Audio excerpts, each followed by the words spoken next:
sure I'm actually streaming live.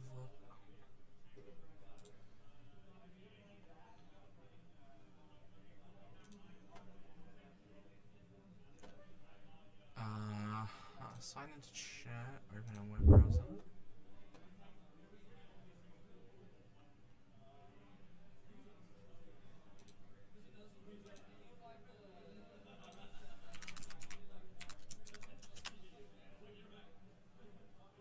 Okay, that shows up. It's just,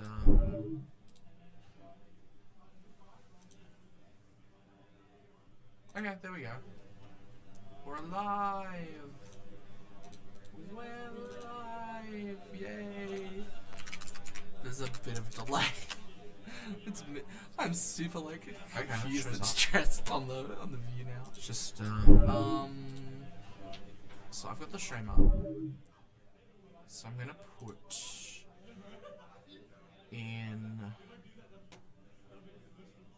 Star Wars Unlimited. Where are we?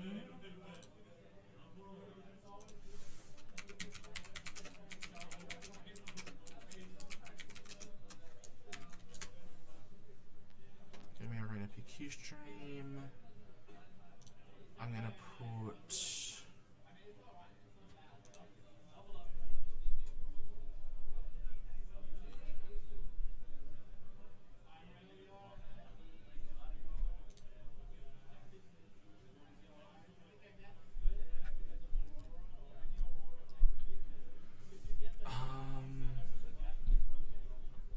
where is SWU-AUSTRALIA?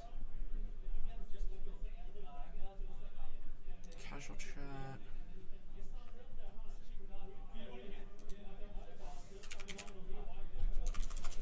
I might. You can see me. Hello. Thanks, Rogue Republic. I'm just trying to promote the stream. Can you ask Byron where I should be posting the stream links? I put it in Werribee. Just promoting the stream at the moment. We're about to start round 1 in a few minutes. It's exciting. How you doing this fine, lovely morning? It is a little chilly here in good old Coburg. Coburg, Melbourne. I'm yapping at this point.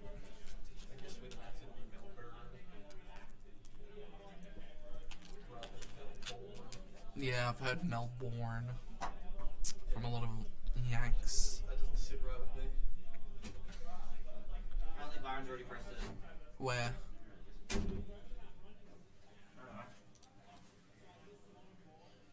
I only just did the thing, so I don't know. Go down to Vic Events. That might help. No? There it is. Yay, put it up. Thank you. Is there anywhere else I should put it? No, just this one. You don't want to put it in that other community one? Would you put it in each? It should also automatically do something. Okay. It's just the event hasn't started up yet. No, because I could see it online. Ah, yeah, though. Maybe you're just not signed in. Wow. You guys saw nothing. You're right, I didn't see anything on the other side of the monitor. Good. Yep. Awesome. We're just getting melee set up on here. Sign in.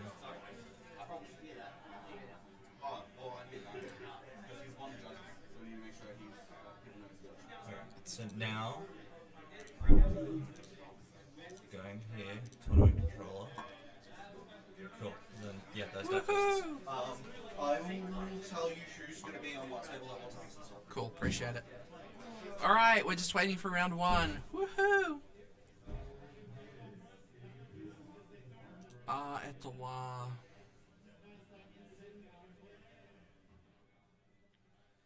It's time to seize it. Stream link.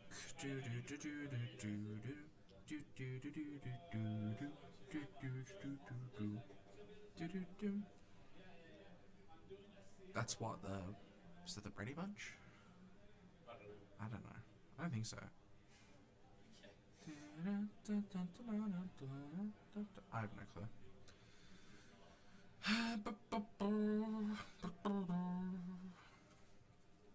PQ stream link.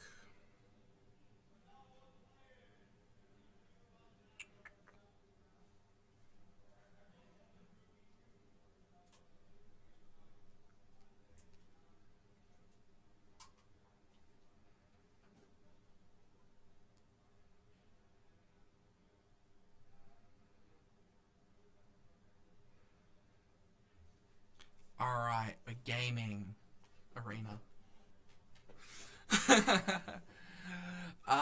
We are just waiting for round 1 to start. How is everyone this beautiful morning?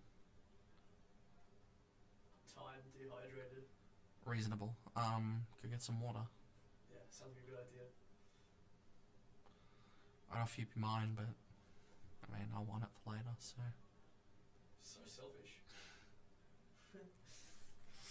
There's an alternative to this situation where I just give you the water and you do something later for me. Yeah. But it's not appropriate for this stream, so we won't talk like that anymore. It's early morning, it's fine. We're fine, we're fine, we're fine.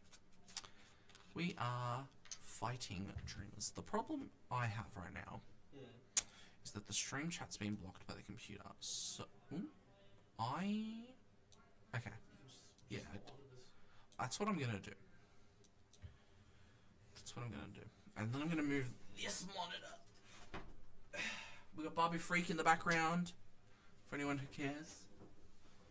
Barbie Freak. Hey. Subscribe to Down to Fate on YouTube. That's my channel. I haven't uploaded anything, it's fine. You don't have to.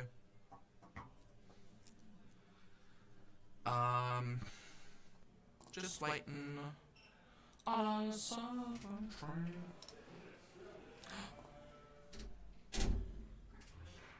No way, Cody actually brought Padme. Oh, I love that man so much. It's awesome. I can see everyone's deck lists. I'm not letting you cheat. I'm sorry. Get out of here. One of my teammates is playing today. The others.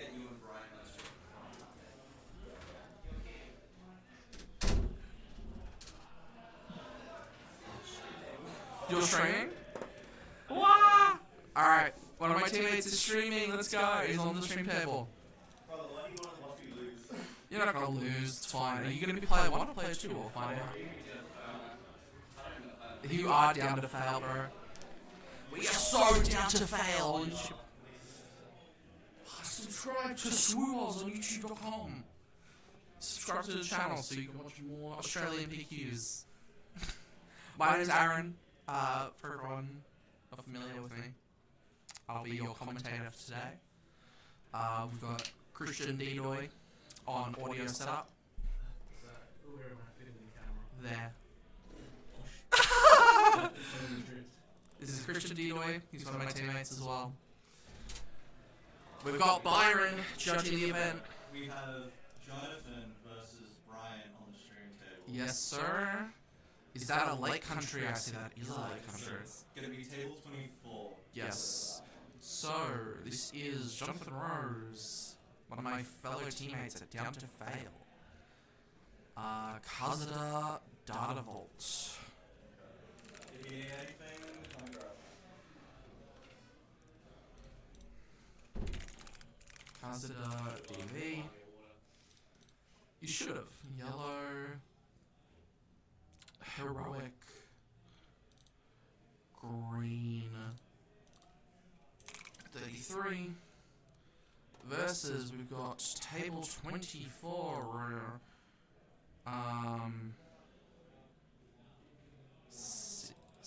Matches, that's what I want. Can I? No, I cannot. I have to go like this. Ryan Freeman on Boba Lake Country. Easy breezy. You're easy breezy and I'm Japanesey. Thing you are. Boba for Lake Country. Red. Black. And I have not set these leader to Boba 4 yet, so we're gaming.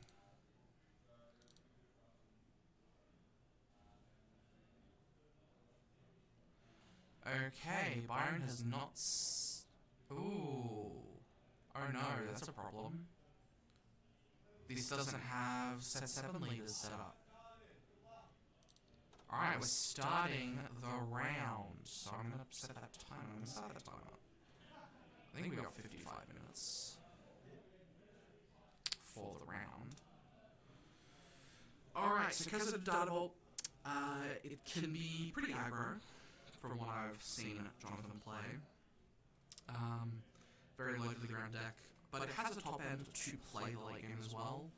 Radis is a really strong card that hopefully we'll see sometime in this format, or sometime in this best of 3. And Boba 4 Lake Country is the most stock standard deck of the format, right?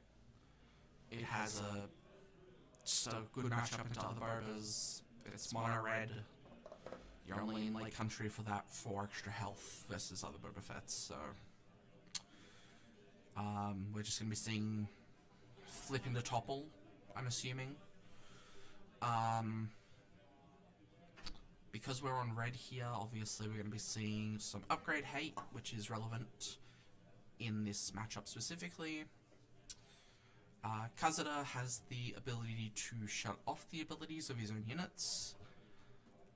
So we will be seeing that come up with things like Chain Code Collector and Fireball. I know Jonathan's not running Stolen AT Holder in his list, so we won't be seeing that today. I can actually pull up their lists too, so this is...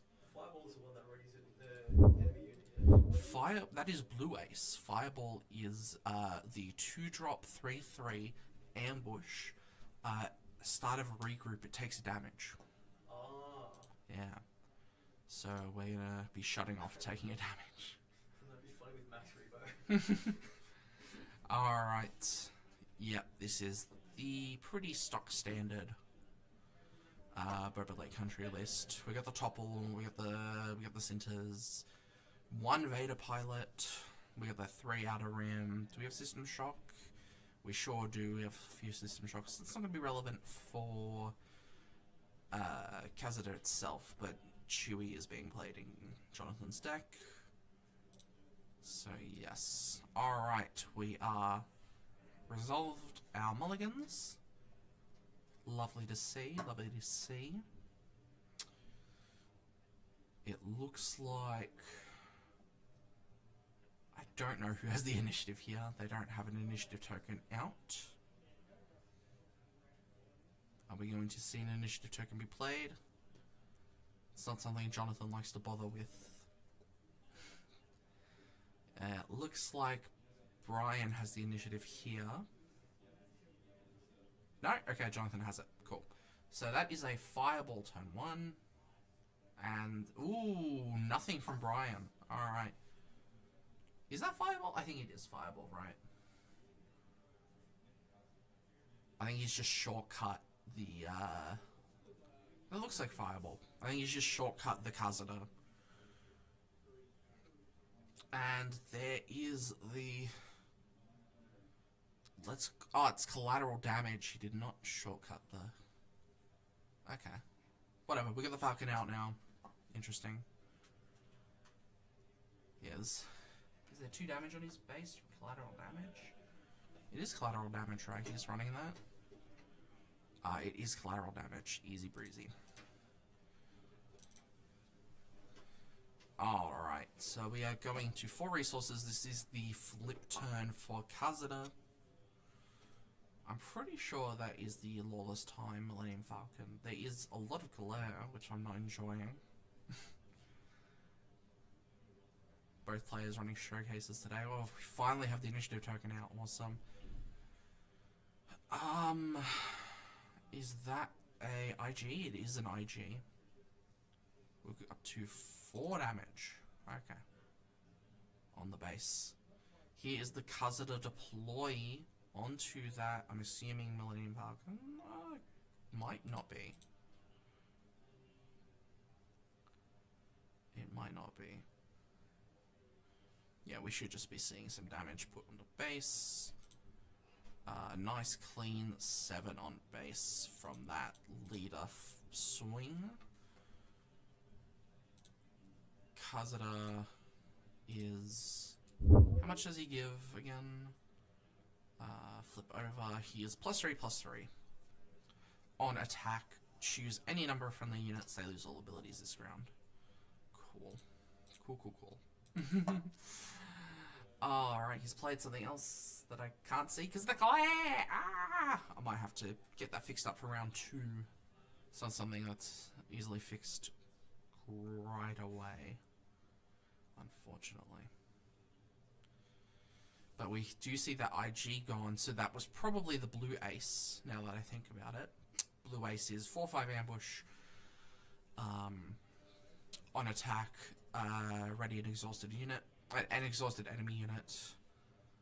That unit is, it looks like, yep, it's this one here that I can't see. That is the Decimator of Dissidents. If you've done any indirect damage this phase, this unit costs 1 less to play. He's just played it straight up for 4.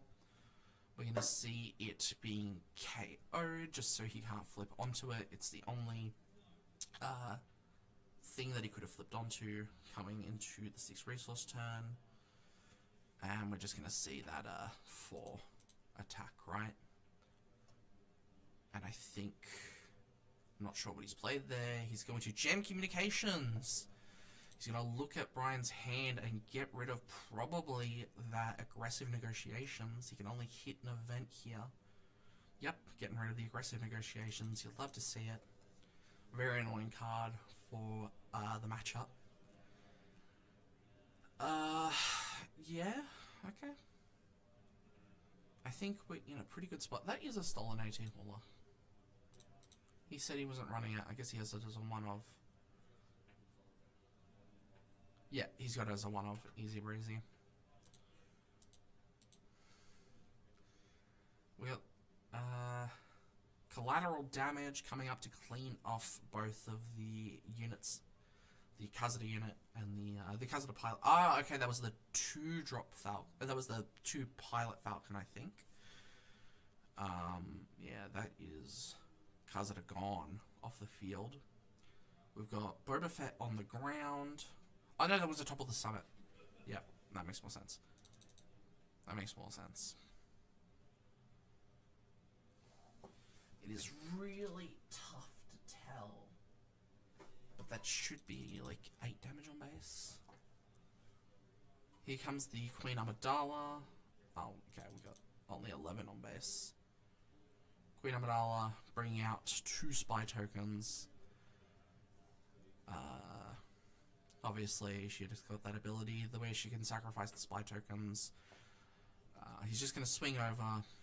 It looks like there's only 5 damage on Jonathan's base. I think that's what it is there. It is a little tough to see that damage pad damage on base, so... Ah, well, here's what it is at the moment. We're going up to... This is the 7 resource turn. I think Jonathan's going well here. He's going to deal 2 damage with that spy token, right? We're going to kill off the spy token again with the Boba Fett. Going to deal another. I'm going to swim with that Padme. Oh, that Queen Amidala. Very strong. Obviously, if he can't get rid of it with damage, it's like, what are you going to do? There's that droid transport, the when defeated 3 indirect. And I think that is the Razor Crest, if I'm not mistaken. I think that is the Razor Crest from some set, right? Jump to light speed. And there's another droid missile platform from Brian. When a pilot attaches this unit, it may return a non-leader unit that costs 2 or less, or an exhausted non-leader unit that costs 4 or less to its owner's hand. I think that is what we've just seen played from Jonathan. Got a pretty back and forth game going at the moment. Alright, just another 5 from that Padme swing. Getting up there. We're going to see the Razor Crest taking 4 damage, so 3 indirect is coming Jonathan's way. He's putting it all onto base for a solid, 8 on base. We're going to see... Ooh, I think this is the Mandalorian pilot. It is when this unit, when played as an upgrade, it exhausts an enemy unit in this arena. It is +3/+1.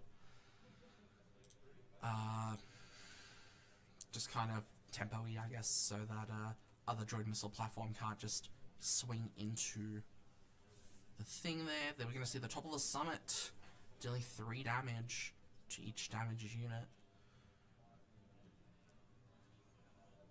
So, yeah. I'm not sure why Thingo's gone to bigs. There's the stolen AT hauler. It's the Hype 4-1 we saw in his hand before. There's the 000. We're going to see Chewie pilot onto the stolen hauler. It's going to be able to take a few hits there. I think I missed why that Boba Fett went back to the leader zone, but I'm not entirely sure. Maybe I missed something. Could have been the Radis, maybe, rather than the Razor Crest. With, when defeated, deal damage equal to this unit's power to an enemy unit. We're going to see 000. Just, get rid of that Padme Amidala. Going up to 10 on Jonathan's base. Interesting.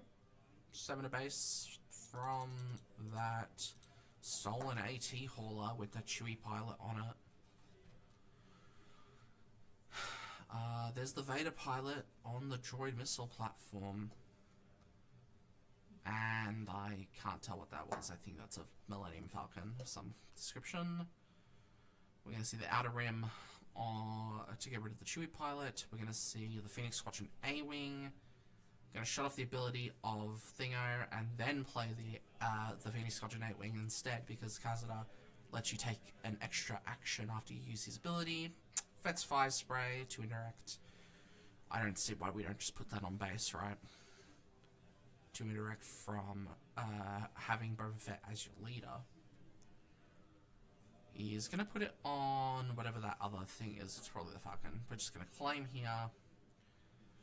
And we're going to kill off... Are we doing... We're pinging. We're pinging. So... And we're killing off the AT hauler. But unfortunately...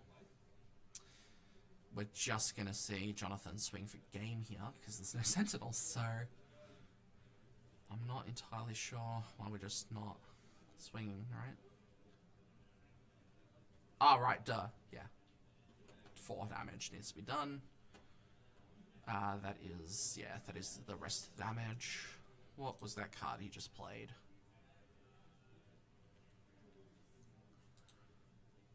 What was that card he just played?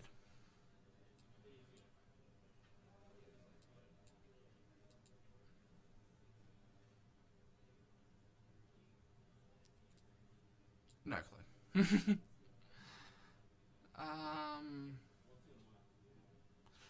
You know what? It was probably Han Solo pilot. For that extra 2 damage. That's what it was. So, Jonathan takes game 1 here. Going into game 2, I'm not sure what sideboard we'll see from both of them. I have both their sideboards here. So Brian has 1 copy for Legion General Pride, 2 Avalskeen, 2 Shuttle ST-149, 2 Planetary Bombardment, and 3 Shootdown. Shootdown Planetary seemed kind of relevant, I guess, right? Just applies more pressure. Especially since we're playing the monospace matchup, getting rid of doing 3 damage to a space unit, deal 2 damage. If it kills it, we deal 2 damage to base, right? Seems pretty decent. On Jonathan's sideboard, we have 2 Lieutenant Gorn, 1 copy of Rey Skywalker, 1 copy of Rose Tico, 1 the green one, yes, the Lawless Time green Rey Skywalker. 1 copy of Rose Tico, the new yellow one. 2 copies of Death's Say Skirmisher, 1 copy of Liberty, and 2 Commandeer. We might see those Commandeers come in. They're pretty strong in the space matchup, especially since we know Brian is not running that many pilots.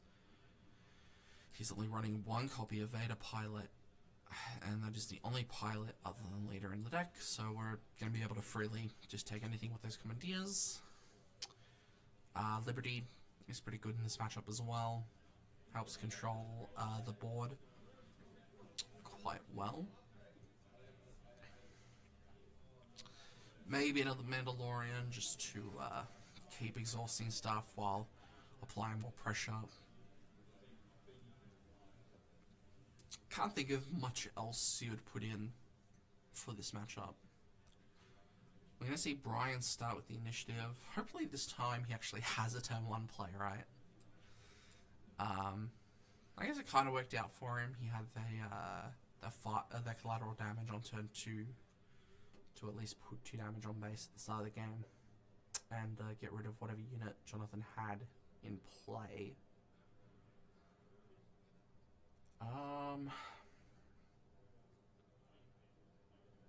I do think Jonathan is just kind of favoured in this. I think Kazuda is just a bit too aggressive too early, whereas Boba is more of a mid-game strategy. But if he can get another topple to board wipe, I think we are going to see a game 3. Maybe. We'll see. We'll see. He had the topple anyway last game and still didn't win, so that Han Solo pilot got that last 2 damage in. That's what I figured it out. It was the Han Solo pilot, 100%. There's the Liberty. There's 2 copies of Liberty in the main board for Kazuda, so I'm not going to assume that that was a sideboard Liberty or not. We did see Jonathan do the sideboard. Alright, there's a Commandeer. There's a Jyn Erso and a Fireball, so we'll see what he does. I have a feeling we're going to see his Fireball if he's not starting with the initiative. Alright, 2 for the TIE Bomber. We're going to see 2 for the Fireball to deal 3 damage into the TIE Bomber. We're going to see Claim and then Kazuda to turn off the ability of the Fireball to deal damage to itself. Pretty good, pretty good. I think we've just seen Rose Tico go into the resources from Jonathan's side. Yep, there's the TIE Bomber. We're going to see 4 indirect damage on turn 2. It's a very strong play. We're going to see all 4 go into base. With Data Vault, that's not the riskiest play in the world. We've got enough damage. We've got enough health on our base to just kind of soak up that Planetary Bombardment as well later. We're going to see Jyn Erso. Is she going to give an experience token to the Fireball? Yes, she is. She is giving an experience token to the Fireball. And because we've dealt some indirect damage, we're going to be able to play that Decimator of Dissidence for 3. It's a 3/5 with Overwhelm. Very strong play on turn 3. Oh, on turn 2.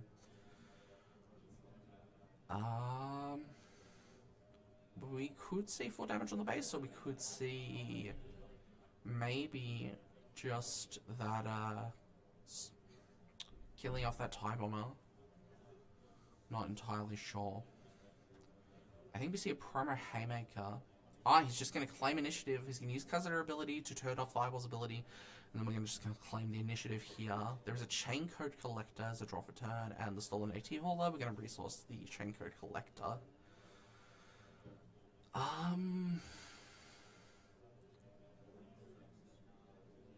I think... Yeah, 4 resources here. We're going to see the Haymaker. Dealing 5 damage at this point to something. Yep, getting rid of that Decimator of Dissidence and putting another experience token. Here's another 4 indirect from the TIE Bomber. We're going to put 1 and 3. Okay, okay. Swinging 2 with that Jin Urso. Not bad, not bad, not bad. I think Jonathan is fearing the... Here's the Fet's Fire Spray here. Definitely passed there. Putting 2 indirect on to the base. He was definitely fearing the outer rim, so he's just going to flip now. And we're going to be seeing... This is what, 8 damage? Yeah. We've got an 8 attack leader now. 8 health, 8 attack. And it won't be taking damage each turn, because Kazura will continuously turn off the ability of the Fireball with the on-swing. Not bad, not bad. We're going to see another 4 indirect from that TIE Bomber. Looks like all of it's going onto base. Ooh, there's the Commandeer on the Fet's Fire Spray. We're going to take it for the turn. Very, very aggressive play. It's going to bounce Fet's Fire Spray back to hand as well. There is 2 copies for the, I know what this card is called. Yeah, the BT1. I was going to say it, but I wasn't going to, like, wow. Anyway, yeah, there's 18 on the base now, God. Kazura applies so much pressure so quickly. I think... I'm not sure if we're going to see Jonathan deal damage to the base with that Fet's Fire Spray he stole or not. 3, we're contemplating playing something for 3. Yep, there's the Sudden Ferocity. Okay, okay, fair enough. Making that BT1 a 5 attack. We're going to see, yep, we are just going to see that go to base there. And the 1 indirect from Fet's Fire Spray is going onto that BT1. It does have 4 health, so it is free to just soak up a little bit of indirect damage. You can see the advantage of Commandeer. Hello!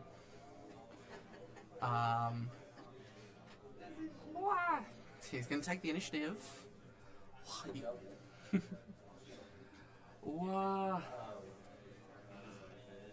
Let's see here. We're going to 6 resources. Not a lot of damage, I think. Have we not noticed that? Yep, there we go. There's the return of the Fet's Fire Spray back to hand. We will be seeing a Boba Fett flip onto TIE Bomber, it looks like, right?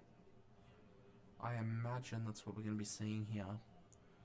Jonathan hasn't managed to get rid of it, so he does have a legal target. I guess we're just checking our plots.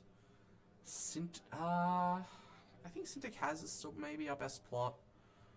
Topple is kind of not amazing. Yep, we're gonna see Syntax, and they're just gonna... It looks like they're just trading, right?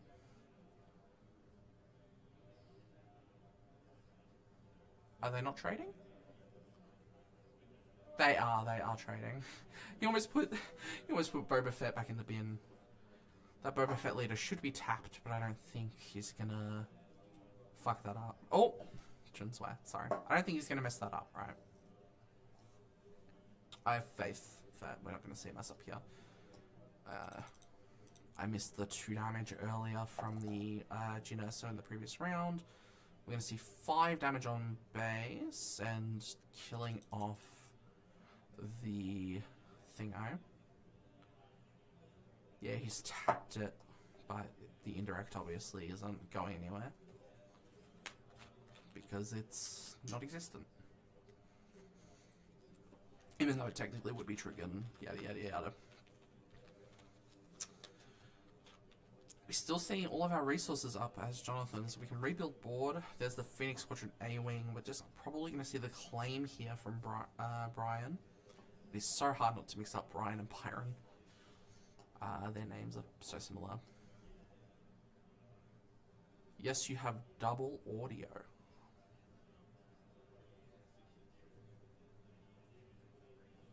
I don't have the stream. No, that's fine. I'm looking into it. Interesting. Thanks, Clint. Possibly picking up 2 mics, or the channel is doubled at the broadcasting software.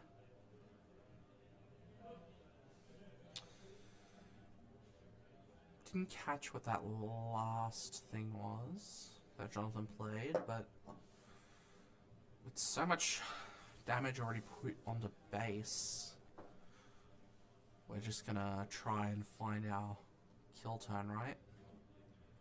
3 for an aggressive. How many cards? Yeah, okay. If glare is an issue, I can fix it after this. It is an issue. Yeah. There's the jam communications. We're gonna get rid of that collateral damage, I'm assuming, right? I think Jonathan's just taken 10 there. Yeah, there was 5 in hand. He's just taken 10.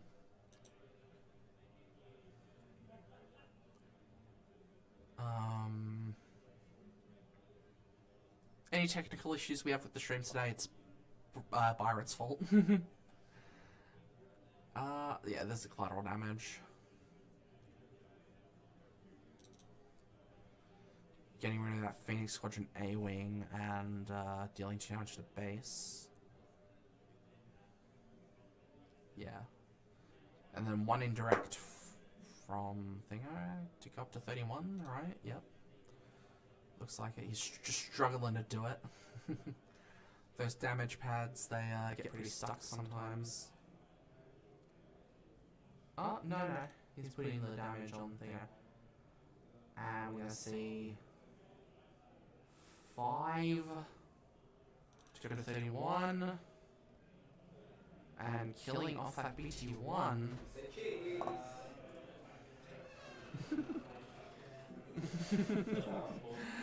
Ah! Alright, looks like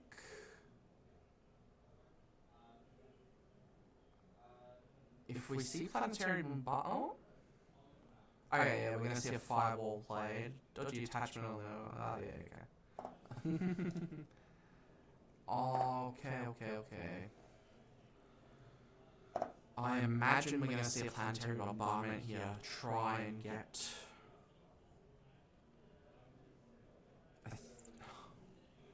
I don't know. I don't know if Jonathan's board can soak up a planetary without him dying. Because we would be seeing planetary to 9.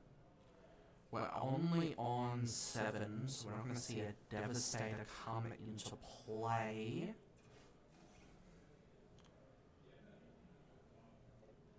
We're still 1 turn off that, so we won't see that guaranteed 5 indirect to just straight up win. Just 4 for the IG, and we're going to see the scoop. There's nothing he could have done.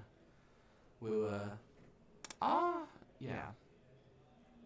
Planetary is 8, actually. Is it 7 or 8? Oh, he just wasn't running it in the main deck. Oh, it's 6. I knew it was 6. He probably sided it in.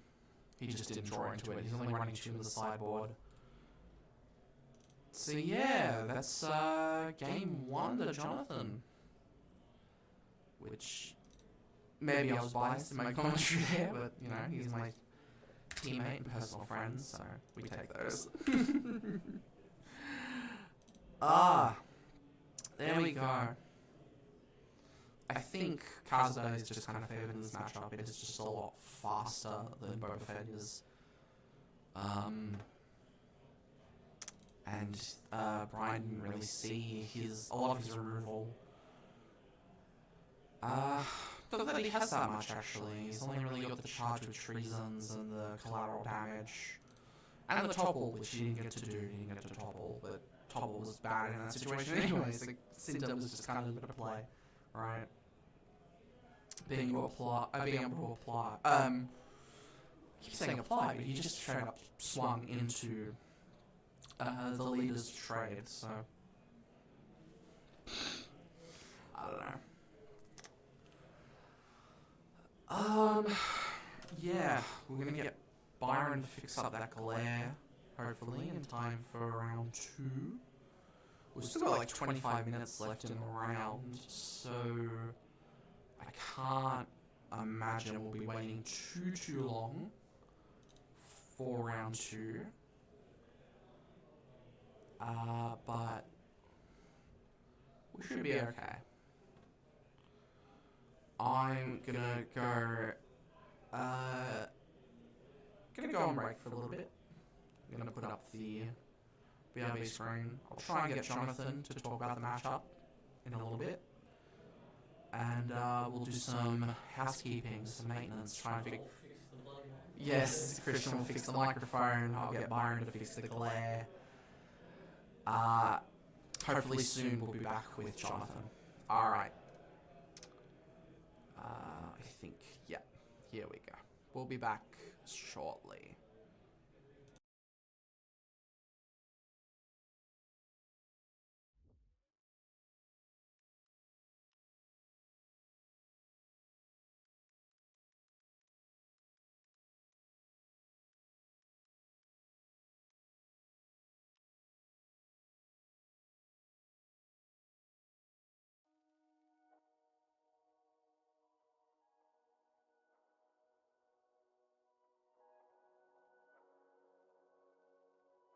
I am a Jedi, like my father before me.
Where is Padme?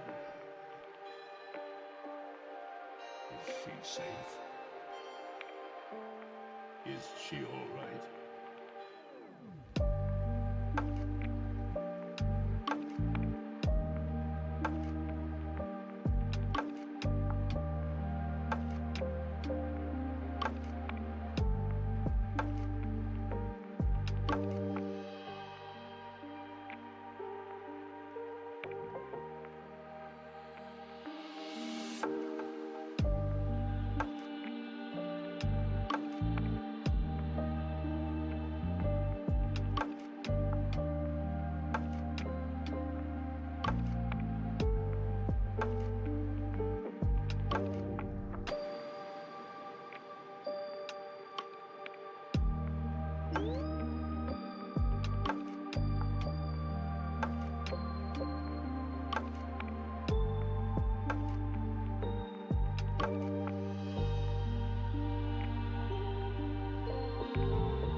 This is the way.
It's a trap!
Hey, we don't serve that kind here.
Rebellions are built on hope.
Jabba ruled with fear. I intend to rule with respect.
a Jedi, like my father before me.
Hello, everybody. We're back. We're back for round 2. Christian's gonna fix up some thingers, but I'm First gonna. and foremost, when the position's a little bit better. How do I change the thing to say round 2 instead now? There we go. Round 2. Swing around this way. I have not been told just yet what we're gonna see. Yeah, Christian's just fixing up our audio for us. We'll see this now, so we can see. Keep an eye on Ollie. That's funny. You got test 1 2 1 2. So if I Keep in mind the door's open. yeah. Byron!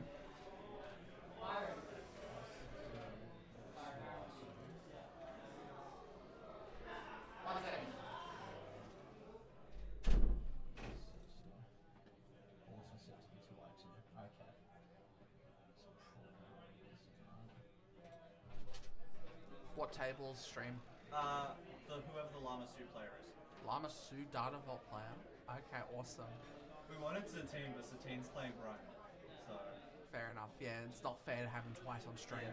So yeah, we're gonna get that going. I'm gonna move the table, try and fix Claire. Yeah. Let me know how it is in this one Appreciate and what it. I can change after Yeah. that. Awesome.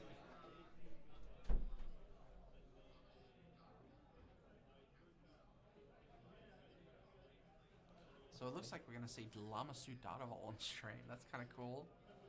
I think it lost round 1 though, so we are watching a Nakata matchup, I guess. We're seeing a 0-0, a 0-1 versus 0-1, I assume. Apparently it's the Lama Su player, so...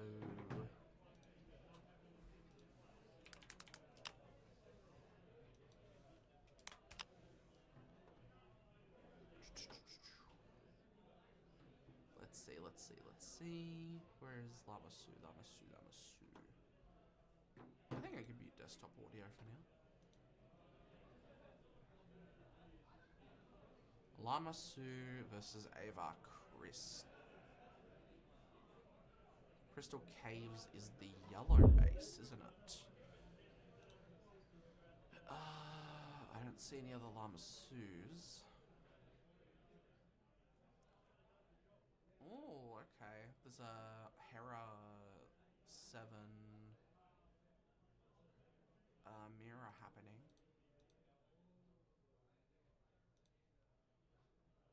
So it's Oscar versus Matthew.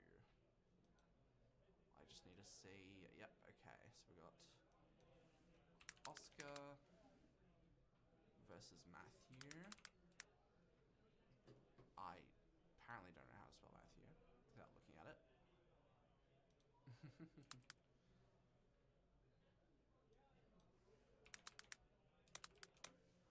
Lamasu DV versus Ava Chris Yellow Force.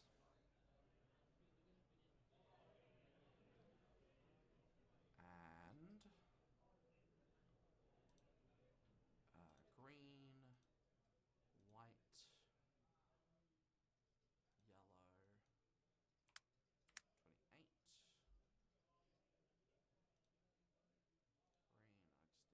I just need to swap this to black and to blue. And Ava Chris and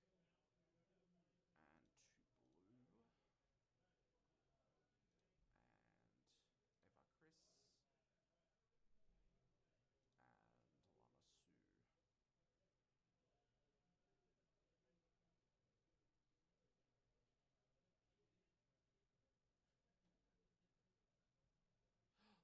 Oh no! Where's Lamasu? Oh no. Oh no, oh no, oh no, oh no. Oh no. There's no set 6 leaders on here. Oh no, shit. Okay. I guess I'm gonna put Lawless, even though it's not. It's Lamasu. This is a premier PQ, and I have to put Lawless, because someone didn't update this to have the set 6 and set 7 leaders, even though we did play a set 6 PQ with this stream setup.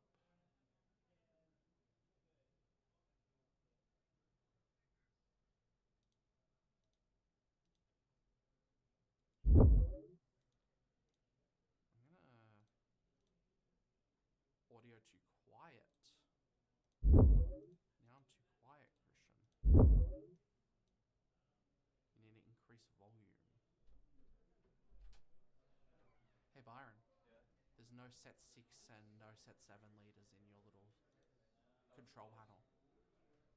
Of course there is. So I've had to do a racism and put Nala Say instead of Lamasu. That's fine. If you want to fuck around with it after the games are done, I can show you how I Hit the mouse again. Okay. Sorry guys, still working out the audio. all goods in here. Yeah, we're all good outside of that. Right.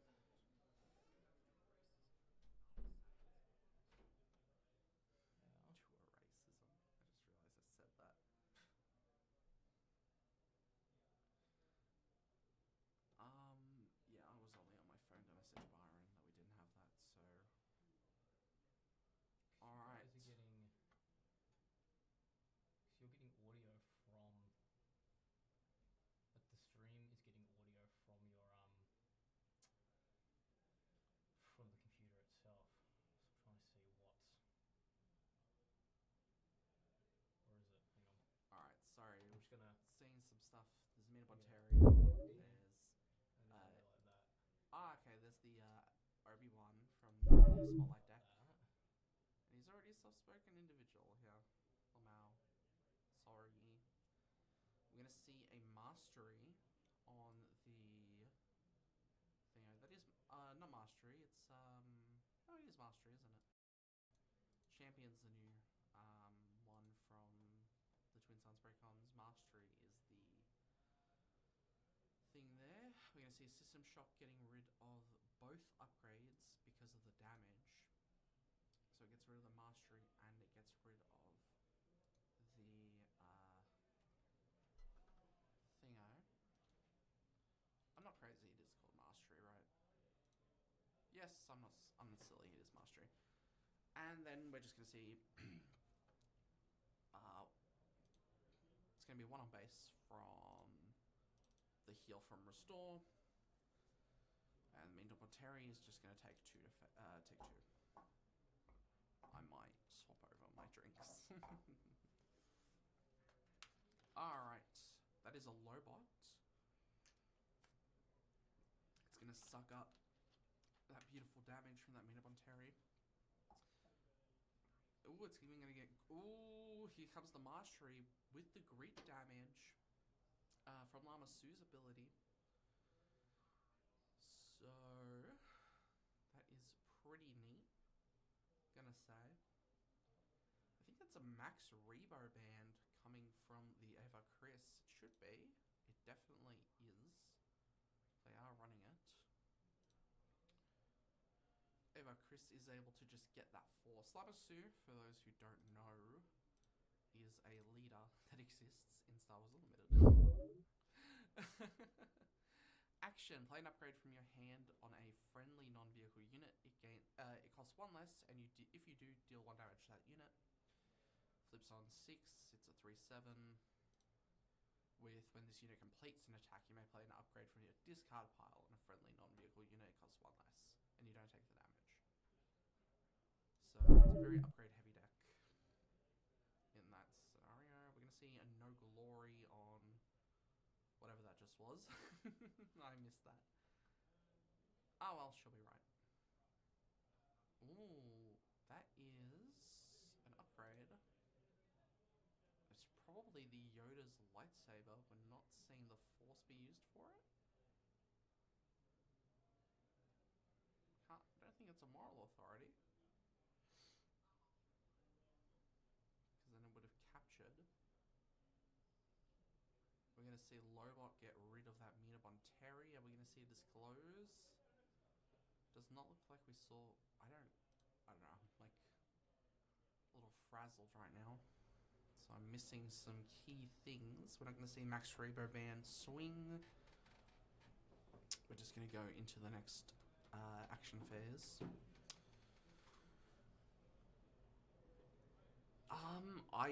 These are 2 very rogue decks, so it is going to be very interesting to see how they play into each other. Ooh, there is the Yoda. We have enough credits to play it and get rid of that Lobot to deal the 4 last damage. Yeah, pretty neat. Very aggressive with those credit tokens there. Quite good. Quite good. Because, yeah, we're on the 6 resource turn, so 2 credits does get us there onto that 8-drop Yoda.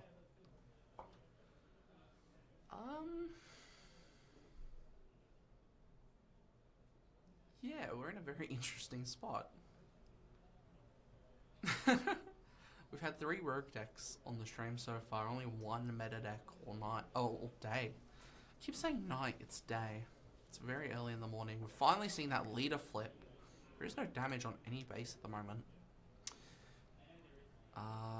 There's the Jar Jar Binks plot.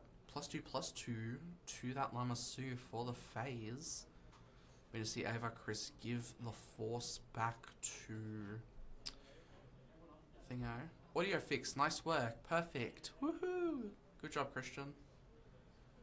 Did I get it? Yep, you got it. 5 damage to the base from Lama Su. There we go.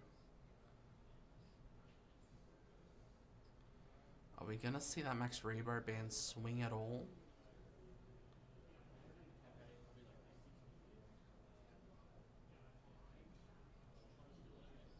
Audio is back.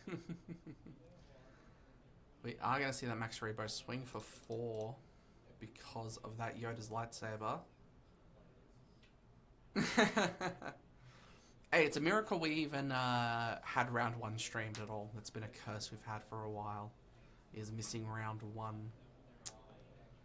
So it's a bit of a miracle that we're here today. How many players for this PQ? We are seeing, I think, 50 players for this PQ.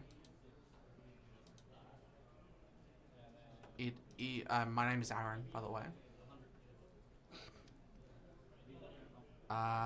There's 24 matches, so I think it's 48, yeah. Sephiroth is Joe. That makes more sense.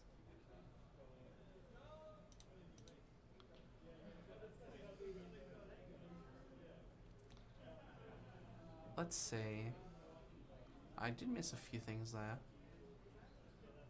But Max Rebo Band's gone, and Yoda's taking a lot of damage. There's a lot of upgrades on this Lama Su now as well, so that looks like 13 damage on base. Yeah, this line of suit is just getting big from all these upgrades.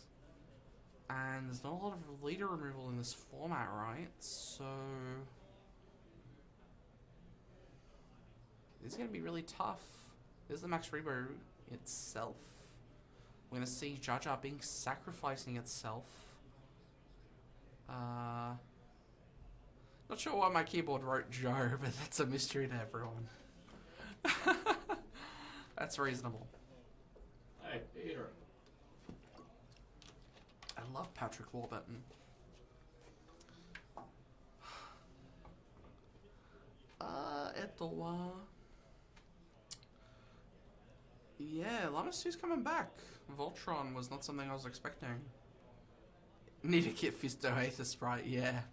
Not happening in Yellow Force, unfortunately. Green Heroic Yellow Force. Reminded everyone, we got Barbie Freak here in the background. Woohoo. Hey! I don't know.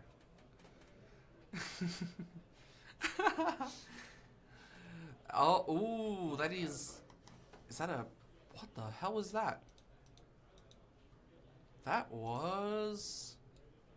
impossible escape. You may either exhaust a friendly unit or use the force. If you do, exhaust an enemy unit and draw a card. So it looks like we use the force for that one. That makes a lot of sense. Just tap down that Lamasu so it doesn't swing for game, right? If only we had Bamboozle back in the format. Ooh, I think that's a Lawbringer.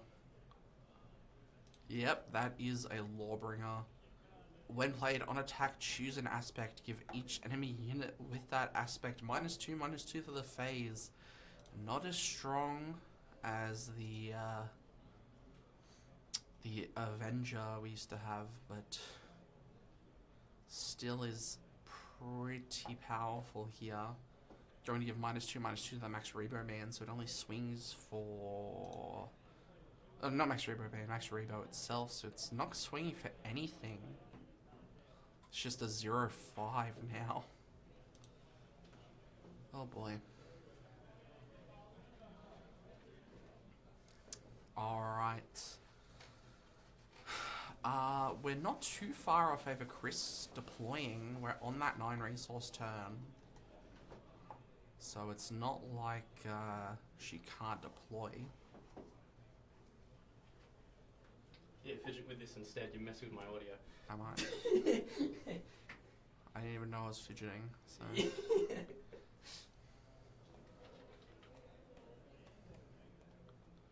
we'll see what happens here. We're taking a little bit to decide what we're going to do.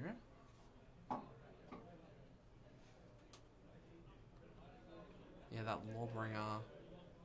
Maybe they're just asking a judge if Lawbringer applies to incoming units, which I'm pretty sure it doesn't.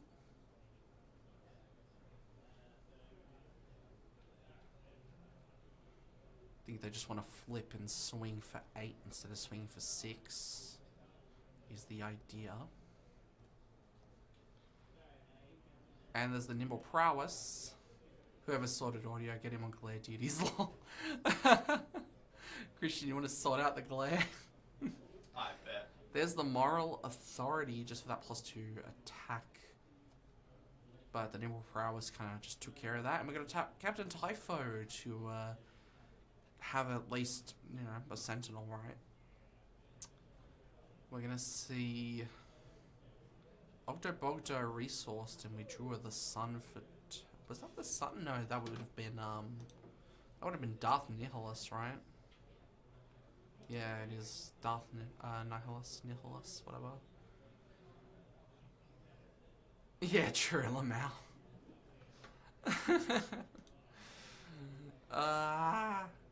Byron was supposed to fix the glare. Nothing happened. Where's the table at? I'll have a look. It's just down that way. See. I'll see what I can find. Oh, I forgot to reset that the wins. I forgot to reset the wins. Matthew has not already won this matchup, believe it or not. So we are going to see. We are going to see a lot of resources.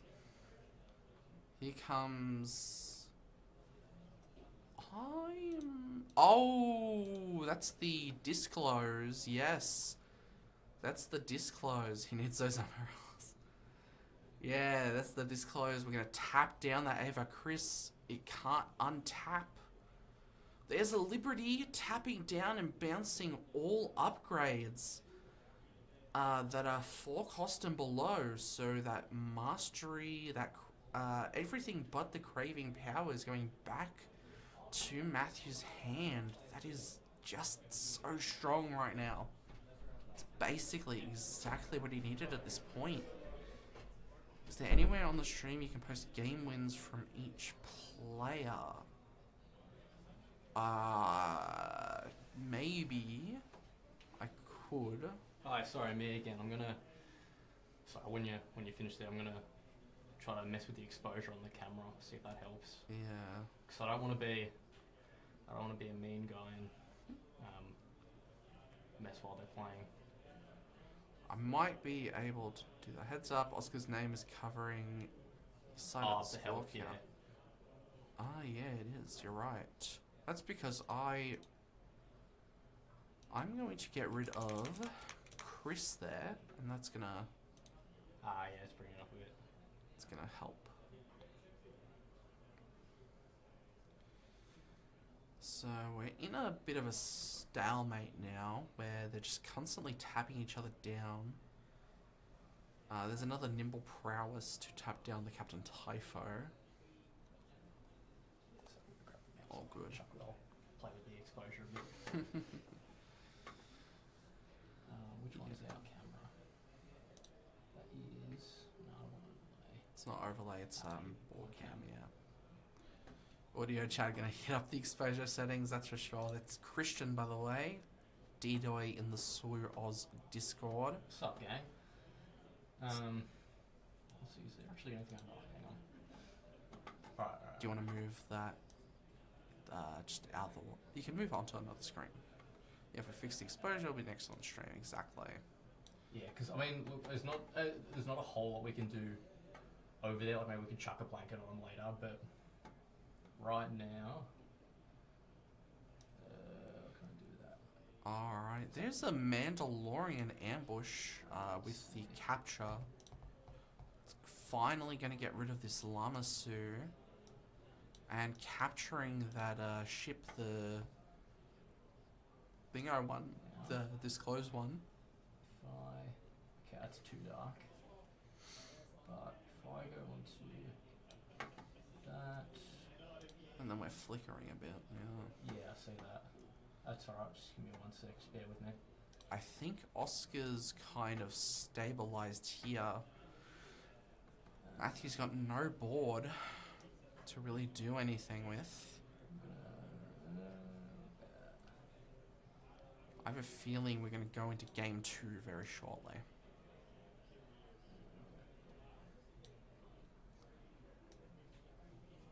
Not seeing too much of an out. Outside of maybe an out of aspect single laser ignition. Which, I don't even think I said the card's name correctly, first of all. And I'm pretty sure he's not playing it in the deck, so. Yeah, it looks like we've seen the removal of the Mandalorians. We are getting that disclosed ship back, but I think the effect has reset from it leaving the battlefield, and obviously it doesn't come back into play when it comes back from capture. So yeah, we're going to see 13 damage now on that data vault from the Liberty. We're going to see Tree... It's Tree Remembers, right? Axe Forgets is the... Axe Forgets, Tree Remembers, yeah. Yeah.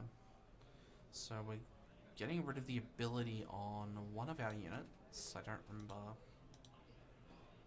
what ability got gotten rid of there.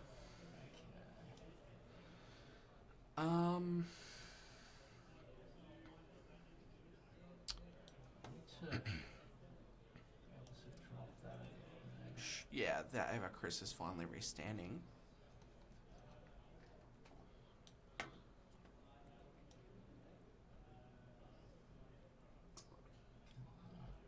We're We're gonna see Yoda just getting rid of that ship. Healing 5 off base. Feels good, right? Now that's... Now the gain's a bit lower than my help. When we fix up the exposure, I'll get the damage correct. Yeah, sorry guys, just bear with me. Alright. No, go down. We're gonna see... It looks like he's eyeing off that craving power. Maybe something else. I can't really tell. It's probably a craving power.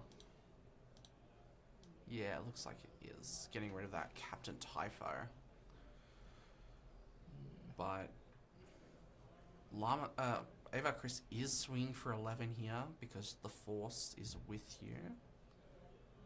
Yep.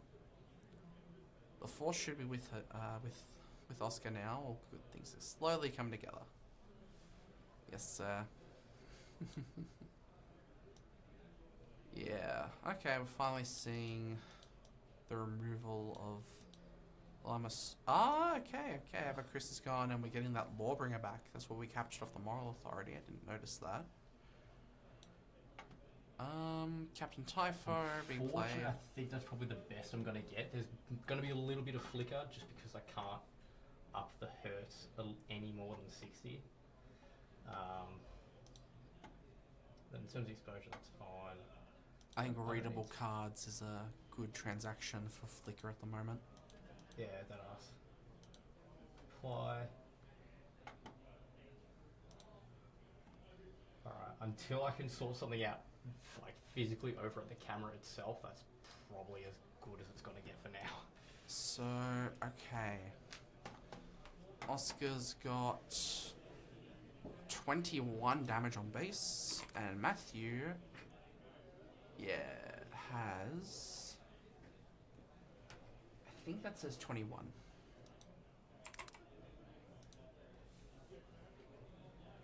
So they're kind of tied up on damage there, but obviously Oscar is more in danger of dying, right? Yeah, so many resources now. So many resources.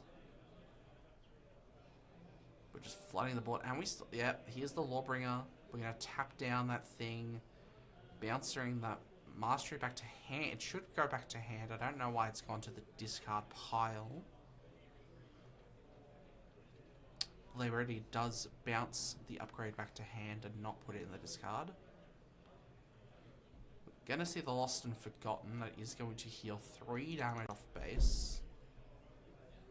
This will confirm if I was right on the damage. Yep, it looks like I was completely correct. Getting rid of that Liberty now is pretty fantastic.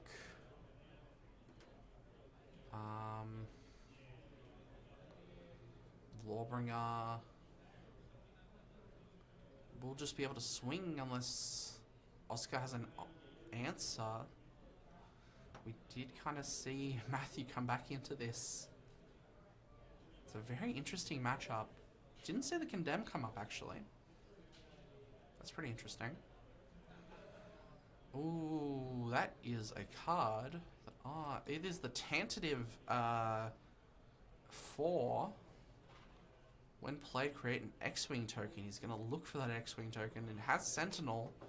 So we're not out of the woodworks just yet. There's a no glory. No glory. Getting rid of that tentative 4. There's no other units. There's no more resources that can be played. So we're just going to see 5 damage. And he's just going to swing with that tentative for game, right? Yep. Yeah, it looks like we're just resetting for game 2 there. Matthew came out the win even though Oscar was able to stabilize so heavily. It's pretty cool. It's a cool list, not gonna lie. Lamasu just able to kind of Voltron, right? I like that that Han. I think that's really nice. The Han Solo from the Spotlight deck. shielded on attack, give an experience token to this unit. With that as a turn 1 play, I think we can play Nimble Prowess on it as well. I think it's the cheapest thing we can play on it on turn 1. Not that it's that great on turn 1. Nimble Prowess, obviously, there's no ready things on turn 1 to exhaust, but you know, it's pretty interesting. I guess if we ever see a GI1 reprint, that could be more relevant.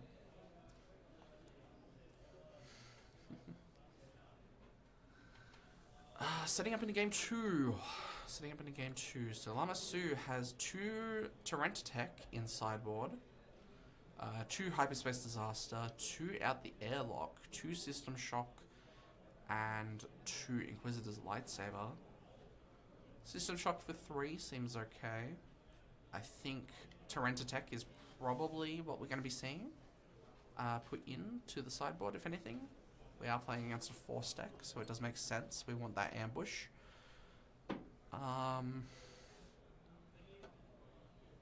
There is a 1 of Planetary Bombardment in the deck as well. That's kind of cute. We can play that for 8. And just,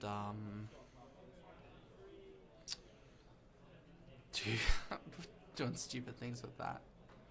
It's kind of funny. I mean, we got capital ships, right? We've got the Lawbringer as a capital ship. That can't well arrest a cruiser. That's the disclosed one. That's a capital ship. So yeah, some surprisingly yeah, I don't know. Not really that shocked that this deck is running those, but the Planetary is cute. I like the 1 of Planetary. Oscar's sideboard has 3 Lieutenant Gorn, 3 Rey Skywalker, 1 Blue Ace, 2 Eager Escort Fighter, and 1 Double Cross. There's 1 in the main board as well. It's choose a friendly non-leader unit and enemy non-leader unit, exchange control of those units. The player who takes control of the lower cost unit creates credits equal to the difference between those units' cost. Interesting. I think Rey, 3 of Rey is definitely what we're going to be seeing in this matchup here.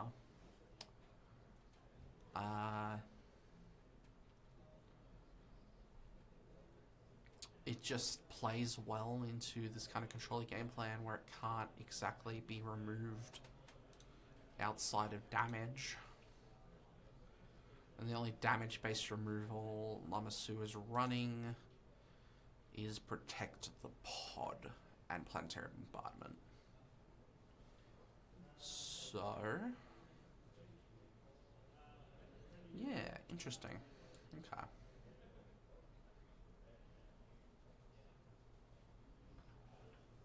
I have a feeling those Rey Skywalkers are going to be coming into the main board. I have missed a lot. We saw the Consular. We saw the Consular into TIE Fighter. Wow, that's nuts. And I think Matthew's wrecking because there is no units on his side of the field. This is rough. This is rough. This is rough. Finally gonna see the Terra thing that a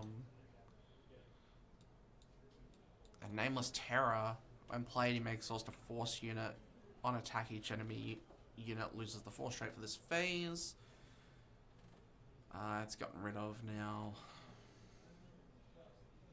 Okay. Yeah, I'm missing a lot now. This is a very weekend. There is 4 damage on the base. Cool. That Typho did swing at base. Yeah, that Jedi Consular is kind of what makes Eva Chris so strong, right? Unlike, it's kind of like Obi Virgin's Temple, where you just play the thing out right, and then, be able to get the Consular to go off. But there's another Nameless Terror. We're gonna tap down that Consular again, so it can't play something huge. But we're just going to see that Moral Authority on the Typho capturing that Nameless Terror. And now, yeah, we're able to swing 6 damage. Wow. Yeah, just very aggro game plan at this point from Oscar. Don't want to see really anything hit the board that you can't deal with. We're on 6 resources already. I think it looks like it. Or are we on 5? We might be on 5. No, we're on 6. We're on 6. So we could see Consular. That was the last Nameless Terror. So yeah, we're going to see Deploy. Are we going to see an Unveiled Might plot? Looks like we're not. We are just going to trust your instincts to swing another 8 at base. Oh no, we're going to kill off the Llama Sue straight away. And we do get the first strike from Trust Your Instincts as well. So yeah, we got that Rey Skywalker in hand. Ava Chris. We're not going to be able to play it with Consular. We're just going to see 1 damage hit base off the Consular instead. Having to use that Trust Your Instincts. Yep, there's the Tree Remembers. It is Tree Remembers. I'm not. Yeah, it is Tree Remembers. Okay. I kind of keep getting them mixed up. Getting rid of that Consular is pretty huge at the moment. So. Yeah, okay. Okay. Where we're gaming. There's another 6 to base, getting us to 17. And there's the Darth Nihilus, right? Yeah, 3 damage on the Typho to win experience. There's the tentative 4 again, I think. No, it's probably not. It is the Smuggler's YT2400. When played, you may pay 1. If you do, this unit gets +1/+1 for the phase. Interesting. And it does have ambush. So, if I think Nihilus is killing this Typho this turn. Matthew has the initiative. So we're going to see, yeah, 2 experience, and we take nothing back, and he gets the Nameless Terror back as well. Here's another 4 to base from this Smuggler's YT2400. Here's the Lawbringer. Here it is. It's back out. We're going to see Matthew kind of stabilize here. His Liberty is going to bounce those experience tokens back to hand.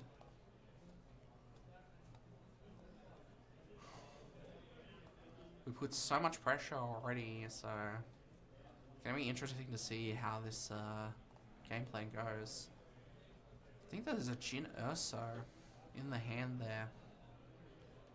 Could be good. Just to tap down that Nihilus, but we can just do that with the Liberty if we don't see it die from this Lawbringer. Lawbringer is able to just kill it without getting killed in response, because it will give heroic -2/-2. We're gonna see the Planetary Bombardment for 8. Wow, that's 12 damage, indirect damage. We're gonna see that all come on base. Yeah, interesting. We're gonna see a Liberty trade with the Lawmaker.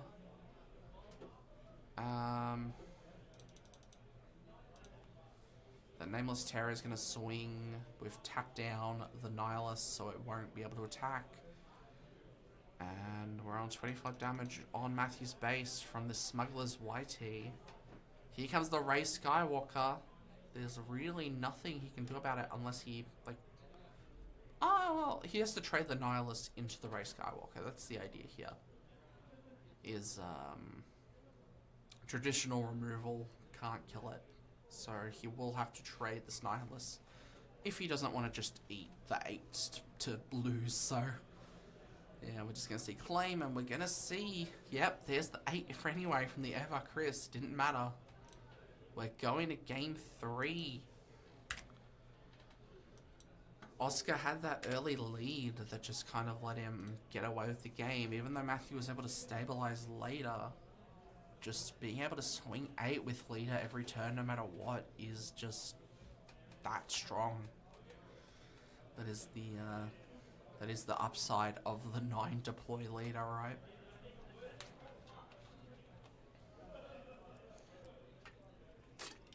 Especially in these late game matchups, right? So we're going on to game 3.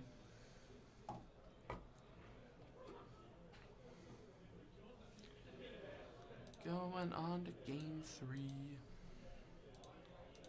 I don't need that up anymore. Yeah, I did write everyone's name correctly.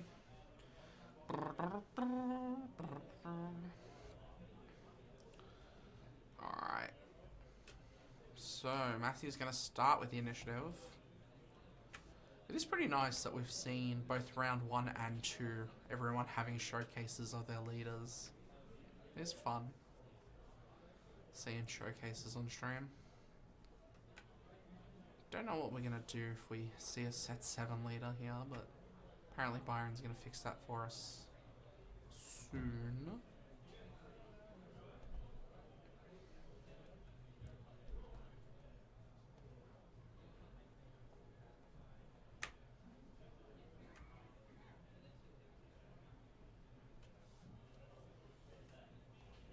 Alright, we're just going to see a simple turn 1 Lobot, turn 1 Mina Bonteri.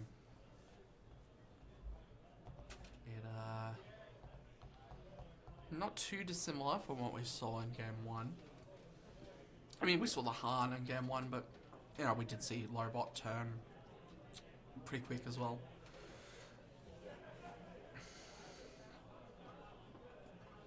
Love that prestige Mina Bonteri. I'm missing 1 for my prestige playset, so I don't know, figure it out. Alright, we are just going to see the Lats Razzie putting 3 damage, choosing to put an experience token on herself to deal 3 damage to that Mina Bonteri.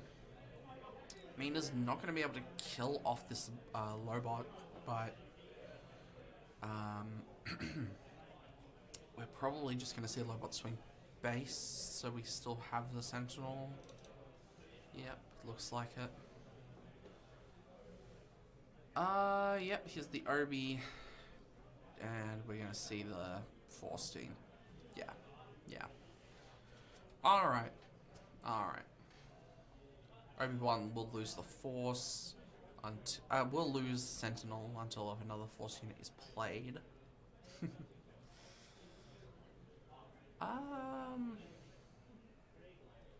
Yep, there's the Craving Power on the Lats Razzie. We're gonna put damage on herself because we played off the Lamasu ability.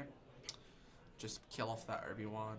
Mina will just have to swing into Lobot unless Oscar has an answer for it. We are gonna see Lats Razzie get, we're gonna play the Force to exhaust Lats Razzie and draw a card. Lobot will just swing that 2 into base. I don't think we're going to see, we are going to restore 1 and kill off that Lobot. But we will be killing off our Mina Bonteri as well. Here comes the Max Rebo band. We're going to start getting credits again. Hopefully ramp up into our big stuff.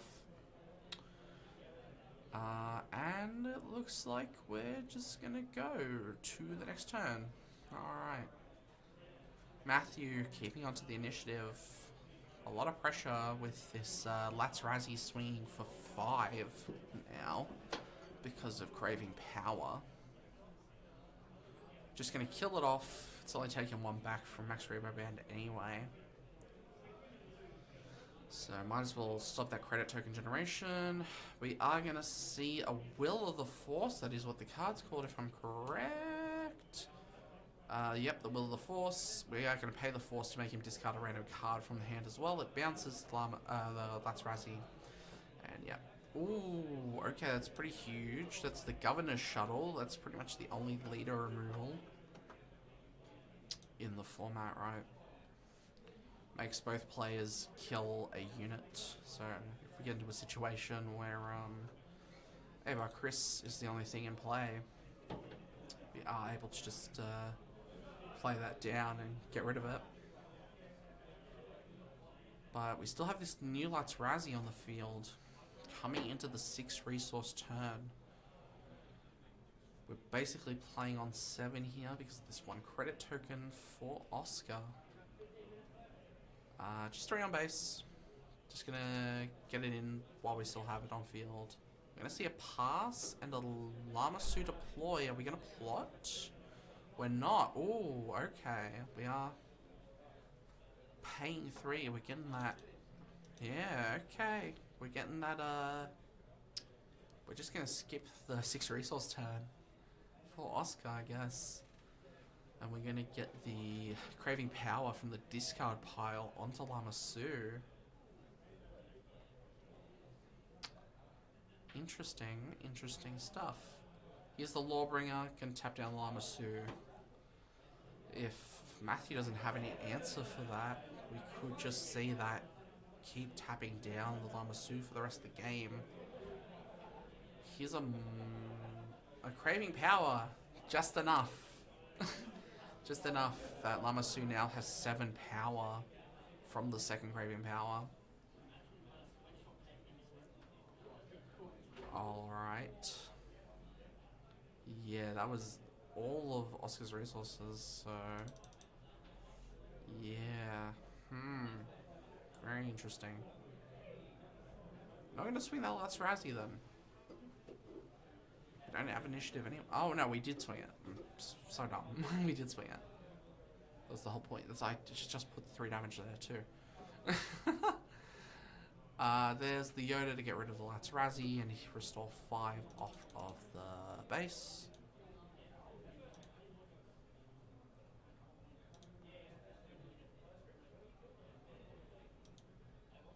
Uh, 7, yeah. I was struggling with that math too.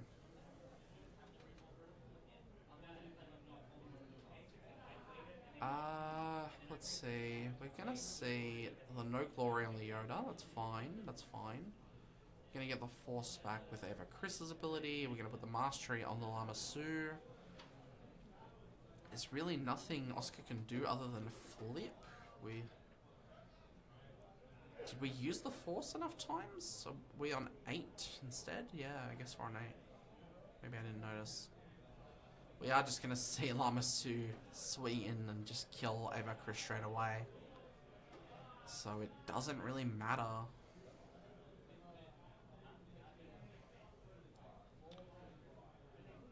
Yeah. Matthew's just getting away with this at this point. There's not a lot here that can be done.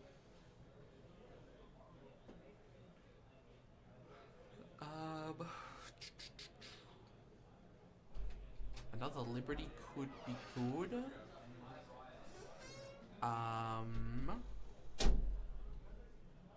In the situation, yep, here's the Liberty. It's gonna put that Mastery back in her hand and tap down that Lamasu.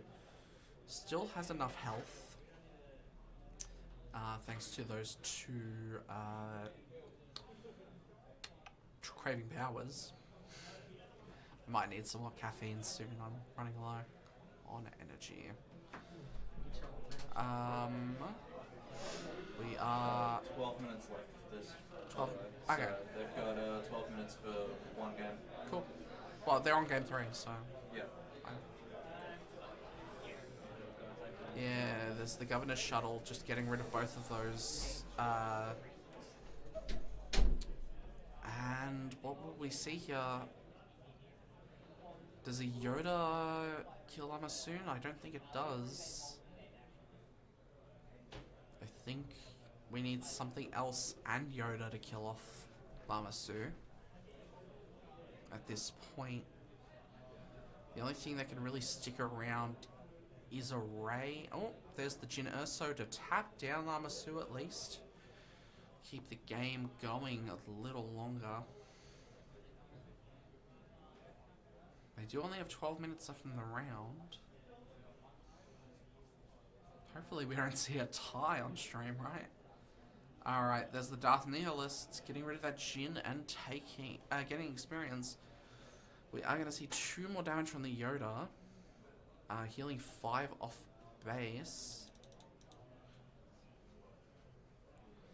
Lama Su barely just still has enough health thanks to those 2 craving powers. It's already a very beefy unit. And now that we have initiative, we are able to just swing 7 on base, right? And then it kind of doesn't really matter what we do.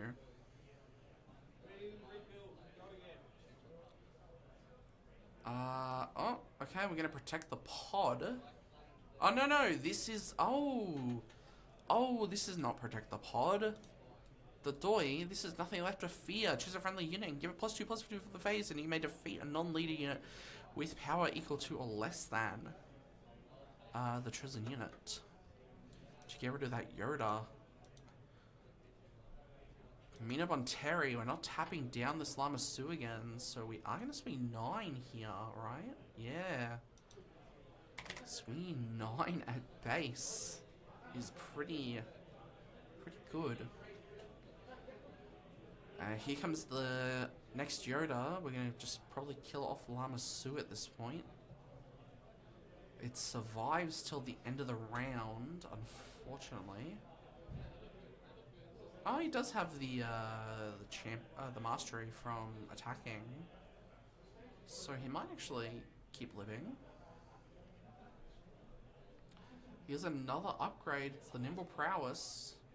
Stand alive on basically 1 HP, yeah. And we're gonna see Ogdo Bogdo. Not amazing here, but we'll see. Maybe he just does the 3 damage with the Nihilus or something.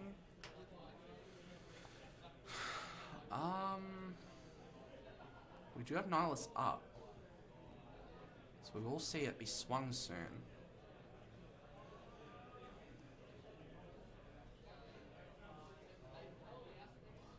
Yeah, this is the Nimble Prowess. This should keep Lama Su alive.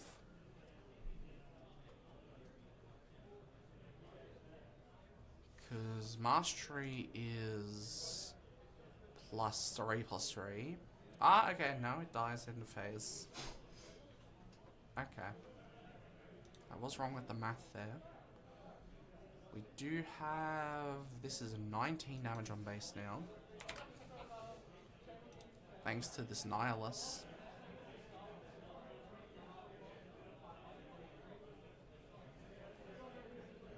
Maybe Nihilus just killed off the Lama Su for that. Moral Authority does let Yoda capture, but are we gonna see? We do have the Lost and Forgotten in hand. We can get Nihilus back. Yep, and we're gonna restore 3 off base if we had damage on base to begin with. So yeah, there's Nihilus back. Doesn't have his experiences anymore, but you know, we're gonna finally see 2 on base. Restore 1 as well. Lama Su is going to put a Condemn on, just to get the damage on. Very interesting.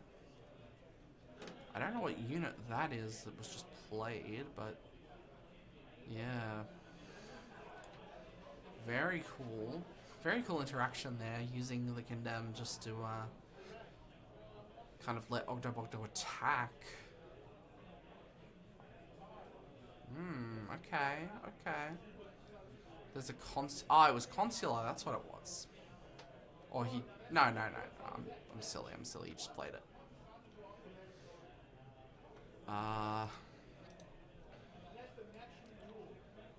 Maybe that was a Jin Urso or something. I probably wasn't. Whatever. She'll be right, as they say. Looks like we are just gonna see 5 on base. Yeah. So 23 on base.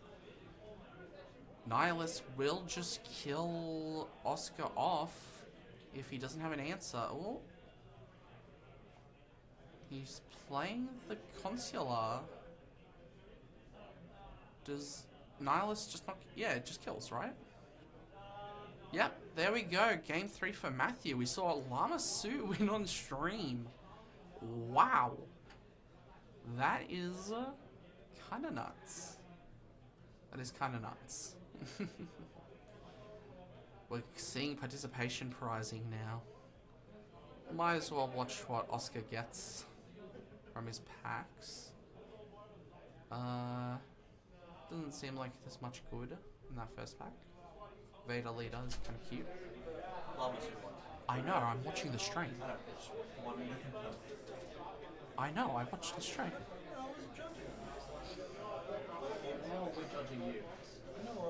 Byron's coming in here telling me, the guy who's watching the stream match, who won the stream match. Just wanted to make sure you knew.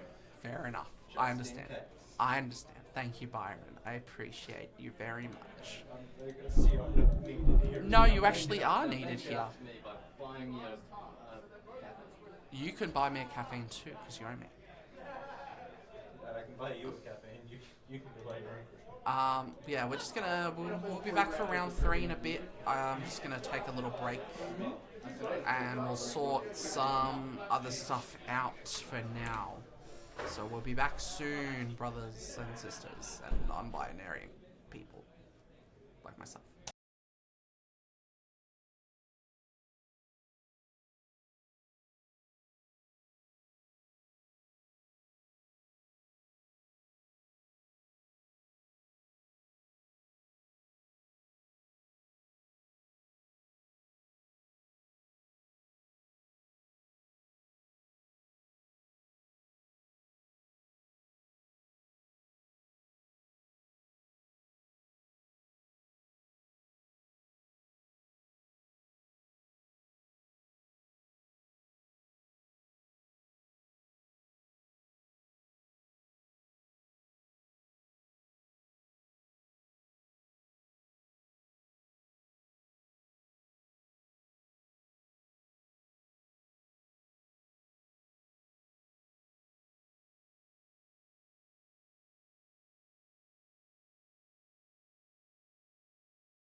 Hey everyone. What's up, gang? Sorry, I'm just I'm doing a bit of damage control. I'm just getting some more of those leader pitches. Yeah, very sorry about this. We've got an interesting game here, and I'm a bit late to the party. Yeah, sorry, guys. Satine Dart. Where's the overlay thing? Oh, it's this thing. Satine Green. Sorry, Force. do you know how to work this? No. Okay. Okay. Wait. Did he not show you how to put? Oh, sorry. No, I see it. Right. So it was.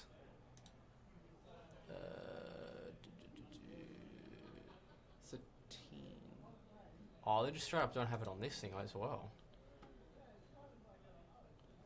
That's interesting. What? Anyone got a melee link? Yeah, I can get that for you in a second. Damn. Okay. Sorry about this, everyone. Slymore. Sorry, I've got it here. It's Slymore Blue Multi-Aspect versus... right. So it's Slymore at a Imperial Command Complex. Pretty sure that's Multi-Aspect Blue. Yes, versus Satine at Jedi Temple. That's Green Force. Interesting.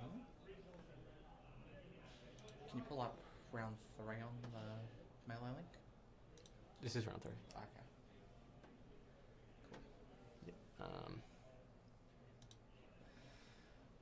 Man, I wish I could just change it from here. It'd be so much easier.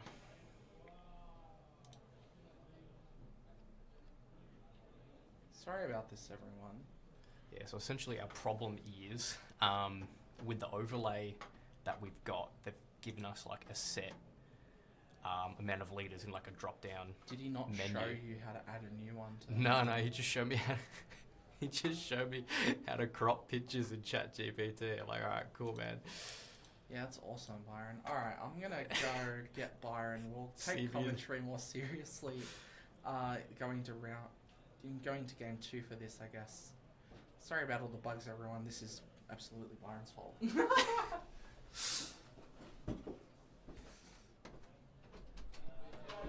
Fun fact, you want to show Christian how to crop images. You didn't show him how to actually put them into the program.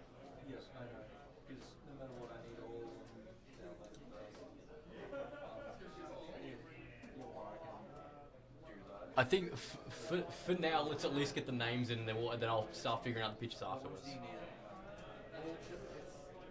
doesn't matter. We've got them cropped out.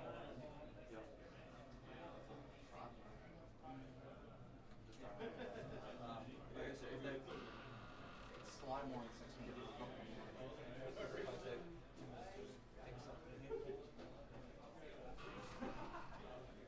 He's here, the fabled Byron. Yeah. Should I sit there or? Oh yeah, sure, go for it. No, I was talking about sitting on your lap, but it's I mean, fine. we can, but Hi everyone. Okay, so I need to go.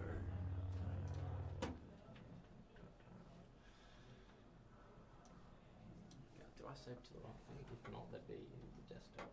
Yeah, it's probably onto the desktop.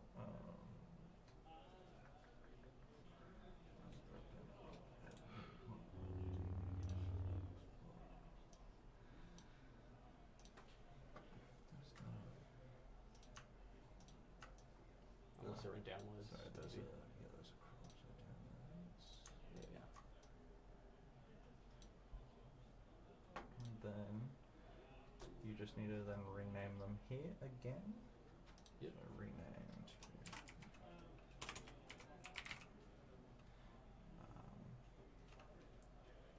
There's only one Satine, there's only one Slymore, so I don't need to worry about.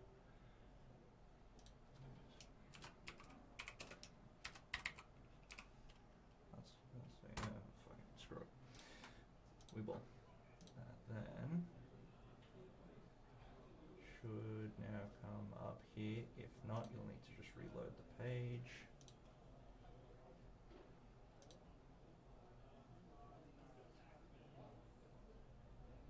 Yeah, so Satine. Is that over the Satine? Yep. No, I flipped it. So Satine needs to be where Llama Oh, is. gotcha.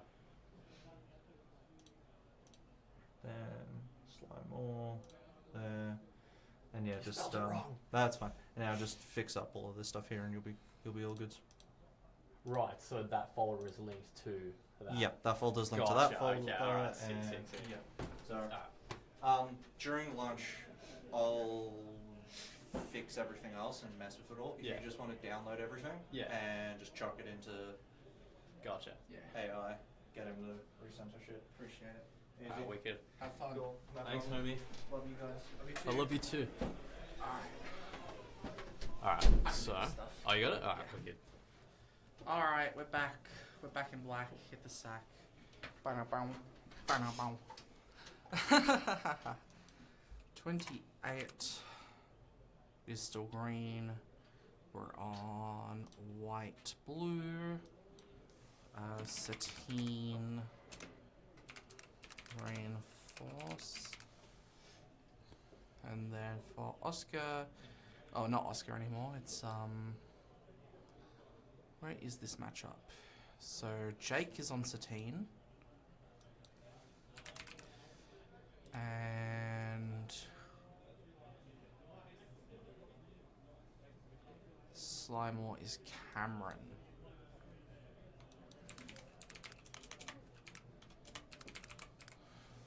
Our first non-showcase, by the way.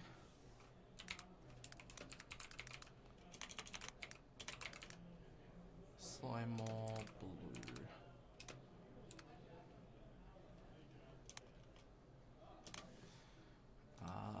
Let's go. Yellow, black, blue. 27. The wins have already been reset. Oh, that is 28.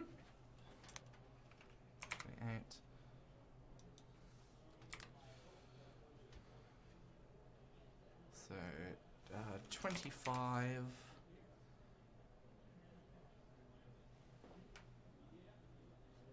Does that dice say 7 on it? I think it does.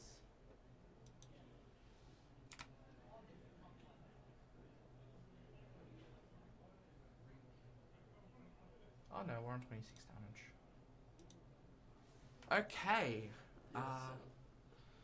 It's such a weird matchup. We're getting all the fun stuff. It's fine. I love it though. Yeah, we're getting all the kooky fun stuff.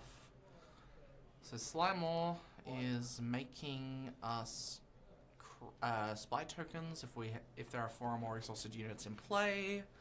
She flips on 5. She's a 3/6. With on attack, you may deal 2 damage to exhausted unit.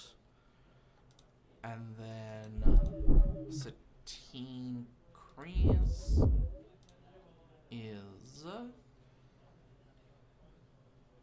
going to take a while to load up.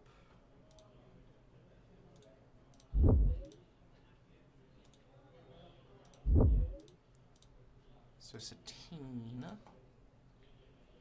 is action, heal up to 2 damage from a unit if you do deal that damage to your base. That much damage to your base. She flips on 5s with she's a 0/8 with a restore 4. Alright. Looks like we're packing up for... Oh no, we're not packing up just yet. Appreciate it, Lightning Flare.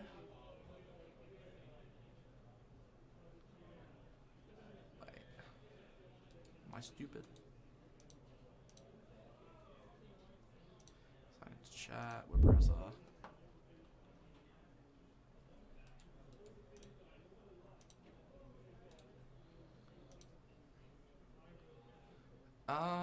Alright. I'll get the melee link for the people who asked.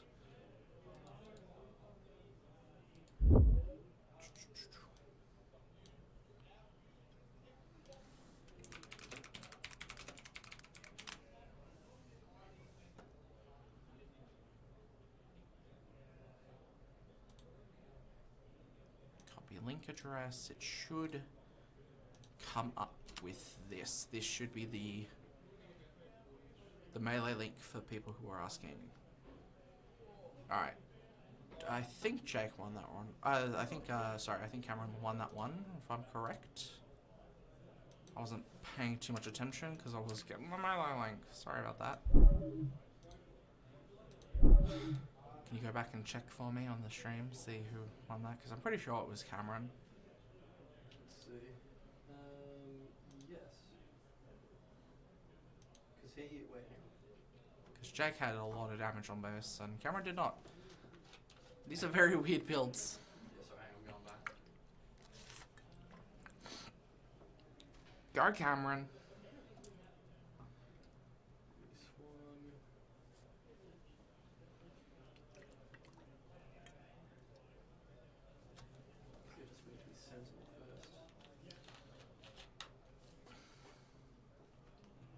first. Alright, what are we sideboarding here? Alright. Let's have a look at their sideboards. So Jake is playing 1 Bo-Katan, Secrets of Power Bo-Katan, 1 Galen Urso Secrets of Power, 2 Lando Calrissian Lawless Time, 2 Luminous Beings, that's Legends of the Force, and 2 Tree Remembers and 2 Nimble Prowess in his sideboard. I don't remember what Luminous Beings does. I think it's the first time I've ever seen that card be played. Put up to 3 force units from your discard pile on the bottom of your deck in a random order. Give that many units +4/+4 for this phase. That seems quite solid, actually. For 6 in a kind of grindy matchup. Why not, right?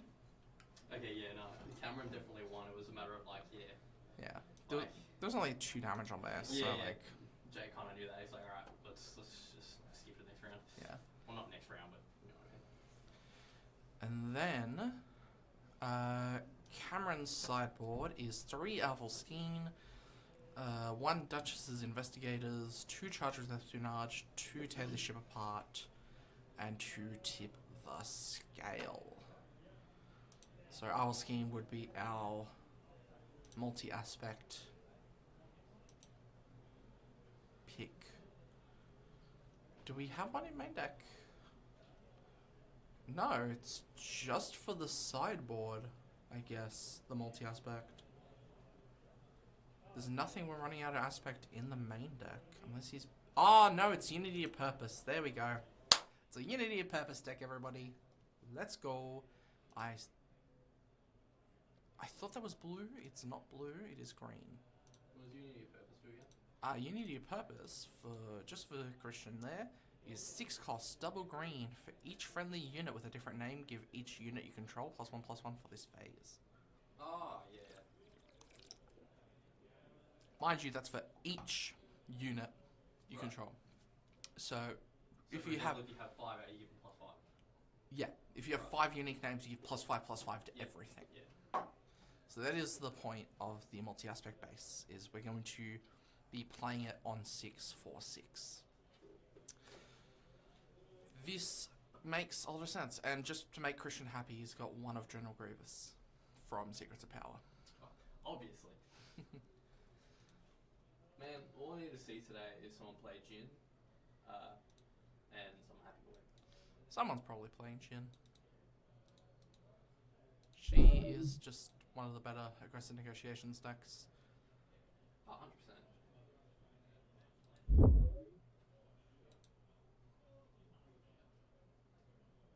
God damn. I don't know. I'm on my Cal Kestis grind at the moment.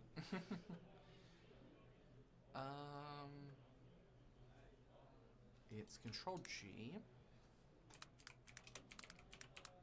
Oh, it does not look like anyone's playing Jin Urso today. How could they? No, Wow. fair enough, fair enough. Alright. We're finally starting up game 2.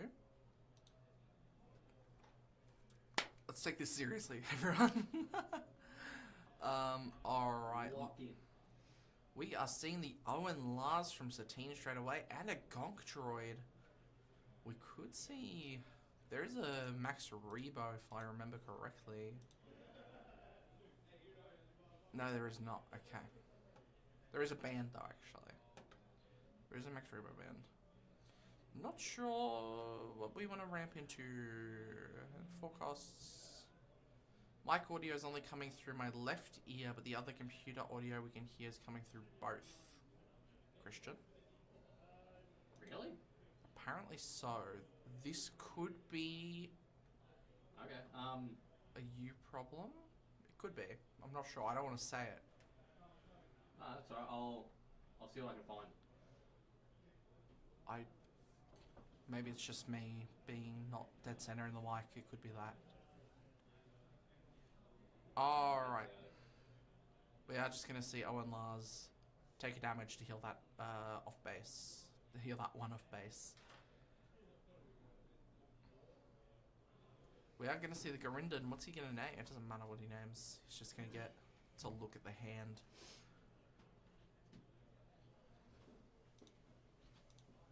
Sorry, I check that overlay for a second. Yeah.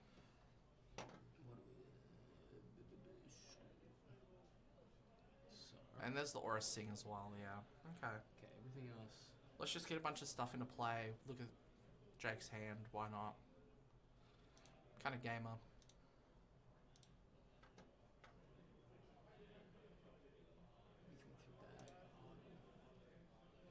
Do you reckon you can move it off the screen so I can... Oh yeah, my fault. Yeah. Thank you.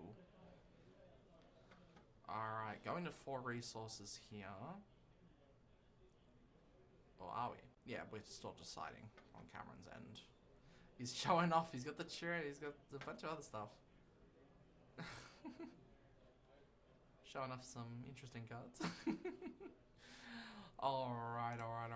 On to 4 resources. We are seeing the Protect the Pod to get rid of that Aura Sing. We are going to see the charge with Espionage, I think is what it's called. He's going to get to look at the hand, discard, whatever. Get rid of that Turret Imway. I don't think it's called Charge with Espionage, but the card is you exhaust something, you get to look at their hand and discard a card with the same aspect. So we are going to see Owen Lars just swing into that thing just to get another damage on it. We are going to see 1. We're going to heal the 2. Are we going to heal the 2 off? We're going to heal 1 to get 1 damage on base. I'm not sure what the point of this is, because I'm not big brain enough for this deck apparently. But we do have 3 damage coming here. Alright. Oh, and there's the, I know what that card is. The Corrupt Politician. While you control more units an opponent, this gains Sentinel. We're setting up for that glorious Unity of Purpose turn. We got the Spy token off the Sly Moore as well. We are gonna swing the Owen, restore 2 into the Corrupt Politician to search top 5. We're gonna search for a Force unit. What are we gonna grab? We are back on 1 now. On base. What are we grabbing? Nothing. Oh no, wait, we grabbed something. I'm just blind. I'm sorry. Slime or deploy.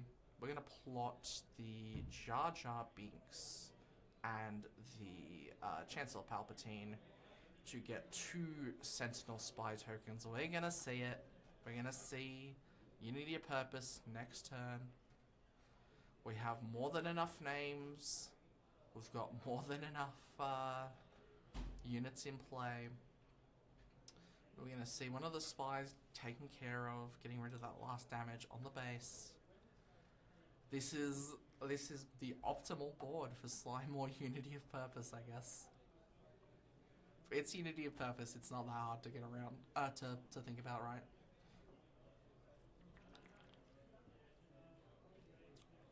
Let's see the Satine deploy.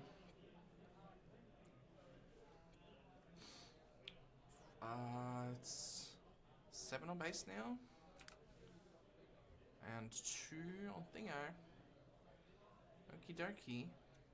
Right, that's the Slymore ping, that 2. She has the buff, I guess, from the Jar Jar Binks. Wow. Here comes the Ezra. Yep, Spy getting rid of the Yaddle. Satine still can restore 4. But this won't matter if we have that Unity of Purpose for next turn, right? So he kills off the thing just to heal the 4, going down to 3 damage on base. Do we have it? I see the Craving Power in hand. If he has it, he's putting the Max Rebo Band into resources here. No showcases this time, I just noticed. Okay, Craving Power and a Slime Wall, getting rid of the Ezra Bridger. Looks like we do not have the immediate Unity of Purpose. We're just going to try and draw into it. Hopefully soon. There is a Shatter Point in hand. We do have the Force live. But we're going to see the Captain Rex. He's going to give Sentinel to itself and to something else. It won't particularly matter because I think we just claim and hope, right? And if we don't, we have the Craving Power to answer that Rex next turn. Oh, we are going to see the Rex. Okay. Fair enough. Just get rid of it while we can. Still, we will see the rest of the damage restored with Satine. We're just going to apply pressure. Might as well. We're at this opportunity. We're going to deal a crap ton at once because Jake has claimed. It looks like, yeah. Everything all at once, basically. No? He went into killing the, he went into killing the Satine. That's what he did. Satine's dead, no more Restore 4. Still don't have that Unity of Purpose, it looks like. Okie dokie. Yeah, Satine being a 0-8 means you have to invest a lot of units into killing it. But, you know, they don't take anything back. Still no Unity of Purpose. I see the Max Rebo Band, I see the Craving Power. We just want to top deck that Unity. We've got the right board for it. There's no big board wipe that Jay can really play. He's not running any except for Hyperspace Disaster, which this is not space, so it doesn't really matter. We are going to see the 5 on base from Sly Moore. And 2 in the Gungi from her on attack effect. We are going to see Craving Power. Just kill off that Chariot MY. Now we have a 5-5 Trooper. Yeah.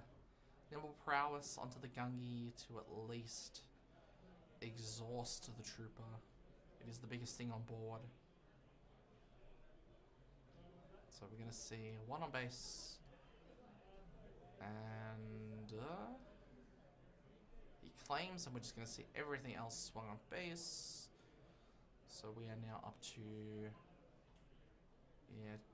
17. God. Oh my god. And there's the Max Rebo Band as well. We had enough for both because of the Gungi. Not the Gungi, the droid. The Gonk droid. Making it 1 cheaper. God, this is very aggro swarm, huh? What are they?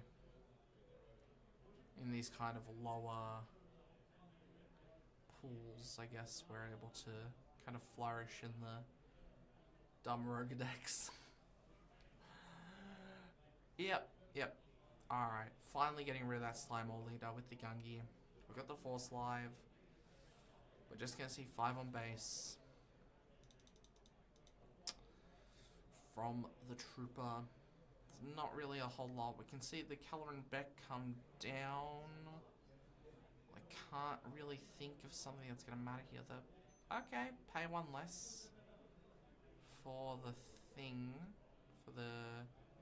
Yeah, he realised he didn't look at all the cards. Yeah.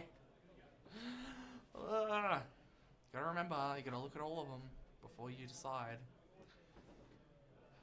Play down the Obi, got Sentinel for the phase, thanks to the fact that it just got played.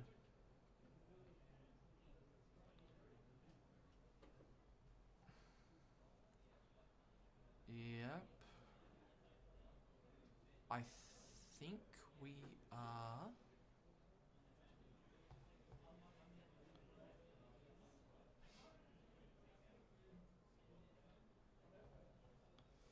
We're in a really good spot for Cameron, unfortunately for Jake.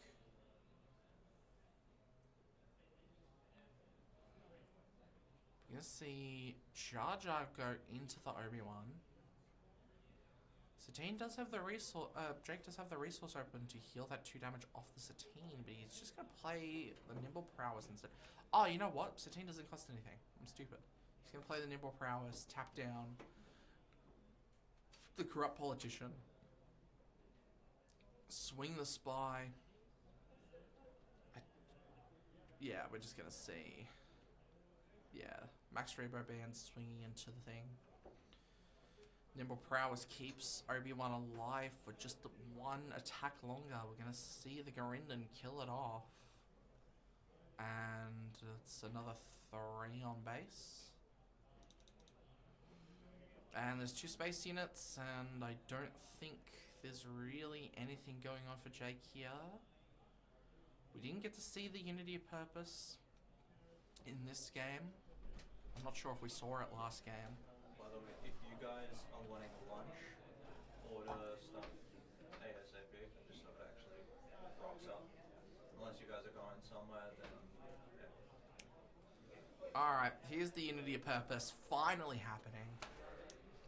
Waited all game for it. A bit overkill at this point. We've also had a few drops after lunch. Oh, really? So if you want to This report just that. in, few drops. Yeah, we're getting drops after lunch. We got lunch break coming up after this game. I don't think this turret matters, just because we're just gonna... I don't know, I think we're being silly now, right? We've got these units that are just gonna be able to... Yeah, okay, we're just being silly at this point. Playing it out as long as possible.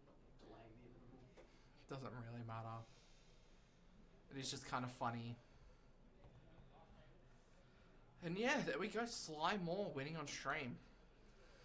That was not something I expected, but here we are. Happy though, like best showcase in the game. So, If only they actually had it. yeah. Alright. We are off to lunch break now. We will be back sometime soon. I will put in the chat with Byron's YouTube account when we are back from the lunch break. Shouldn't be too long, but we yeah, we'll be going to get lunch. Everybody's gonna rest up, take a break after 3 long rounds. Ah, we didn't set it to round 3 on here. It's so dumb. That's fine. I'm gonna set it to round 4. I'm gonna be proactive. I'm gonna set this to round 4 if I can find. Should be your second tab. Oh no, wait, sorry, third tab. I know it's the 3rd tab. I was just trying to find Oh, okay, the round number name. So yeah, we're going to round 4 after lunch. I'm gonna set up the BRB screen to be. I can be cute and say gone fishing, but we'll be back soon for round 4. Lunch break. That is too much text. I will. That's a lot better. I'm just gonna put it. I'm just gonna get rid of that lunch break text. We'll be back soon for round 4. We've got lunch break coming up at the moment, so we'll take a break. There's a couple drops. We'll see how that really affects things, and we'll get back to you soon. See you later.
Hello, everybody.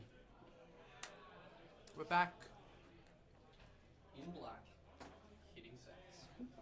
We went for lunch. I got Hungry Jack's, so did everyone else. Except Byron, he got pizza. And Hungry Jack's. So, we're going into round 4. I actively do not know who's playing. That's fine.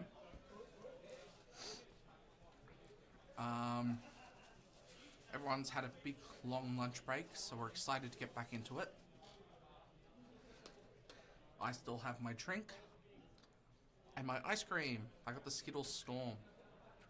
They're soft little baubles of lolly, I guess. It's nice, actually. Alright. This is... Okay. This is Chewy Alliance Outpost versus Yularan Red.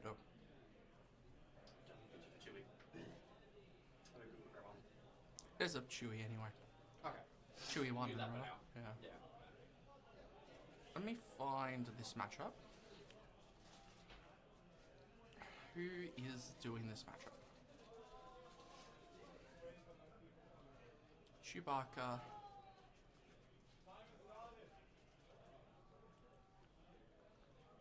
Alright, it is Coaxium Mine.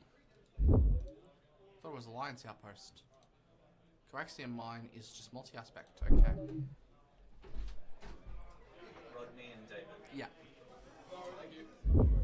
Like how he told me like immediately after I found it.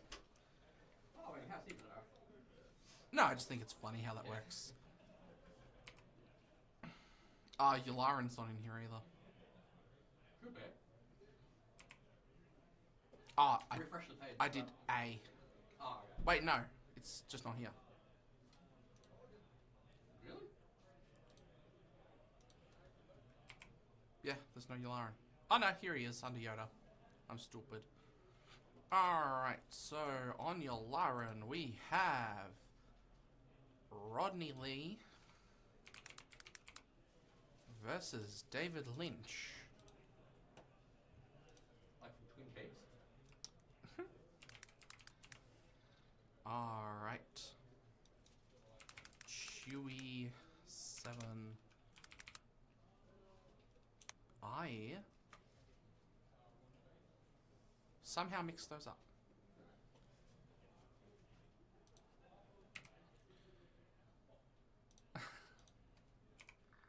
That's so funny.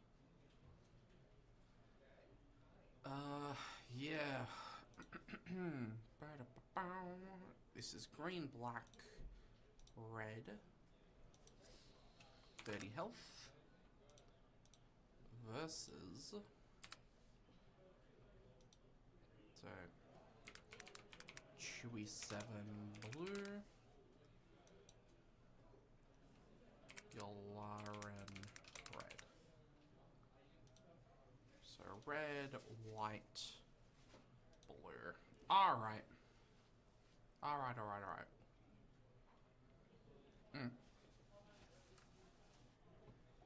Let's swap these over.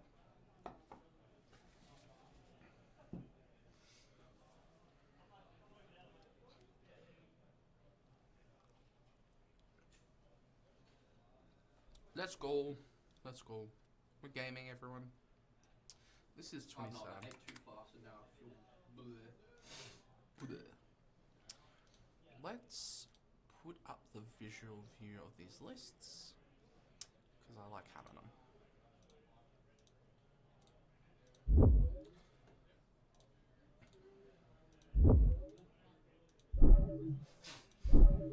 Alright. Round 4 is beginning.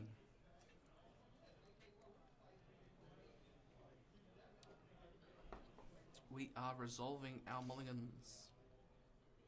I think we're fully resolved. We're just doing our resources. So Yularen, very fast deck. What's the alarm do again? It's kind of like Lair. You attack with a unit and then you attack with another unit. Okay. But the second unit has to cost less than the first unit. Right. And then he flips on 5, he swings, and then you swing with a 4 cost or less. Right. And then for... so we're playing the BT1 straight away with Yularen, and we're playing the Charismatic. And then Chewie is also a fast aggressive deck. You can get his leader out super duper quick. He's cool. We can get pretty creative with him. Alright. So, pretty classic turn 1 for both of these decks. BT1 pretty much is the optimal turn 1, I think, for Yularen, right? Yeah, what? BD1? BT1. Oh, BT1. Okay. Yeah. It's the black R2. Yeah, yeah, yeah.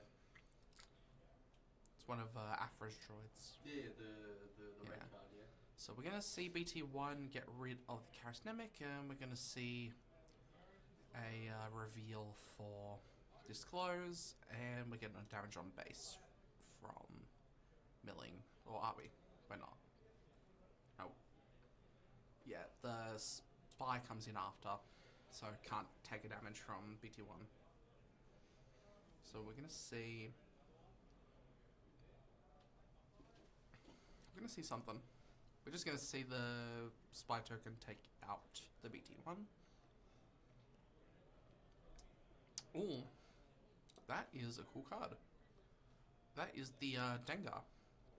It's got legs. And the Bith Brute! Bith Brute! Woohoo!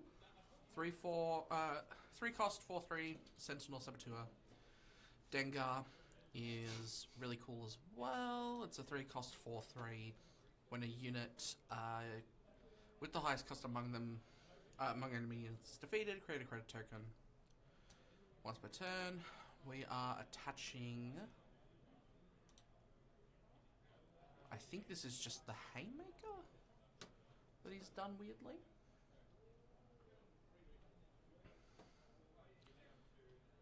Yeah, maybe. I'm not sure.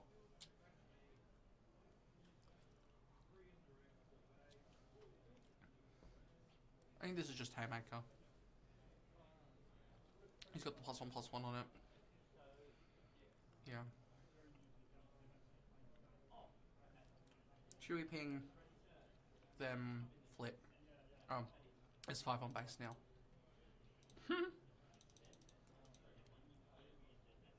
And yeah, we're going to be using Chewie to also get rid of the unit.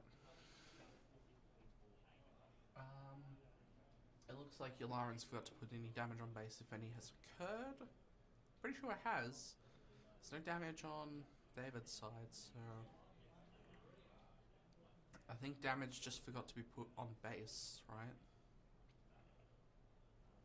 There should be... He's just checking what Yularen does. Maybe I missed it and he wasn't swinging at base.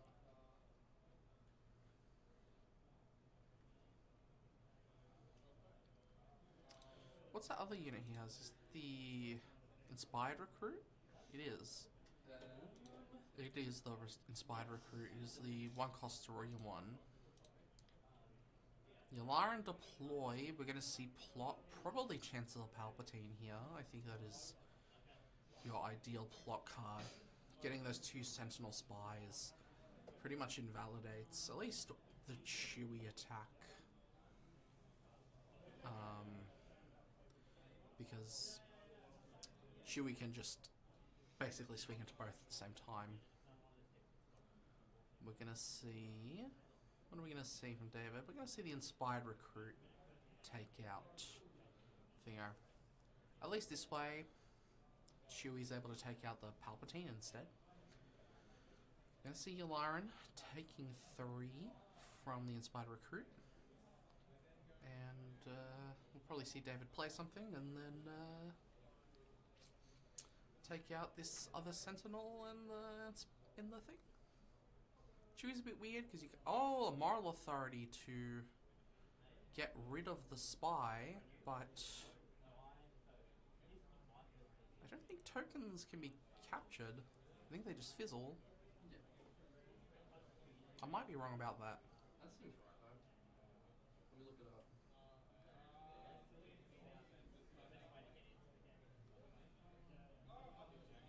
We are able to get rid of... There's a Battle Fury now on the Yularan. I kind of missed that in thinking about this Moral Authority, but... We would still be able to... Yeah, it fizzles. Yeah, it fizzles, so that captured spy shouldn't exist anymore.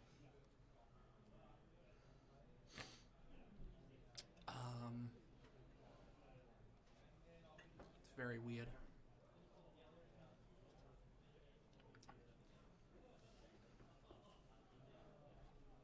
I might see... Oh no. No? It doesn't fizzle, but it doesn't get captured either. Okay. It essentially gets put in like its own kind of like timeout zone. Okay. Okay, so the official rules. Let me go back to it. The official rules say. Finally seeing some damage. Yeah, 10 damage because they missed it the first until time. the unit is captured is immediately set aside, removed from game, instead of being placed under the unit that captured it. So it basically just fizzles. Yes, but it can be brought back. Can it? That's weird. Alright, whatever. It exists. That's all that matters. If it exists, it exists. We're gonna see Craving Power on the Yularan, finally getting rid of the Chewy there. Getting the Spy token back, because the capture... Oh, wait, no, okay. Goes away. After capture. That's kind of weird. Whatever, it exists. Does what it does. There's another Inspired Recruit. Okay. We're just gonna see another 3 on base, yeah. This is a very interesting game so far. Very, very weird, interesting game.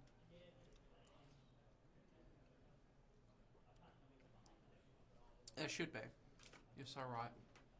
They haven't. They should be. You're right. I'm not sure why they haven't caught that. Yeah, it should be, but you're right. I completely missed that too. This is a very weird game. I don't know.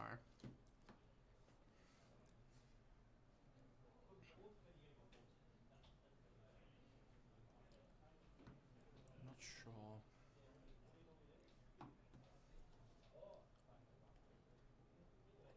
You're absolutely right, though. There should actually be 2 more.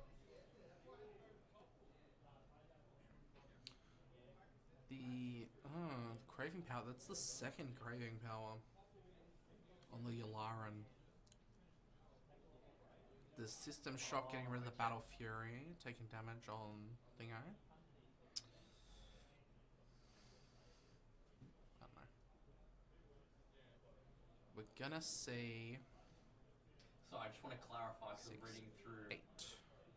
Just to clarify, I'm reading through the rules. So with the token things, when it says set it aside, you're right, it does fizzle. The reason it's mentioned setting it aside is because it's not something you put in your discard pile, so Yeah. it just goes away in its own area. Yeah. So there realistically was no captured spy. No. We're gonna see 2 more damage on that Yularan. I think... Make me download a full PDF just to read it. Yeah, I'm not thinking this 2 damage is gonna matter too much, to be honest. Inspired Recruit taking out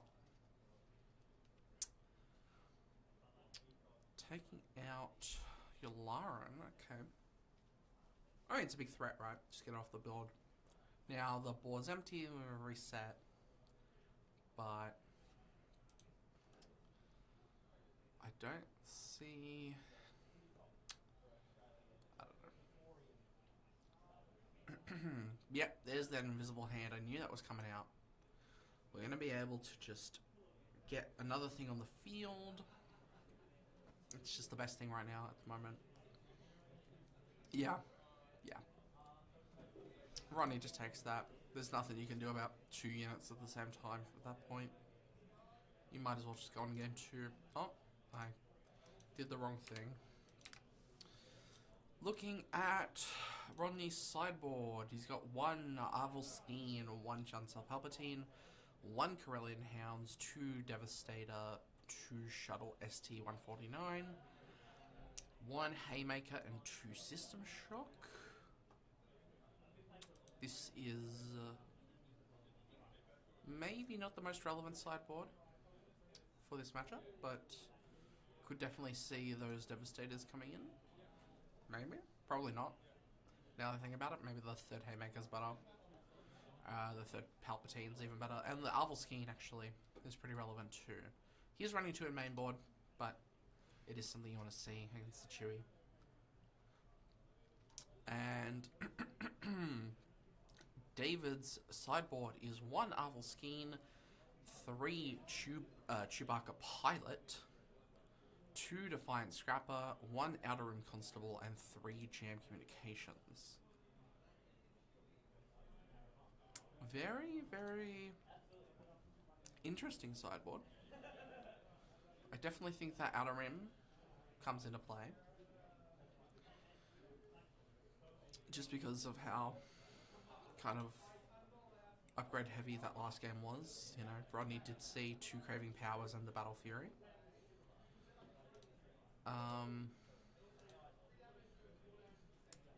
Maybe the Chewie could be fine. I don't know. I don't think so. I don't think David's sideboard is that amazing in this matchup. Jam is maybe just getting rid of Aggressive and Haymaker. Yeah, we're just gonna be shuffling up at this point.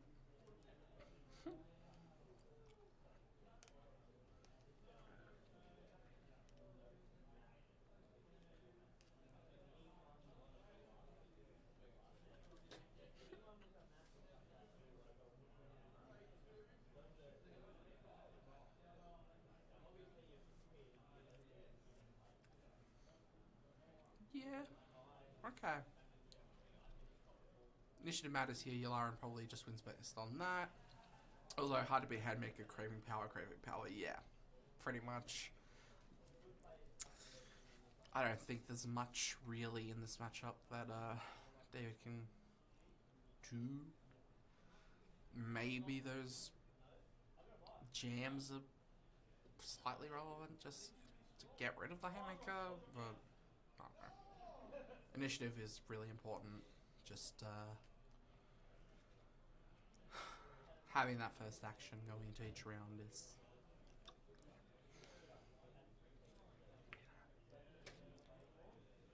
ugh. Okay.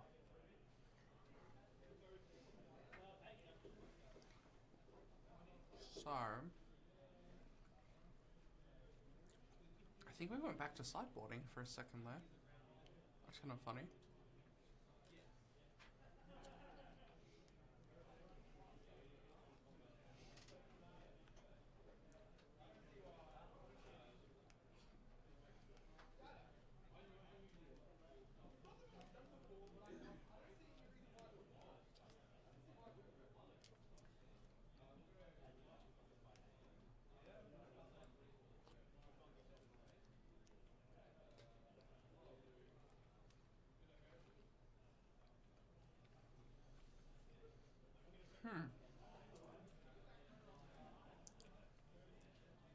Alright.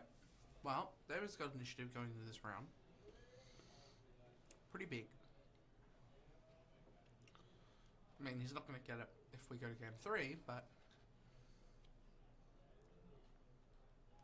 we get there when we get there, right? We have to win game 2 first.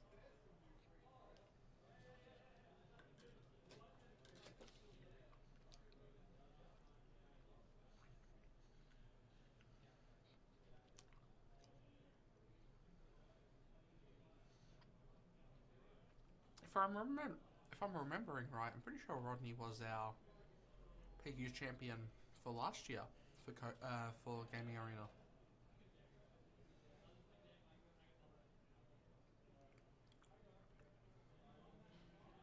I could be wrong. I'm pretty sure. Someone can fact check me on that.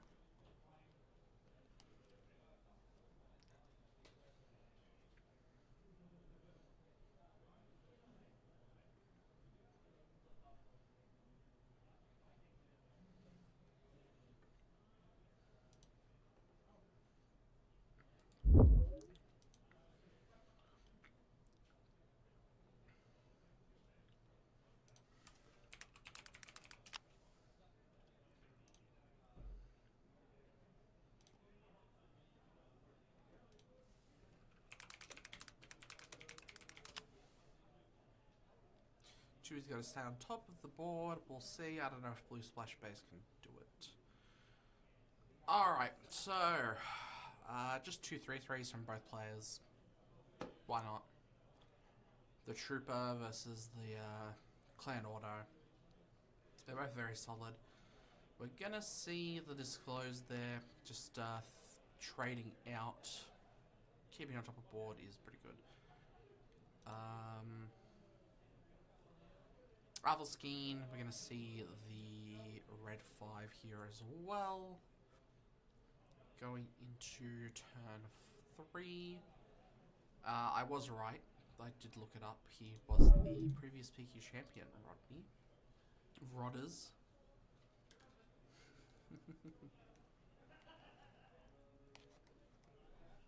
We'll see if he defends his title of Gaming Arena PQ champion.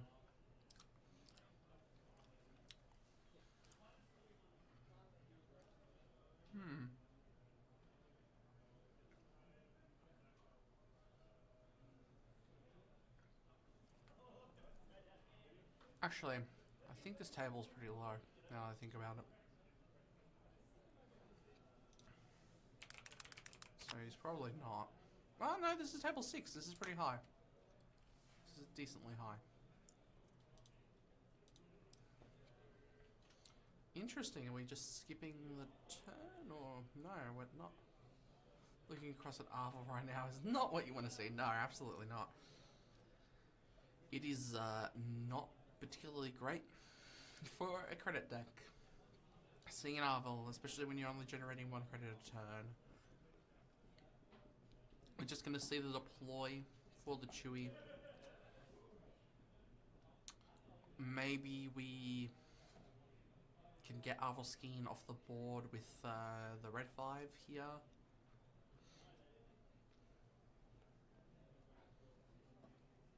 We're going to see Arvel swing first, so we are going to keep our credit, which is pretty nice if we do our thing. We can absolutely see Arvel get off the board. Yeah. Okay. Yep. 4 into the BT1. We're going to kill off the BT1 because it's 5 damage. Arvel swung into base, so you know. And we're going to see, we've got the credit, we're going to see red 5 get rid of Arvel here. Ronnie's got 2 resources. Oh! Okay. Is Chewie Ping only 1? I thought Chewie Ping was 2. Did I miss something there? Is there a reason?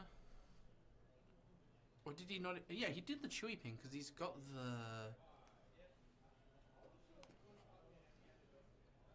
He's got the credit.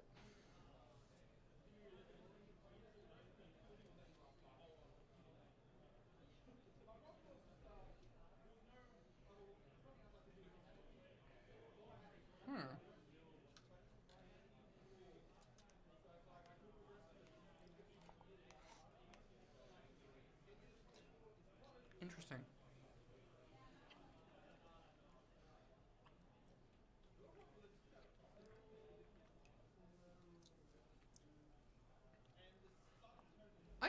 I think you asked this last time, Paula. Someone asked this last time that Hog or something, or Chadside too, actually. Would Keanu Reeves make a great Darth Revan? I don't know. Probably not. We don't really know what. Oh yeah, I think someone did mention that. Yeah, someone did. I don't think he would. I don't think Darth Revan is that well defined of a character in canon anyway.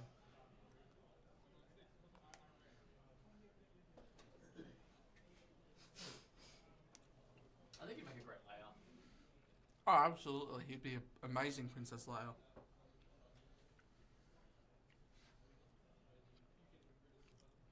If we can get Keanu Reeves in a... The Jabba slave outfit. yeah.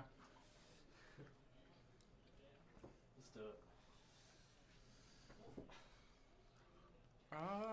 Yeah, this Arvel just kills off. Sorry, it swings up just a crap ton. Still in like 7 at the moment. pretty nuts. How much bullshit is on that Arvel scan at the moment.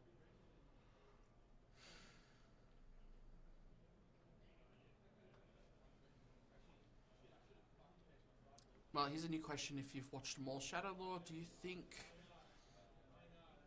Do I think it was pink? Do you think you and your Yeah. friend think that the pink Twi'lek Devon will become Darth Talon? I think that is a real possibility, That's actually. cool. That's a cool idea. That could happen. I could see that. I didn't even think about it like that, but yeah, no, it's... I won't talk too much since the show. Sorry for asking the same question again. I thought you were a different live stream. Fair enough. Yeah, no, I think it's definitely an interesting idea. I don't want to say too much. The show only ended on Monday. If you haven't seen it yet, what are you doing? No, she'll become Keanu Reeves. Thanks, Andy. You'll become Keanu Reeves. Thanks for that, Andy. I appreciate it.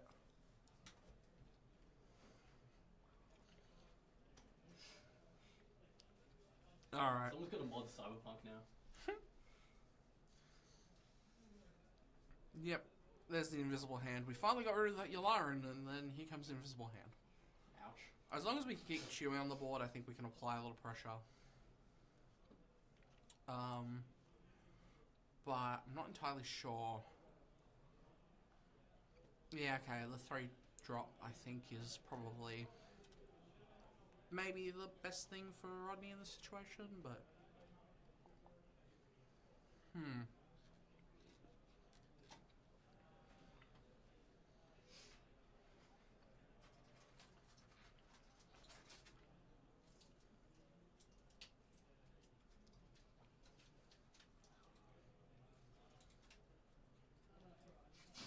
Oh, Cinta Kaz. Do we have enough to get an upgrade on her to make her a Sentinel? Which one? The blue one? Yeah, the blue one.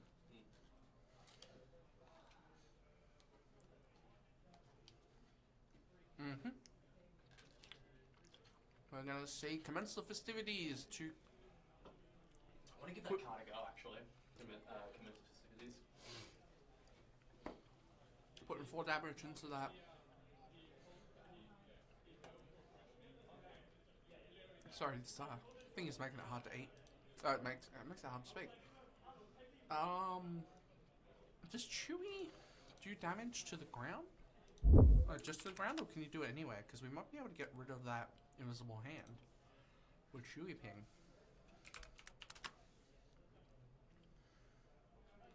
Yeah, it's just damage to a unit, so we can we have set up. Okay. Yeah, we're gonna see. Ah. Okay.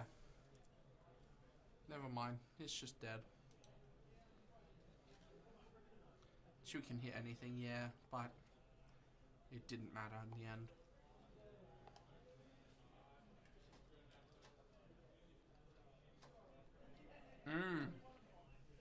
Searching out the lead.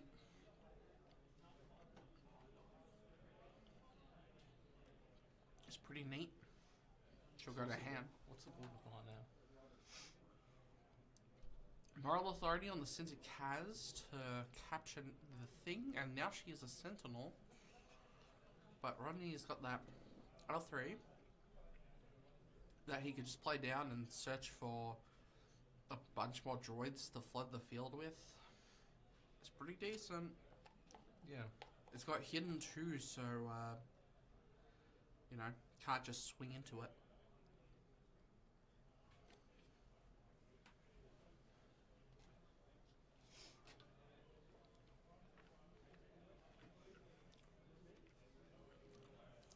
Mic is very quiet. I have full volume with headset. I'm on it.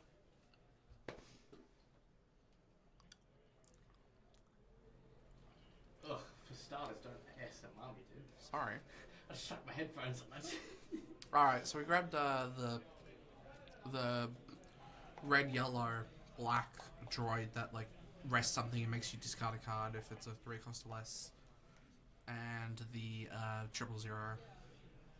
We can just keep flooding the field, unfortunately, with this droid engine with the invisible hand and the L3.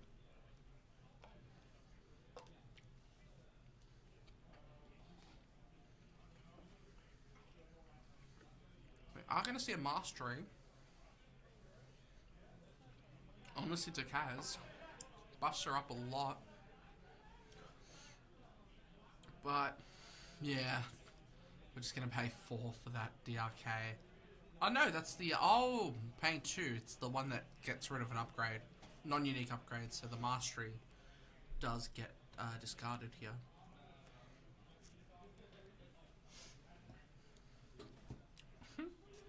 That's, yeah.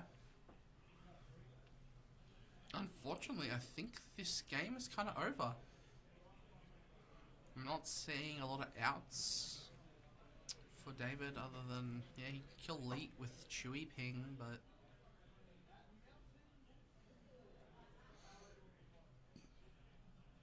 I don't think that's entirely relevant, right?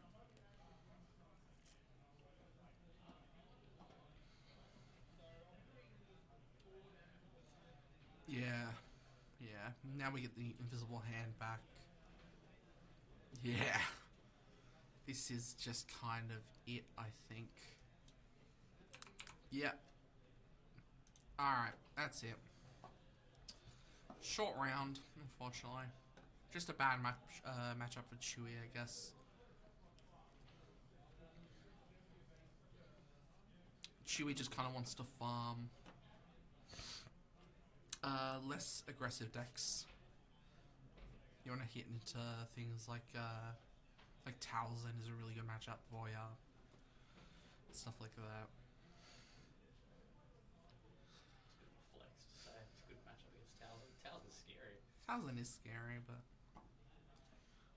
I don't think we're seeing too many Towsons today. Yeah, what's that like? So I can't actually search by typing that. That's pretty vom.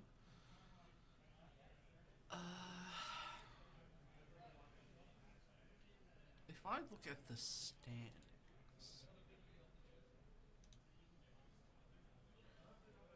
so let's go to round 3. There is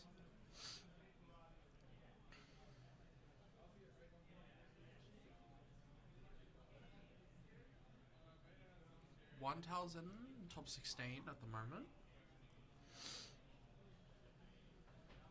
Not a lot of other thousands. Gotta go to the next page if I want to see any more. A fair few people dropped already. That's a second thousand there. Chewy Yellow is definitely favoured into Yularin. Probably. I think I have to agree with that.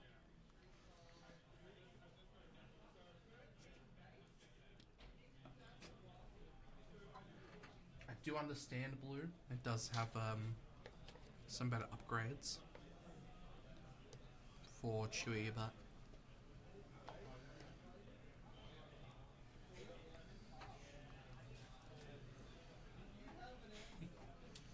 the Blue just has worse interaction than the Yellow. Splashing Kanan could be interesting here, though. Let's look at his list. So for multi-aspect, Han Solo's in here, in the main board. And Ascension Cable is a 1 of. So the Han Solo is a 3 of. This is the Spotlight deck one for set 7. The 1 cost green blue 1/1 shielded on attack given experience to this unit. And then Ascension Cable is attached to a non-vehicle attached unit against Saboteur. That's the, it's also yellow, so, yeah. 3 Mastery, 3 Moral Authority is our main upgrades there.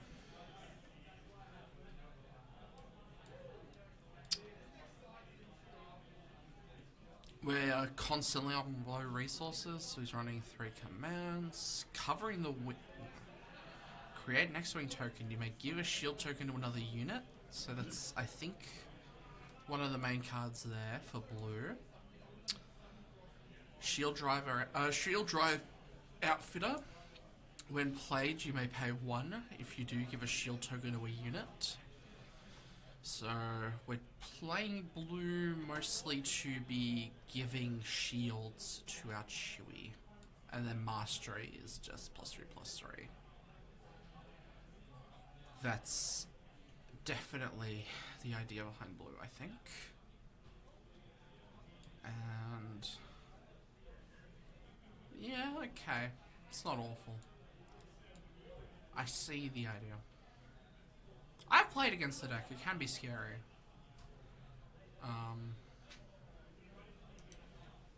But unfortunately, it just has a bad matchup in the dual arm, and that's what we had to see today. So, what are you gonna do?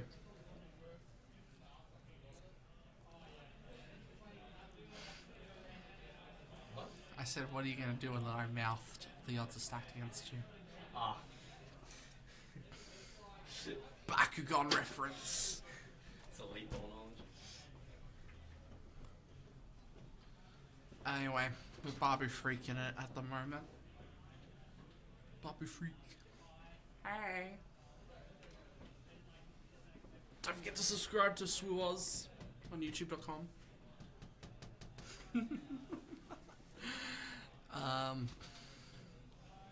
I guess we're waiting for round 5 now.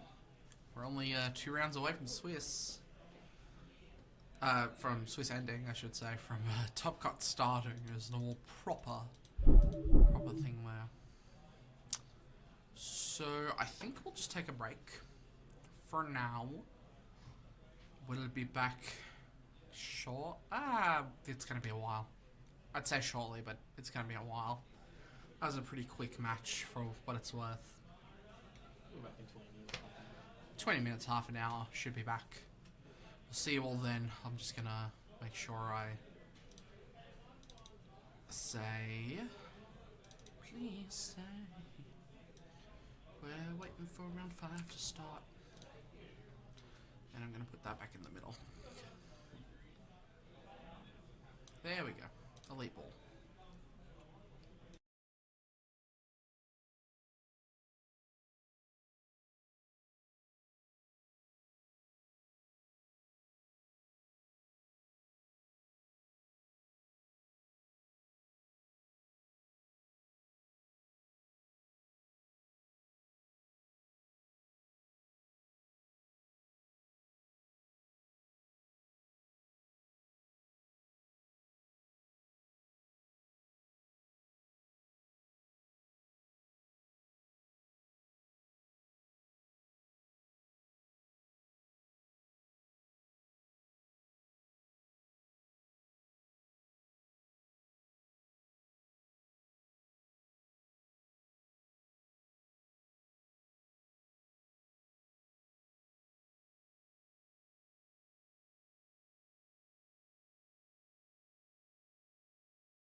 Hey everyone, we're back.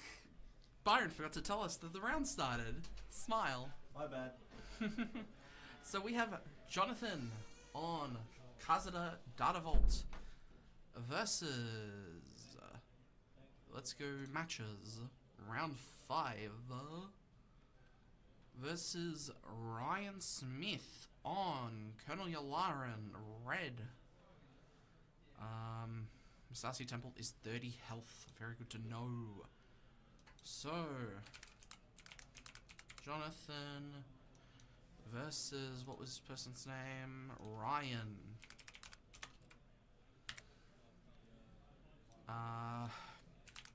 Kazada DV and Yalaran Red. Very annoying that they're sitting in the opposite positions of what they were before, but it is what it is. So, 30 health, 0.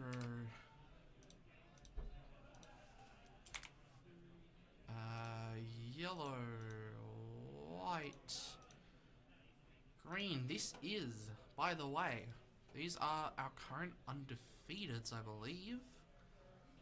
Ryan and Jonathan. Jonathan is the same Kazada player that we saw. It's our teammate here at Vale. So again, sorry if there's some biased commentary. Jonathan is one of my teammates, so I'm very invested in him doing well. I feel like it's all the more reason for us to be mean to him. This was a matchup Jonathan was fearing, just because it's another aggro matchup. Both of these decks are very aggressive. Seeing 22 damage on Jonathan's base, and Ryan's base has... I want to say that's 13.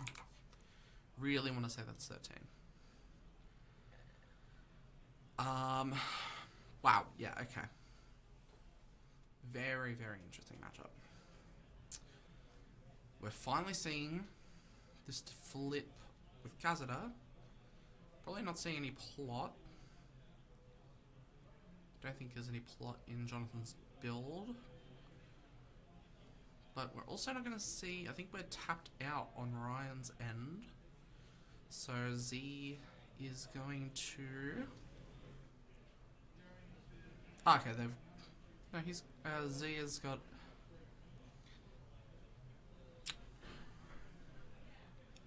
all their resources... all of Zer's resources? I'm trying to respect the pronouns, it's just...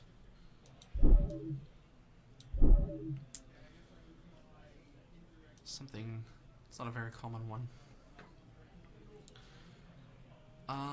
So...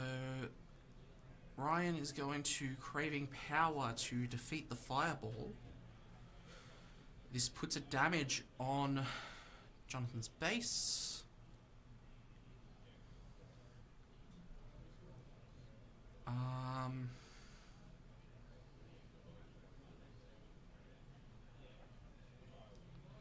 This Kazada pilot Falcon is swinging for like a lot.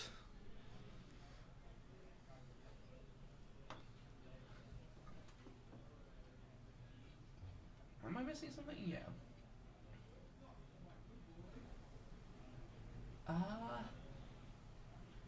think it's 19? Doesn't sound right. Because it should be 3 plus 3 plus 1, right? Was I missing something? Okay. We're just going to game 2. Ryan won that one. Z showed off some stuff.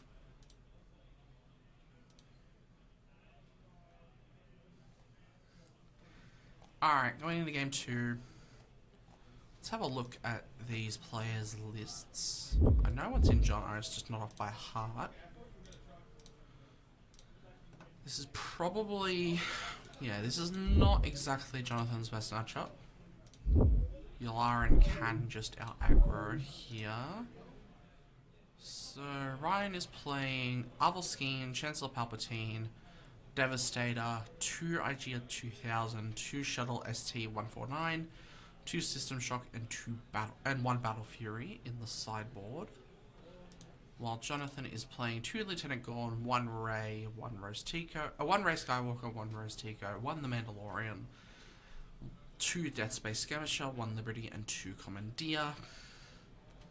I'm not sure any of these are very relevant into this matchup. Thank you. Boo-boo. That is the one thing I neglected. I'm very appreciative that you reminded me. K for Kazada, and Y for Yularen. Thank you so much, Sephiroth. That is... Wah. Yeah. I had to kind of rush into this one because Byron forgot to tell us that the round was starting. And we were doing some housekeeping. So. Smile. Smile.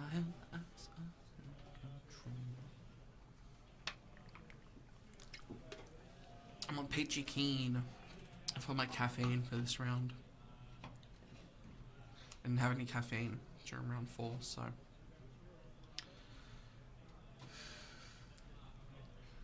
Yeah, this definitely doesn't seem like the best matchup for Jonathan. Maybe that Rose Tico to apply more pressure, because she does come in readied if we control a non-unique circuit, a non-unique unit.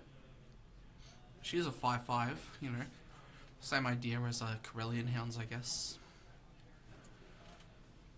where you just play it to aggro. So, but I'm not sure. Yeah, I'm just not sure. This matchup is that great for Jonathan. Yularen being able to swing 2 on ground while primarily Jonathan wants to play space is quite jarring. This is pretty much the same build of Yularen we saw in the last match. It's that same kind of droid engine where you run the L3 and the invisible hand to spit out a board if you've had to play the board control matchup.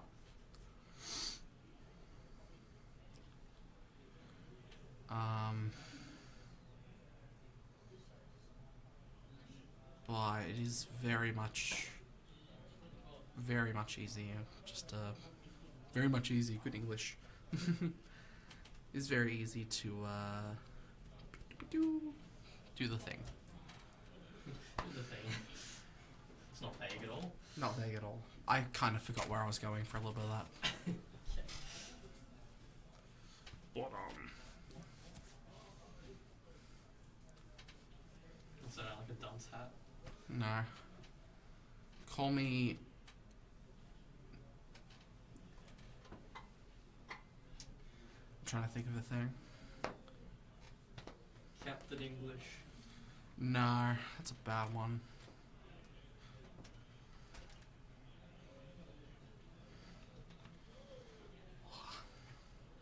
Got the pirate hat on. Just trying to think of skeleton crew reference. Call yourself SM33. Call me SM33 the way ibuprofen.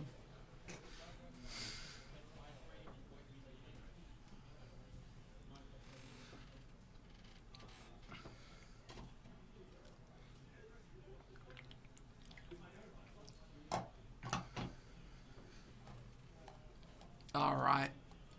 I'm pretty sure Jonathan starts with initiative here. I don't see... I dropped my ball. The baby dropped his ball. I dropped my ball. The baby dropped his ball.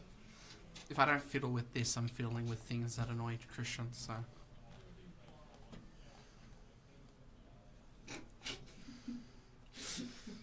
like that, for instance.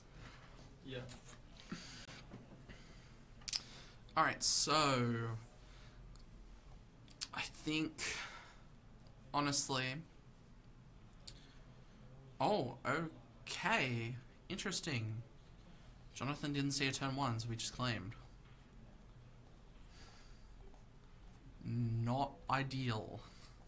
The Benthic is there to just exist on the board for now. It's gonna be swinging for like 3 pretty quickly.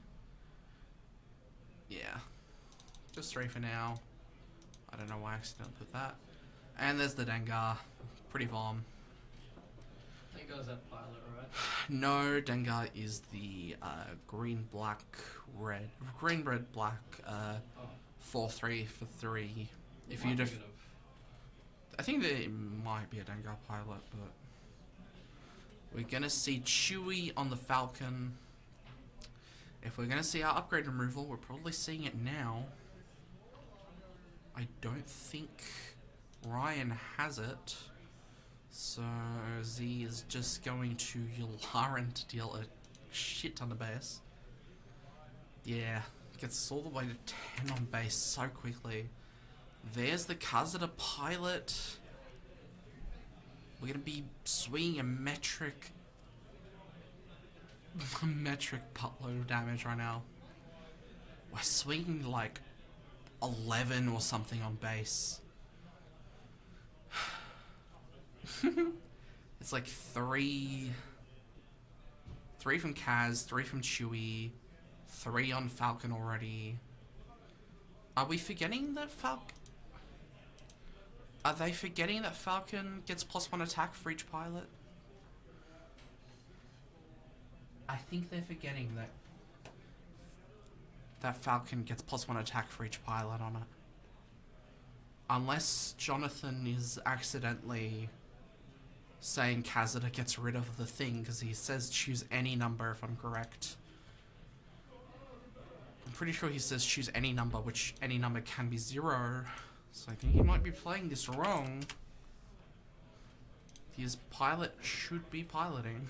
His damage should be increased. It shouldn't just be 9 on base. I'm gonna put it for now, but he should be like... He actually should be swinging 11 with the Millennium Falcon.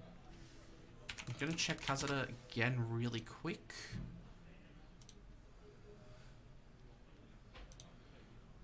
Choose any number of friendly units. Any number can be 0. So this is something that Jonathan has messed up on here. We should be at... We've lost down 4 damage, so we should be at 22 on Yulharen's base. I don't know why we've decided to mess up in this situation, but we have.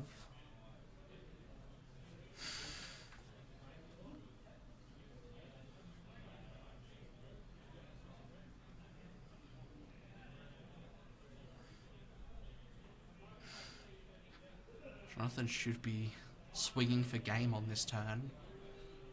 Or on the next turn, I should say.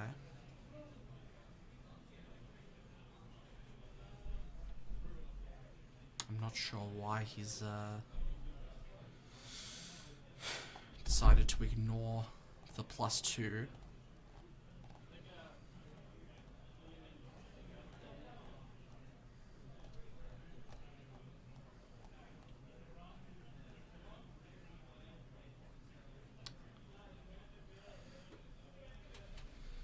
We're going to see the claim from Ryan. Yeah, I don't know why Jonathan's messed this up. I'm pretty sure I'm right. Kazada says choose any number. Any number should be 0.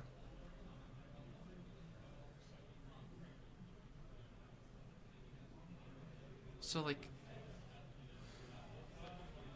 I'm not sure... Yeah, aggressive. We're seeing... I think we just see game at that point, yeah.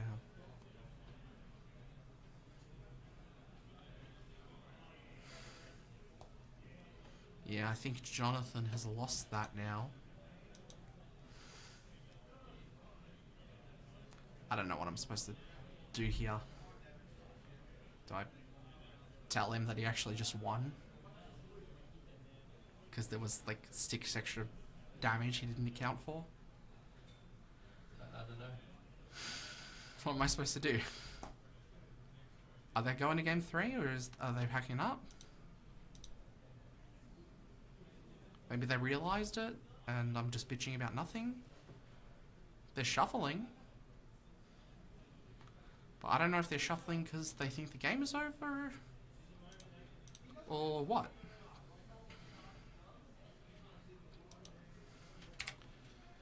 If they go for the cut, I think maybe Jonathan's realised he's won. Nope, oh, no, they're shuffling. Okay. Yeah, I think Jonathan's realised he's won. Oh, good. Alright.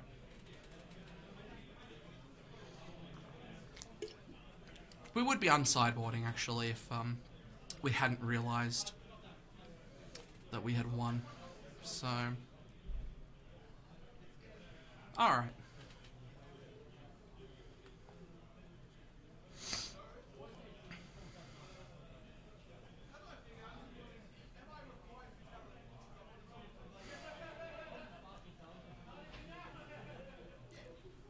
Yeah, it's a game 3. I got a little confused when Ryan moved the leader in base.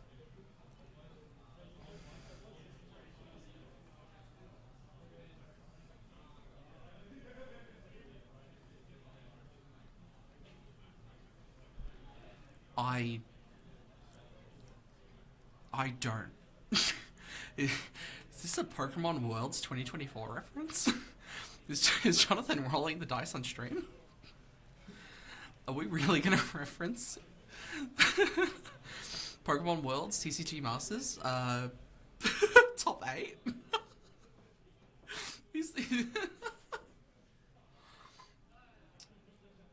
This is yeah, okay. Interesting choice. Interesting choice to reference. I'm assuming this is Elite Ball reference to. Huh? Is the mic close to you? I don't know. We? Why is something really quiet? Ah! Too close. Too close. Too No, close. it's fine. All right. We're set up for game 3.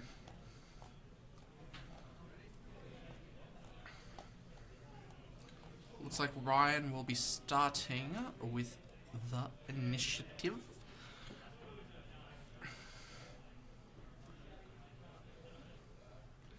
I don't know what Jonathan's... He's like... "Ah." I don't know. Alright. We are very close to... whatever this is. We're almost putting Jin in resources. Definitely seems like a decent turn 1. We're gonna see the... okay, yep. Yep. There's the fireball, we're gonna see the claim, and we're gonna see Kazuto turn off the abilities of the fireball. And then, yeah. We go off to... round 3, so... what are we seeing here? Definitely seeing 3 on base. Makes sense to me. And we're gonna see another 3 on base. They're just swinging each other's bases for now. Do we see the Chenko? We are seeing the Chenko. We're actually gonna... ooh, interesting. We're gonna take out the thing. We're gonna shut off the chain code's ability. So Fireball's gonna take a damage, which means we're probably gonna see chain code swing into that Dengar. Dengar could just kill it to get the credit. I think it happens no matter what, if I'm correct. Yeah, it happens no matter what, if that's something Ryan wants to play into. Oh, there's the shield. that kind of plays around it. Probably should have just gotten rid of it to begin with, but we're fine.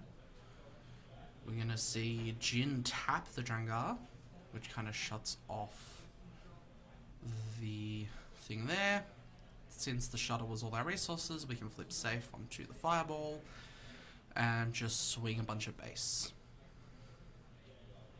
So, yeah, that's another 6. That's another 10 at base. We're at 13 now, I think. Because the chain code is 4 attack, the Fireball is 3, and then the Khazad leader gives +3. So we're on Yularen's flip turn. Probably seeing flip into Palp, if I had to guess. This is kind of the advantage of this Khazad deck. It isn't entirely mono space. It is space focused, but there are quite a few good ground units that we will be playing. We're gonna see Khazad taken down by a Craving Power. We don't really have an answer for the Craving Power Dengar at this point, especially with the shield on it. Now it's a 6/5 with a shield. Not ideal. Oh, okay. Dead Space Skirmisher. Just exhausting the Drengar.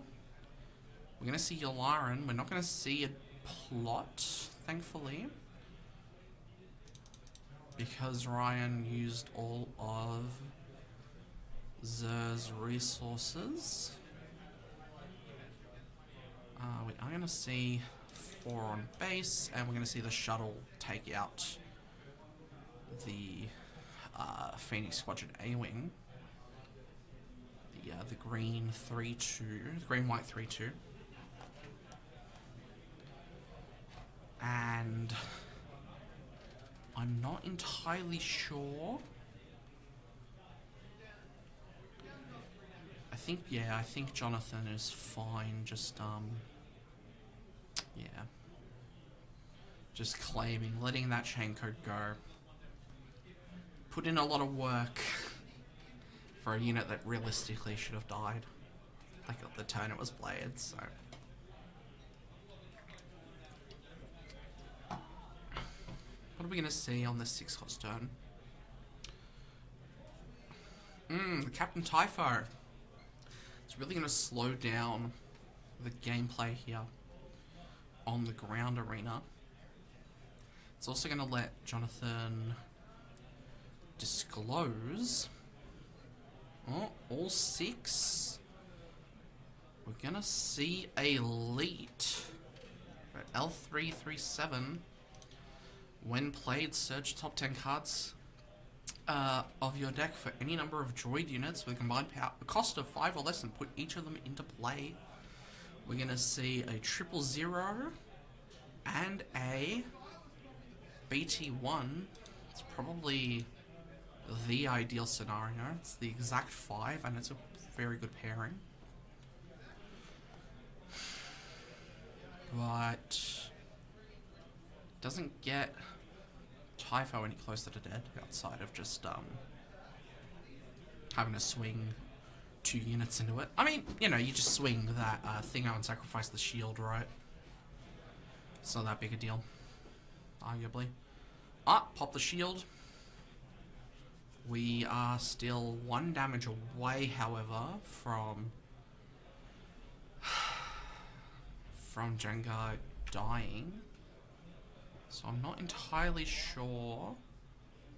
Oh, okay. Maybe I'm wrong. Maybe I'm just wrong.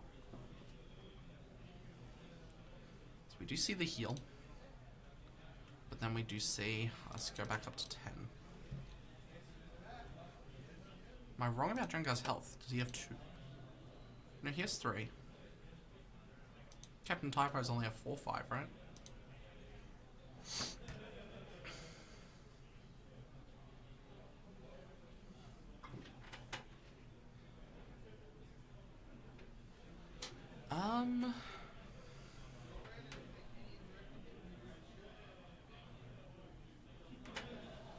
interesting. Very, very interesting. We're going to see 7 for the Radis. Not particularly that much of a threat at the moment. There's nothing in space for Ryan that Z really has to care about.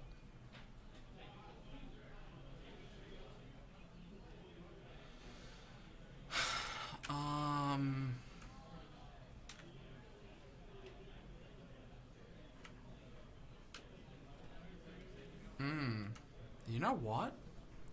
I think Ryan's putting 6s on the base. Maybe that's where I was mistaking that Jono not realizing he was swinging 11 instead of 9. That could be the where that came up from. We are just gonna see the leader do what the leader does. Getting all the way up to 29. It's pretty rough. Not your ideal scenario. Maybe Jono does run Turbo Laser. We might see a board wipe here. This is something that could be happening. If we see the Turbo Laser,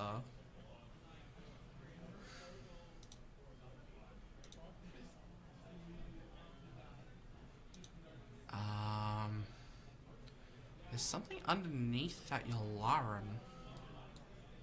It is a craving power.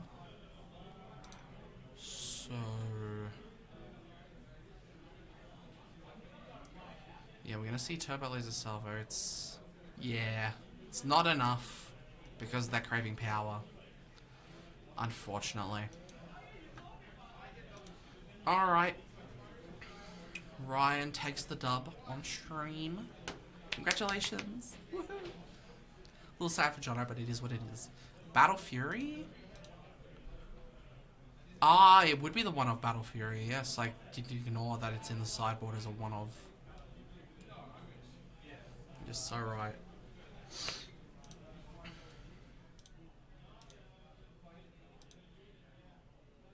Well, Radis is 8. So even if it was a craving power, Yularen's still... Oh no, it would have been enough, you're right. Battle Fury is what put it over the edge. Okay. You are so right. Thank you. Alright. That's Jonathan's first loss of the day, though. And it is a matchup he thought he was going to lose anyway, so... What are you going to do?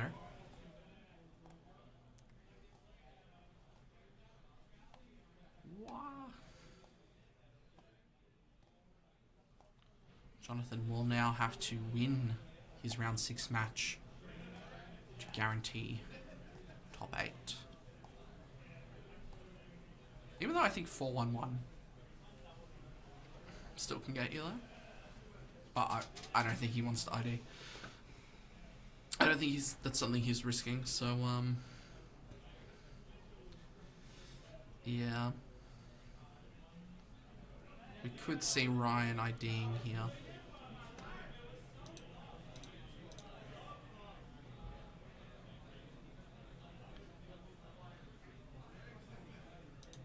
Into round 6. It's only 3:38. Didn't even realise.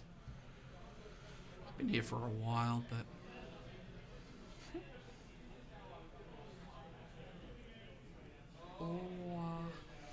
yeah, I didn't notice for a while that Ryan was putting 6s.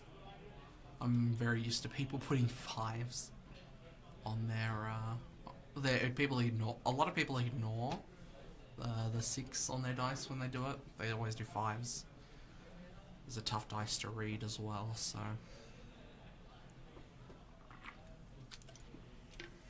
I'll cop to being wrong on that.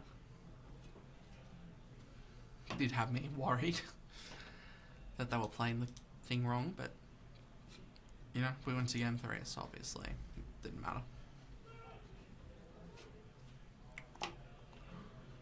I think we're probably going to have to go back on break.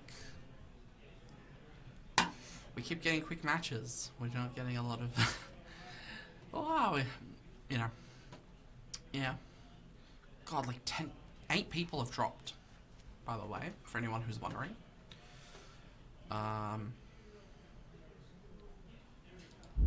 I can repost for anyone who wants it, the Melee link.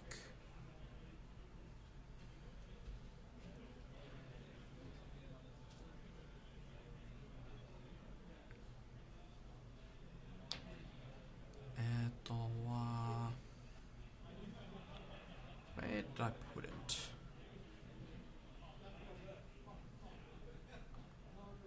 I had it here for a bit.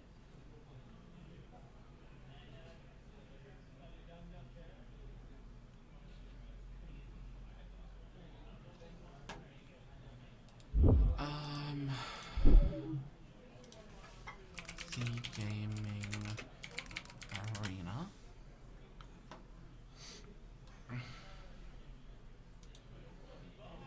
Copy link address. Sign into chat. Open a web browser. So, oh, not inspect element. I'm putting the Melee link again for anyone who wants it. It was a while since I last posted it, so I know there are people who are interested in that.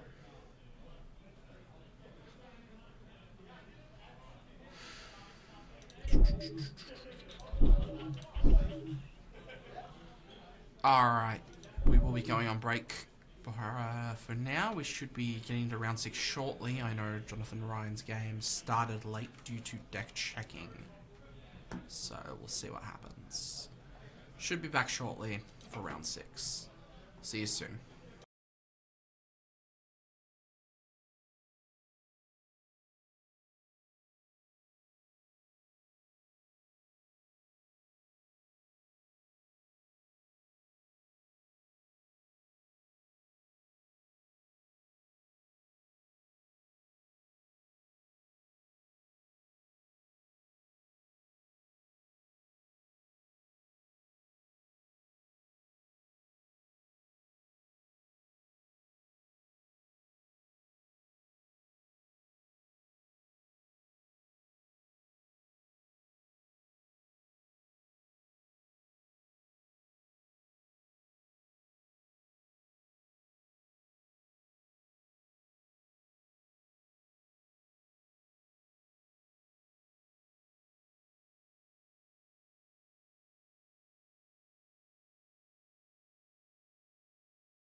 Hello, everybody. We're about to start round 6 of Star Wars Unlimited Planetary Qualifier Gaming Arena. At the yep, starting round 6. Finally back. So, bunch of top 8 is probably IDing. We do know that Ryan wants to play the game, so big ups. They Z should be undefeated, I think, by the end of this. So clean 6-0, can't complain.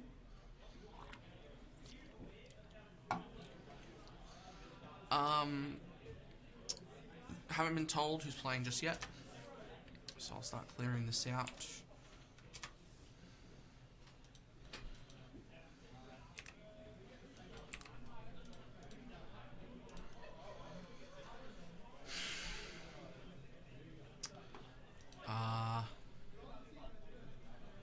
Trying to think. So, current standings as of the end of round 5. Alright, who do we have on stream? I'm gonna go get that now, but Jono and Liam have bitched it. Yeah, but their math is good to bitch it. No, I bitched it. Alright, Jonathan's ID'd. Liam, another locals of ours. Liam Newbury. You'll recognise him if you watch the Trenso Park stream. He was top 4. Yo! How you doing, Andrew? See you, gents. I'm off. You're off. You Yeah, didn't man. do well. No, I conceded the last round. Ah, okay. And then I dropped the first round because I was late. Yeah, fair. So morally undefeated. Morally undefeated. Morally You're right. Morally undefeated. I think 3 matches. Your boy's first time. I'm Well- coming 9th at the last PQ I went to. I was Bubble Boy last time. What are you talking about? Unless you took my spot. Last one I went to was Geelong. Yeah, the last one he went to was Geelong. So, Oh, okay. And that's- it's gonna be Brad on the stream table. Brad versus... I can't remember his name. What's Brad on? Boba Number 7. 7. And his opponent is from. Who am I against? Cameron. Slimy. Brad. Am I blind? I think maybe 2 of the top 8 are playing. Fuck, I should have told people I'm dropping before that. Oh, people are putting their mats over on my mat. That's not kosher. One of them How is dare an you call that avatar your mat. Oh, It's got my name on the box. It lives at my house. I'll take it home today. I bought it from the Geelong PQ and forgot it there because I left early. Yeah. And then it's just. No, you didn't buy it. You had to send me money to pay for it because you forgot to buy it. Your 1% decision yesterday made sense. Pardon? Your 1% to buy the Kazuda has Yeah. given you... See you, boys. See ya. Thanks for Have a doing it all. have a safe drive home. Appreciate it. I am actually so blind. Brad Thompson. Yep. There we go. So we have Brad on Boba 7 versus Callum on Thrawn 4 Yellow Force. What is Callum?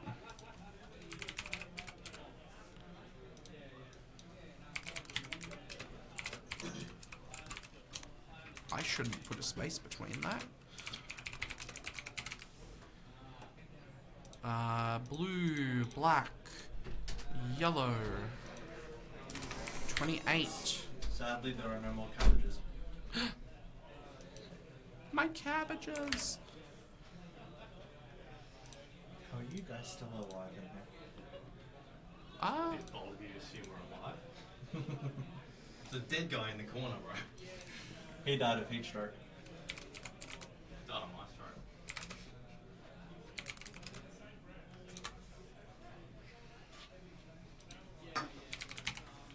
and where is the thing? Well, you guys enjoy. I'm light and not fucking off in a minute. I'll let you guys know in a minute so that I can grab my car keys. Yes, Alright, this should be a cool matchup, I think. These are both pretty funny decks. I believe Thrawn is pretty controlly, where Boba is pretty aggressive. We've got the credit token generation, we care about bounty hunters, where Thrawn is all about when defeats, triggering them twice. We can activate our when defeats without even defeating our units with the Chimera. And then our force payoffs are things like Mother Talzin's Assassins and Karis and yada yada yada. Darth Tyrannus technically is a force payoff. Night Sister Warrior is a really good one because that's just a draw 2 in this deck when defeated. Chimera makes tokens when it's defeated as well. Should be running the Thrawn. I'll pull up the lists, obviously. I don't know why I'm just guessing what's in them. We're running multi-aspect on Boba 7, which, is gonna be for the Honor, which I think is a fair call. Honor's a very strong card. She is a bounty hunter with raid 2. The one I play uses the Stranger. Yeah, Stranger's quite menacing. It's very good in a lot of matchups as well. So we're gonna see turn 1 pass from Thrawn, just taking the initiative, and Boba 7 played out. I can't tell what that is. That might be Honor Bound Partisan. I just don't know if that's in the deck. I don't think it is. There's the Shin Hati. Very strong card. Very strong card. One of my favorite Star Wars characters. I genuinely can't tell what that card is. That might be the Haxian Aggressor. It's a raid 2. 2 cost? 2/2?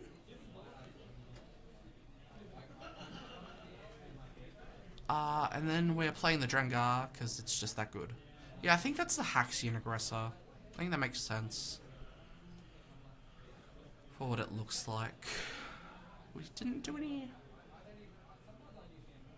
Yeah, we're gonna kill the Drengar with Shin Hati.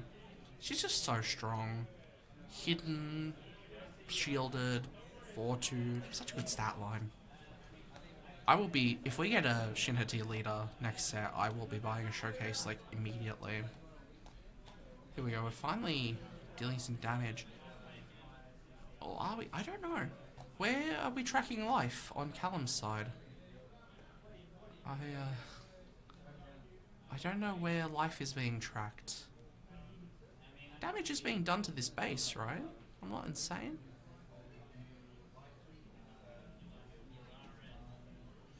I don't know. I don't know what's going on. I'm a bit lost. We're very late into the day now. We had a very early start, especially getting here. The stream team all lives like 40 minutes away from here, so we got up pretty early, and we got in here early to set up the stream. All right, Shirit Imwe, just very strong Sentinel, 3/5 for 4. We can use the Force to take 2 less damage from attacks. We're gonna see Shin Hati swing into the Boba Fett, which will give Callum the Force. We're gonna see Brad put a Craving Power to kill off the Shirit Imwe. Also gives Boba 7 some more health. And how come I'm not playing? Because I wanted to stream. I wanted to be on commentary. I played at Grand J when we didn't have a stream. And I got top 16 and I felt pretty good about myself. So, you know, I like yapping about this game. It's what I do for fun to my friends. Without without any appraisal. Not appraisal, that's a bad word. I don't know. Without warning, sure. Yeah. I don't know. I thought it was very... I felt pretty good after getting top 16 at Grand J, so I thought, hey, you know, Byron had to judge anyway, so... And I like when I'm by myself yapping. Even though I've got Christian here to bounce off me a little bit when he wants to chime in. I'm gonna stay quiet for the rest of the stream, just to spite you now. Of course he is. That's all he does, is spite me. Yeah. We're gonna see Owen just kind of punch into the boba just to get that top 5. What are we gonna find? The Night Sister Warrior. That's a good pickup. Very good pickup. We've got the Qui-Gon. Have we got a breakdown of the meta today? Not really. It's a very eclectic meta. I think there's a lot of aggro in Top Cut.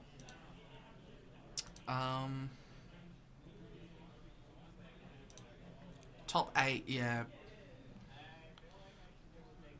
Why are we on page 2 for that? We should be on page 1. So aggro, aggro, aggro, aggro, mid-range, control.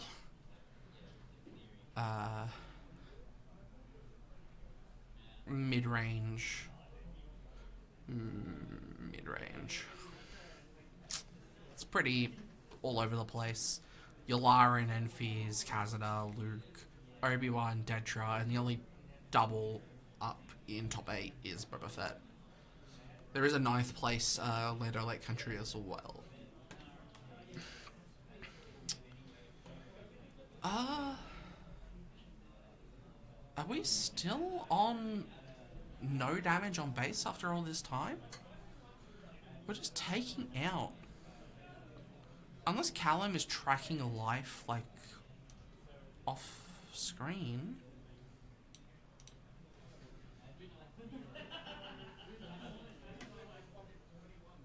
I guess no damage has been done on base yet. We've just been attacking, we've just been attacking units all day. Liam and I are running at Twin Suns. I did just say them actually, sorry. Don't want to be that guy. I'll say them again for ya. So, first place at the start of at the end of round 5 was Colonel Yularen Red. Second place was Enfys Nest. This is, I think it's also red. Amnesty Housing. No, it's yellow. Kazada Data Vault in 3rd place. Luke Data Vault in 4th. Obi-Wan Virgin's Temple in 5th. Dedra Colossus in 6th. Boba Fett, Boba 4 Lake Country and Boba 4 Lake Country in 7th and 8th. And then there's a Lando Lake Country in 9th, fighting to get into top 8 at the end of this round. So we'll see how that goes. Where's matches again? Yeah, I don't know who just won that.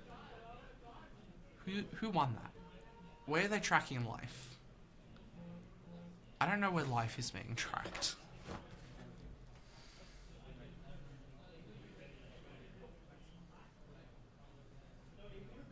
Can you ask Byron to find out who won game 1? Because I don't know what's happening. No one's tracking life. Thanks, sorry I was only here when you were doing... Yeah, sorry. No, that's all good. Thrawn 1, it looks like it. It's just no damages. No damage was on that damage pad, so I don't know where they're tracking life. I don't know. Maybe they have a phone off screen? That doesn't help me. So... I'll take your word. I'll put it that Callum on that first one.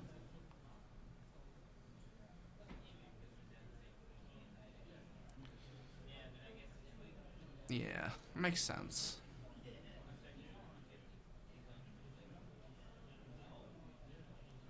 Yeah, that doesn't help me. Oh my god.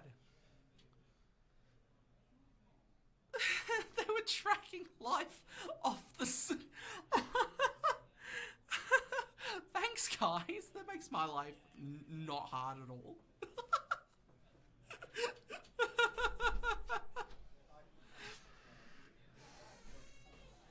Yeah, right. Brad won. Yep. Okay, see? There we go. I moved the Yeah. onto the camera. Yeah. Did you tell them off? Huh?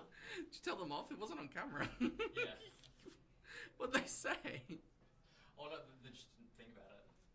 No, it was whatever. Doesn't help me. Oh well. It is what it is.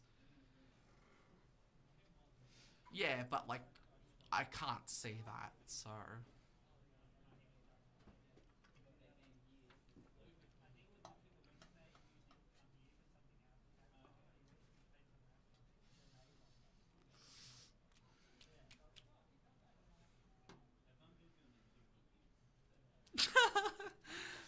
I'm not that upset, it's fine. It's fine. No, I'm just being serious. No, you're absolutely seething. It's not a big deal. Like, yeah, it's annoying, but what are you gonna do? Just makes it hard to tell who won. Right. It's like the only point. We basically had someone say, throw in one in the chat, because it looks like they won.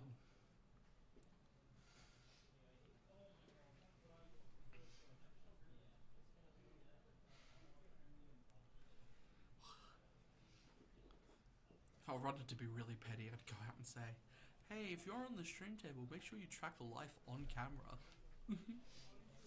Nah, it's fine. I'm just yapping to fill dead air. I've been looking at people's sideboards and like saying them out loud. So Red's sideboard is 3 Evelskeen, 1 Outer Rim Constable, 1 Eager Escort Fighter, 1 Shuttle ST-149, 2 Planetary Bombardment, and 2 Tree Remembers. Where Callum's is 1 Imperial Door Technician, 2 Imperial Door Technician, 1 Lawbringer, 2 Shuttles ST-149, 1 Aggressive Negotiations, 2 Hyperspace Disaster, 1 Shatterpoint, and 1 Tree Remembers. I think we just move a bunch of... Pardon me. I think from Callum, we're just moving a bunch of control-y stuff into sideboard. But, yeah.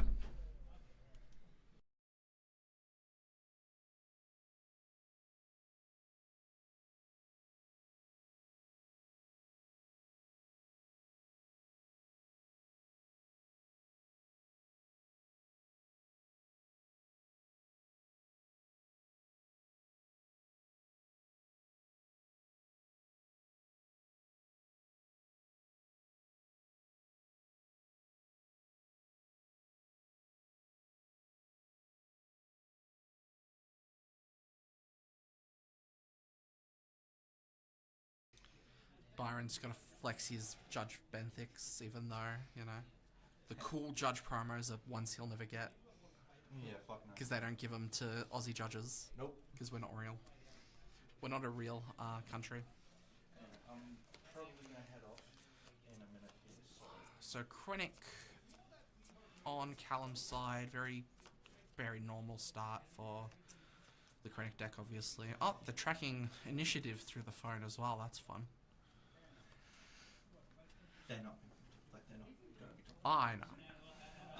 Anyway, I'm gonna fuck off. I'll call me once everything's done, and we'll... You gotta tell people that we need to know when rounds start. Yeah. I'll let Fletcher and stuff know to tell you during top 8. Yeah. Alright. Alright. Go into 3 resources, Shinati. It's just the best. Love you, bye. It's just the best top thing it's just the best redrop. I'm gonna see. Yeah, 5 damage on base now.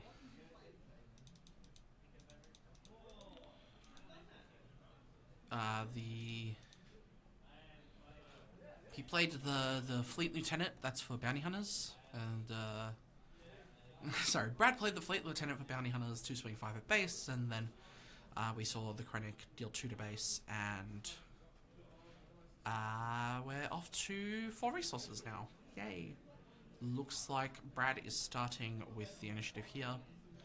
That Aura Sing, turn 1 is really strong in this deck, just using your multi-aspect base to play it.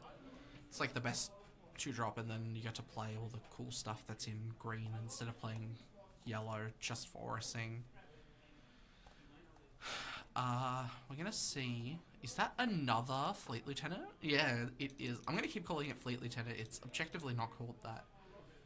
It is called Target Tagger, but I used Fleet Lieutenant all the time, so I'm gonna keep calling it Fleet Lieutenant. Shinhati kills the first one that was played, the active one, and now Talzin's Assassin is going to use the -3/-3 to kill off the second one, and we're just going to see another 2 on base from the Krennic unit. So Callum is establishing quite a big board, even though Brad has put a lot of pressure with his Aura Sing, his early Aura Sing, and those Fleet Lieutenants.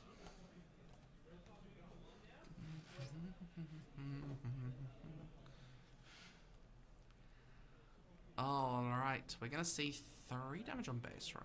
Oh, we're gonna trade with the Shin. Even better. Even better. It is one of the only 2 thingos, and we're gonna be able to get a credit token from our thingo, from our leader. So we're gonna flip.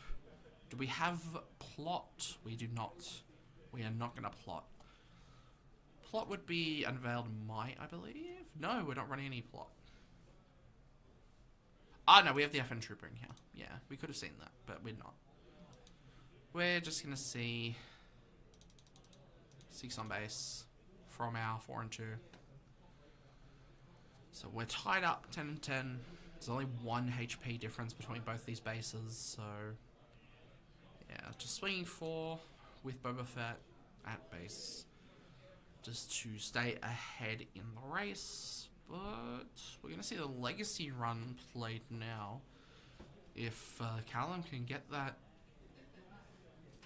to die somehow, he'll be able to deal 12 damage to the to Brad's side of the board. Looks like Brad didn't play anything on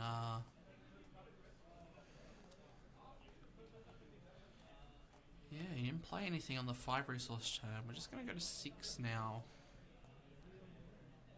Envy and Yularen for Swiss. Undefeated Dexter. Yes. Aggressive negotiations for, it looks like 8. I'm going to assume, yes. Very strong card, Aggressive Negotiations. One of the best cards in the in the format. The best damage pump. Not a card we've actually seen too much of, even though we have had 2 Yularans in play. We maybe saw it once or twice earlier in the day on stream. We're gonna see Krennic finally putting 2 damage into the Boba Fett. And it looks like we're gonna sack the Talzin maybe? Well, no, Talzin lives on 1 if we decide to kill off Boba Fett. That's the droid and missile platform, I believe. Yes, it should be. When defeated, deals 3 indirect damage. Ooh, yeah. Maybe not the best idea because of that Legacy run.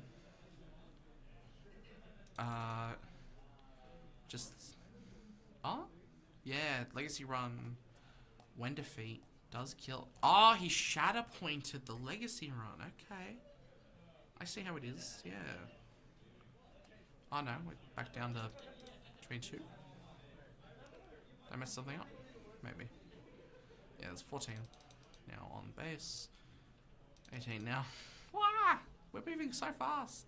Can barely keep up. Yeah. There's nothing left on Brad's side of the field. There is a one of Aggressive Negotiations in Callum's deck. I don't think there's a lot of cards in his hand to really make it super worthwhile, but oh, that's the full Minatrix. doing on play, you may do 4 damage to a ground unit. And it's on attack as well. Just getting rid of that Talzin's Assassin. Where Thrawn's gonna get Brad. Yeah, we're gonna get Brad up to all the way to 26. If we don't have a response for that full Minatrix, we just die to it. And then we're already done with Swiss. Yeah. Looks like... Yeah, should have hit first with that legacy run, then killed it. Absolutely. So that is another win for Brad. Callum wasn't able to respond to the thing. He just wasn't able to respond to that full Minatrix. Unfortunately. But so is life. C'est la vie? Is that the French? So is life? I think that is.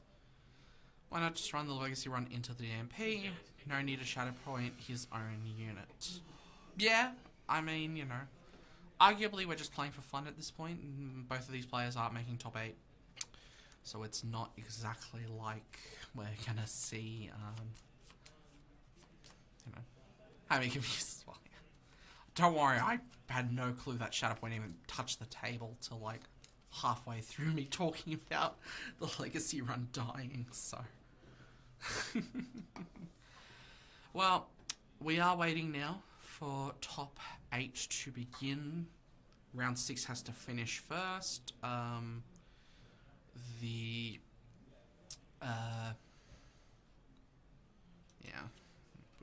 28. Top round 6 has to finish first. Then we should be going into deck check. And then top 8. So I will put us on a BRB screen for now. We should be back hopefully around 5:30, I believe. I think we should be back around 5:30 if I had to guess. We'll see. We'll see. We had a very quick match on stream again. So that was a very aggro-focused meta, so, you know. Everyone was on pretty fast decks, except for, like, Satine versus Slimore. Thanks everyone who was watching Swiss. We'll see you back for top 8.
Hello everybody, we're back with top 8. We will be watching, I think this is Ollie going into quarterfinals. This is Ollie versus Ryan. Oracene Datavolt versus Yalarin Red. Yes, we're back. Sorry about this, Clint. I just got back. So top 8 is Yalarin, Oracene, Kazida, Ziono, Datavolt, Obi-Wan version Temple, Enfi's Nest, Yellow, Boba Fett for Lake Country, Boba Fett for Lake Country, and Luke Datavolt. And yeah. That is top 8. So, we have Ollie on this side. We have Ryan on this side.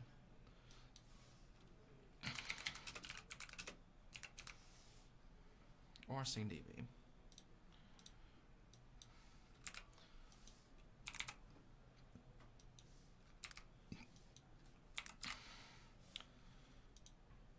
Blue, black, green.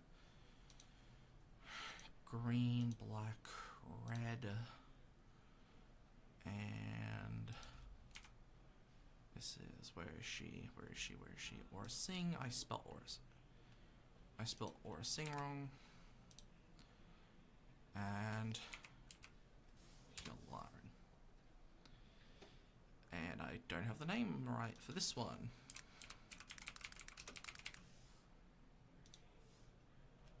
I have stale chips. Let's go. Alright. It's aggro versus control, right? So what are we going to do here? What are we going to do? Hope everyone had a lovely break during the break between top 8 and the end of round 6. Yeah, I know. Pretty much.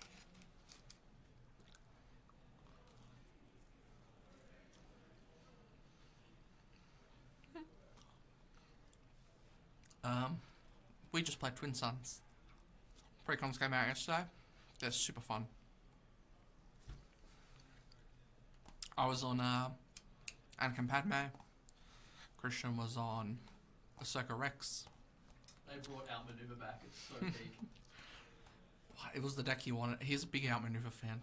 It's my favourite card. He didn't even know they reprinted it, and that's the pre-con he wanted. I didn't even know until I drew into it. I just thought the clone stuff looked cool.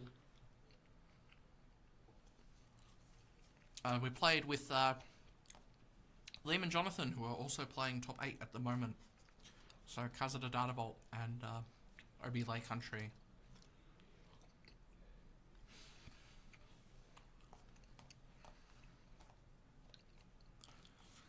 So we're looking at deck lists right now. Pretty good. It's a shame this is the match we have to watch. What is that? Because I think there's more drama in Liam versus Jono. This is just going to be a blowout. Wait, so what are we on? Huh? Wait, We're on Ollie versus Ryan, so what decks? Oracene Datavolt versus Yalarin Red. So Control versus Hyper Aggro. So this is just a blowout in favor of Ryan. At least with Liam versus Jonathan, there's the drama for us personally, because there's Liam, who's one of our locals, and then there's Jono, who's our teammate. He's our village idiot.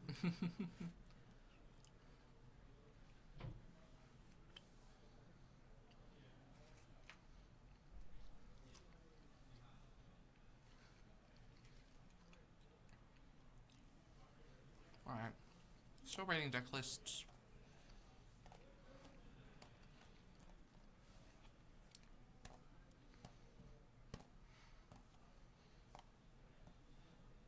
Should learn how to juggle. That'd be fun. starters, you need more than one ball. I know. You go get one. I don't have one. Go get it. Where? I don't know. I don't have balls here. I don't know. It's not my problem. You're the one who wants to juggle. You're the one who gave me this ball. So I didn't tell you to juggle.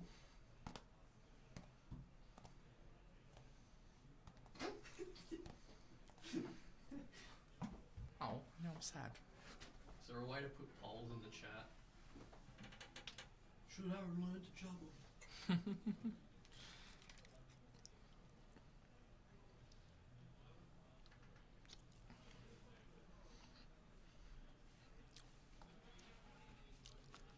Alright. We are... What happened to the leader and base? Where'd they go?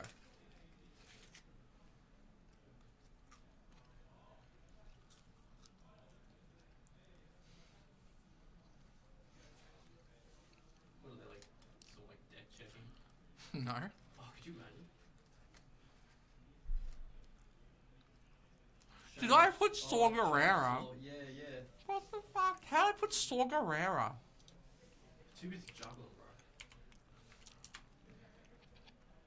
It doesn't even begin to make sense because I typed out YU. No, I know what you mean. I just don't know how I put Saw Gerrera when I typed in YU on the thing and clicked on Yularen.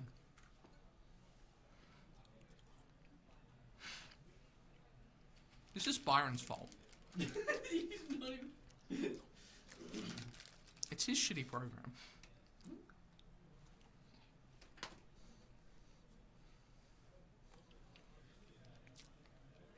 Alright. I wonder how Ryan will be playing the game without a leader in base. Where they are.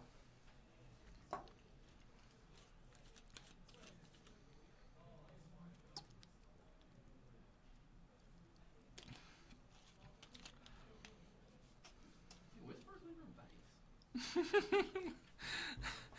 base? Where is base and leader? Where is they? Where he is. Where he is? Where he is Torbjorn? There we go. There we go. There we go. We got it back.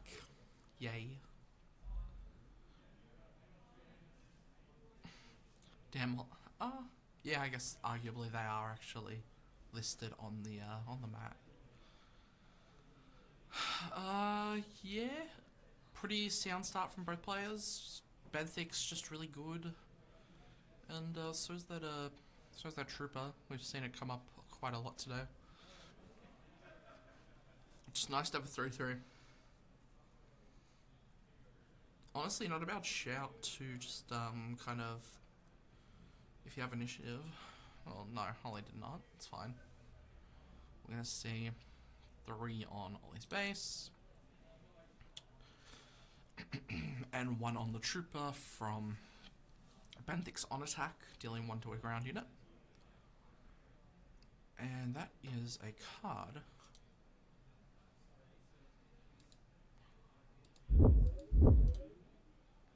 We're gonna see the trooper and Benthic trade, which does put a damage on the base. Visual view. Trying to figure out what the card there is. Arvelskeen's not a bad shout here. Nice 4-3. So, what is this unit? It's not expendable.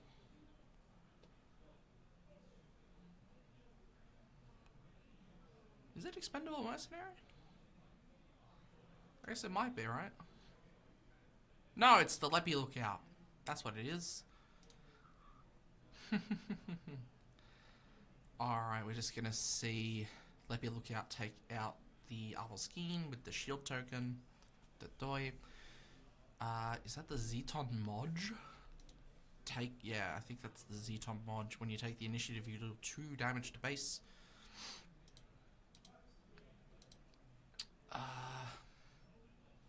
That looks like there's 10 damage on base now. sure. Now there's the expendable mercenary. Gonna get to ramp to 6 this turn. We're gonna see the Zeton mod swing for 4 on base. Because it is a 4 attack, question mark? Yes, it is.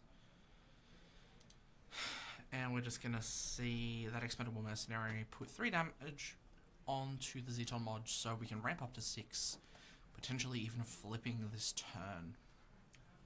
Oh, unless she's 7, I don't remember. She might be 6. I'm pretty sure she's 6. Is that the condemn on the Alarin? It should be. Probably is. Someone correct me if I'm wrong.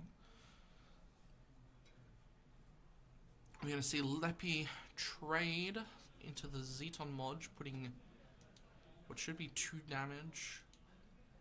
No, 1 damage on base from the overwhelm.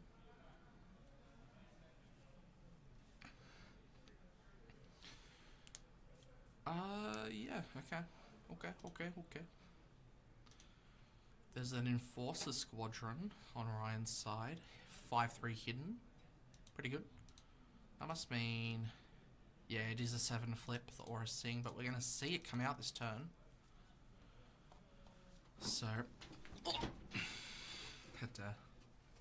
oh, there's the invisible hand. There we go. We're going to start flooding the field. Yeah, I'm pretty sure that's condemn on the Alarin. Just means it's not going to be able to do anything. Yep, there we go. The DRK to get rid of the condemn. Condemn, thank God, is not a unique upgrade. Well, maybe a unique upgrade wouldn't be too bad, but in this situation, thank God, it's not a unique upgrade. We're going to see the Sentinel. It's fine. It's just 4-5, I believe.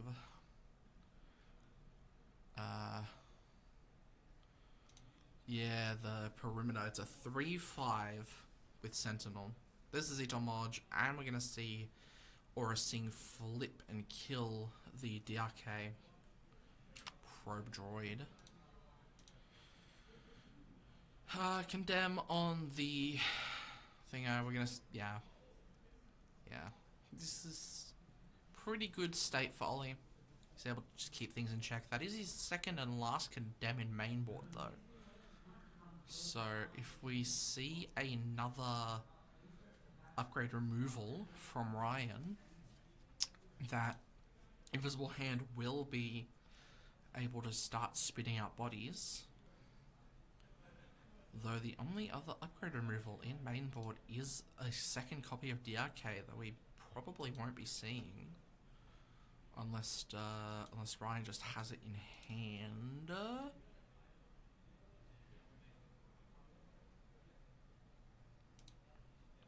think I missed... Yeah, we're at 19 now on Ollie's base. There's the lead. We could see the DRK, the second DRK, off of the top. 10 from late. This gets rid of the last condemn in the deck. In Ollie's deck at the moment. Do we see it? We do not. We do not. This is... Yeah.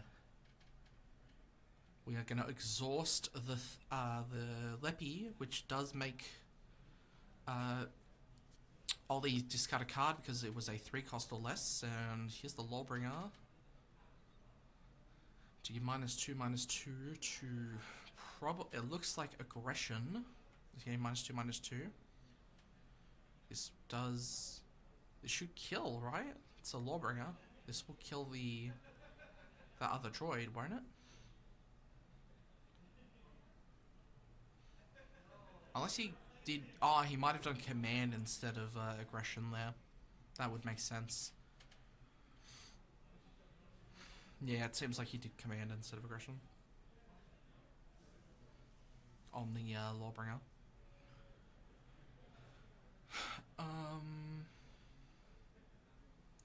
Probably start seeing some more damage on base soon. Yeah, it's 3 on base, so we'll go up to 4. And we'll see another 3 from... No? Yeah, we will. Yeah, 6 and 1. That's fine. It's pretty good. Can't complain.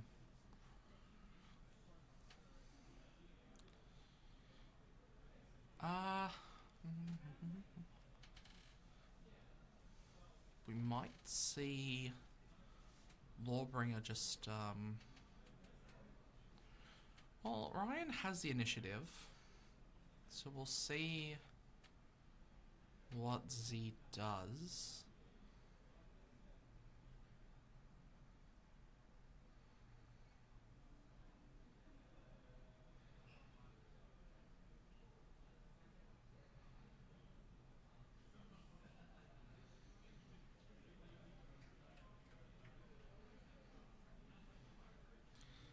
Alright, we're gonna see that droid, the probe droid, I'm pretty sure it's called, defeat the Sentinel, the perimeter AT.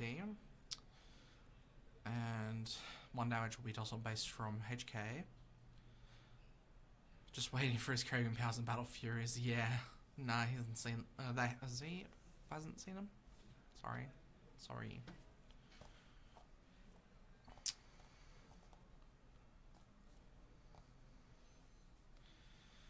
There's another Zeton Modge on the board. I think Command was the target for Lawbringer's thing. We're finally going to see HK defeated with the Leppy Lookout. And yeah, there's the Dengar. I believe we're probably going to see Ollie take game 1.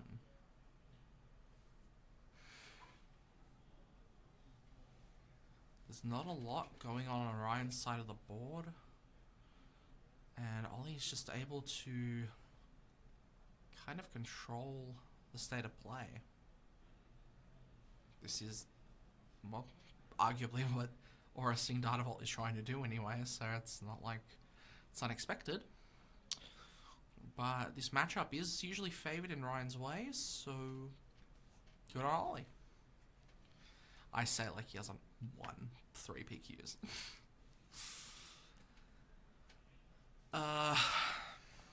Yeah. It looks like there's 26 on base now. And there's 8 on Ryan's base. Ryan is still hanging in there, but Aura Sting trade into Drengar that is the last unit on the field that could have done anything. I think I neglected that Zeton launch damage. There is the Devastator to kill off the Lawbringer and the Leppy Lookout. Absolutely crucial time for that.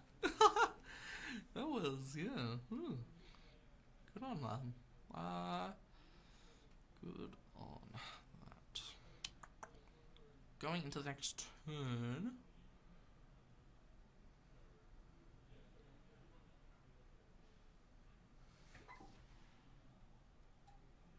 I think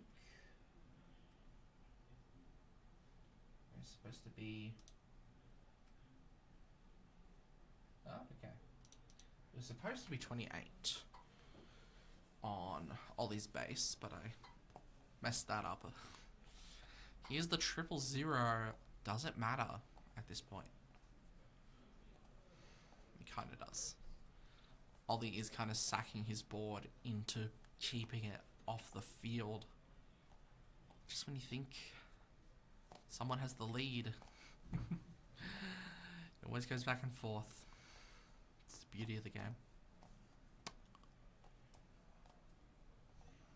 That Devastator just came at a crucial time. Having the Lost and Forgotten as a response was just the best case scenario. Aura Sting using its ability to defeat a unit with 1 remaining HP.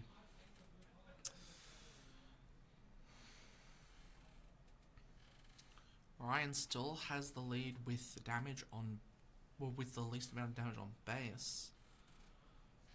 But here's the High Singer.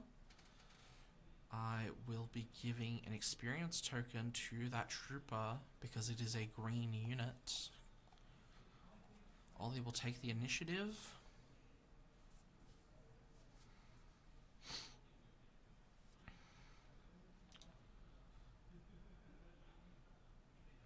I think Ollie just drew into 2 the tree remembers. Not exactly ideal.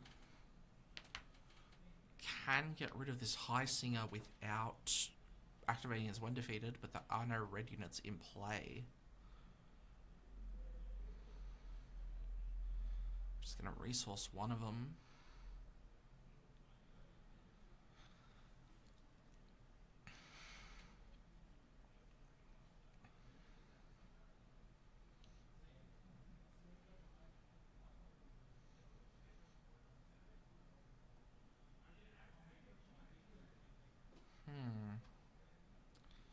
Taking our time. We've got plenty of time for top 8. Yeah, we're just gonna see the 8th brother come down and get rid of that trooper, so he doesn't have to take 4 damage to base.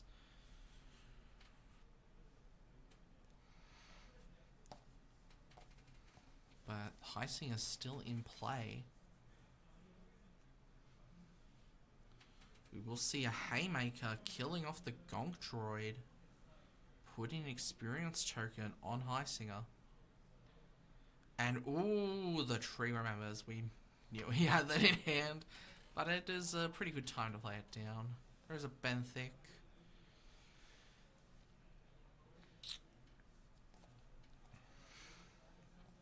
What are we going to see here? Does Ryan have many cards in hand? We could be seeing an aggressive negotiations if Ollie doesn't respond to this Benthic.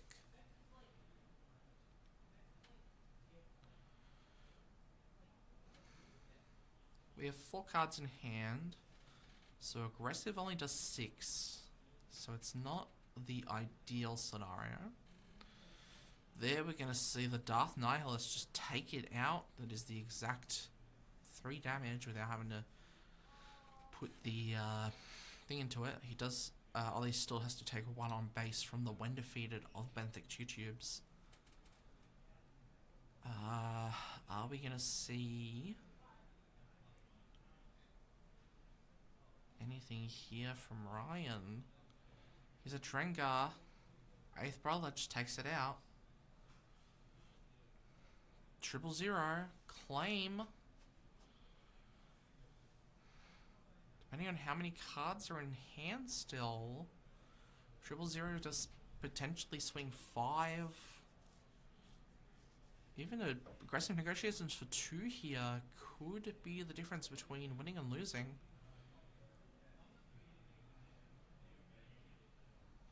This Darth Nihilist could just kill it. Ollie does have the initiative here, so are we going to see a removal spell for that 000? I feel like, yeah, we're just going to do the thing and kill it off straight away. Can't let that 000 exist on the board. Here comes another High Singer, and there's an Annihilator. Oh my god, we're going to get to look at Ryan's hand, and Ollie is now going to get to look through Ryan's deck for that last copy of High Singer to not only look at what's still in his deck, but also just get rid of the High Singer. He does not have it. Ollie did not find it, I should say. So Ryan shuffles the deck. And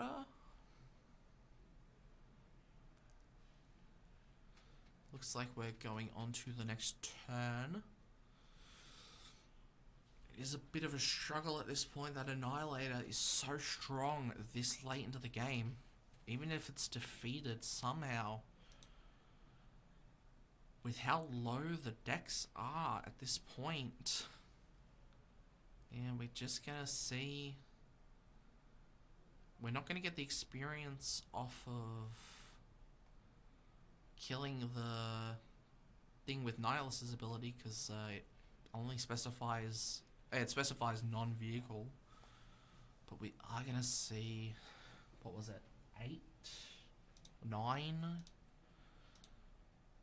Yeah, 8 at base plus that. So 8 at base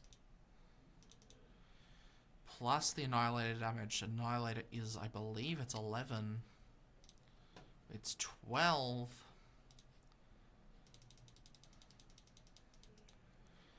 And yeah, we just kind of end the game here. The Purgle also just lets us draw extra cards. Purgle King. Yeah, game 1 to Ollie. Bit of an upset. For how the matchup is relatively supposed to go. Just goes to show how skilled Ollie is in playing control.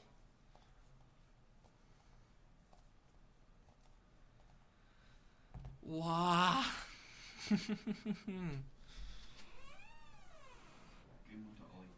I saw.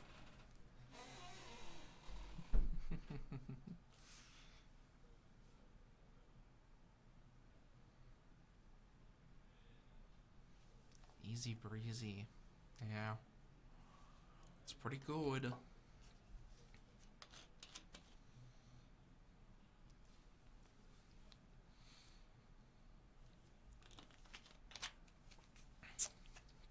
On to game 2.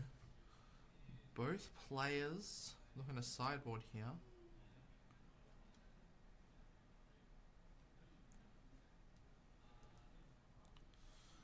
Let's look.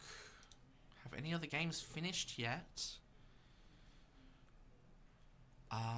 Luke Dartavolt has beaten Boba 4 Lake Country.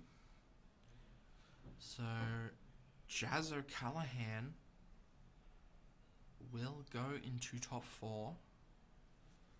That's very good for her. Well, she's playing my favorite deck, so big ups, big ups.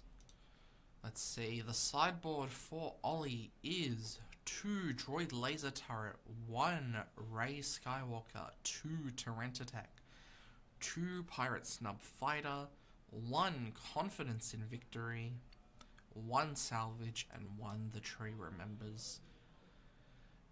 Does any of that sound relevant to this matchup? I don't think so. Maybe.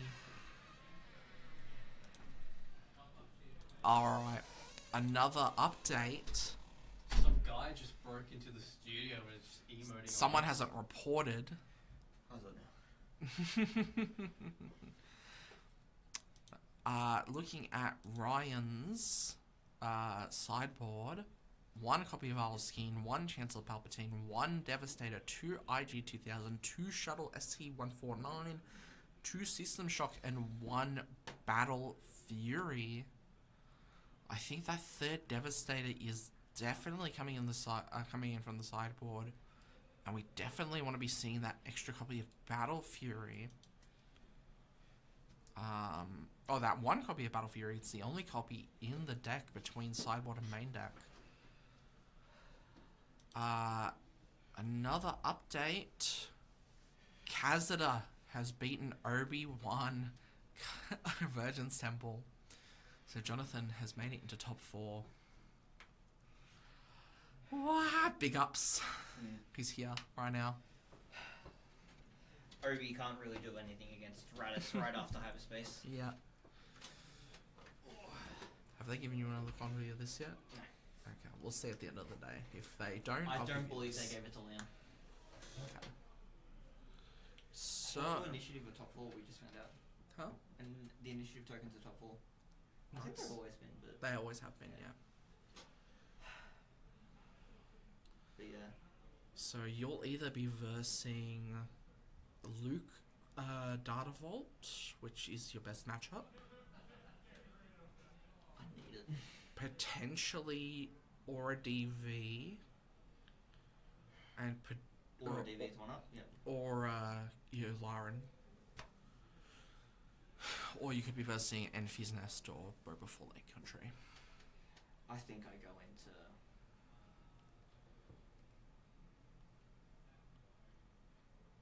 Alright, Benthic, and is that the Lepi? Boba Lake Country one.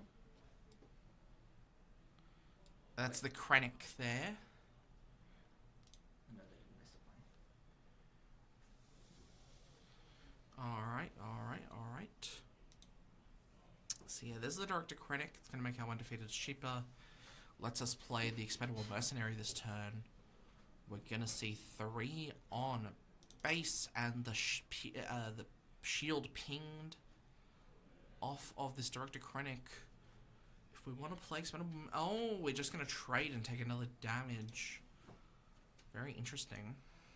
Don't want to play the Expendable Mercenary. Probably doesn't have it in hand. The Lats Razzie takes out the Trooper. Actually, very huge for tempo right here. It means going to 4.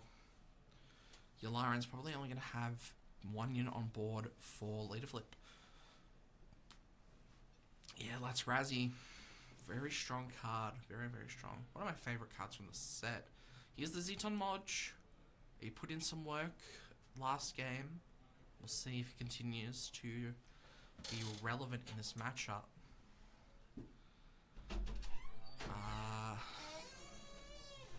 Ollie's just thinking.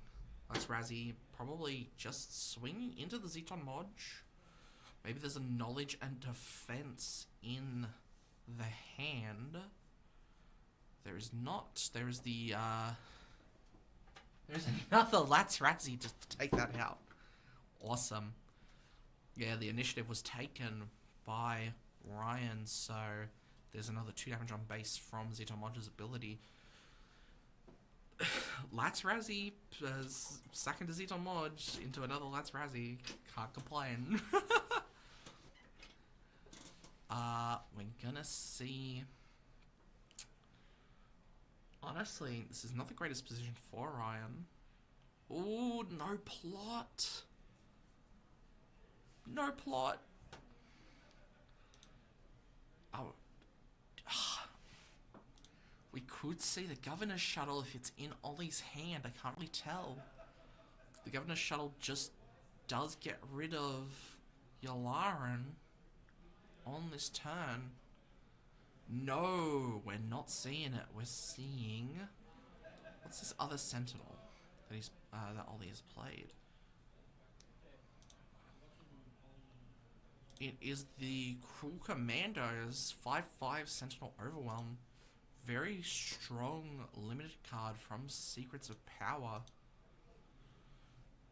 Seeing play. Always nice when a limited card sees play. In Constructed. Always love to see it. I want to play a lot more limited, but the people I play with don't particularly like it. So it is what it is. We're going to see the HK come out. We're going to see Lats Razzie taken care of. Oh, Lats Razzie is sacrificing itself into the HK to potentially kill it off. High Singer's coming out. Yep. HK's defeated with Aura Sing. We're only taking 2 damage, killing off the, sorry, we're taking 5 from the Cruel Commandos, because we can swing 5 because of the High Singer giving the experience token to Yularen. We did not see ramp on Ollie's end this game, so we will not be seeing Aura Sing Leader flip till next turn. I think not seeing that Governor's Shuttle definitely let Ryan come back into this game. It's still quite early though, especially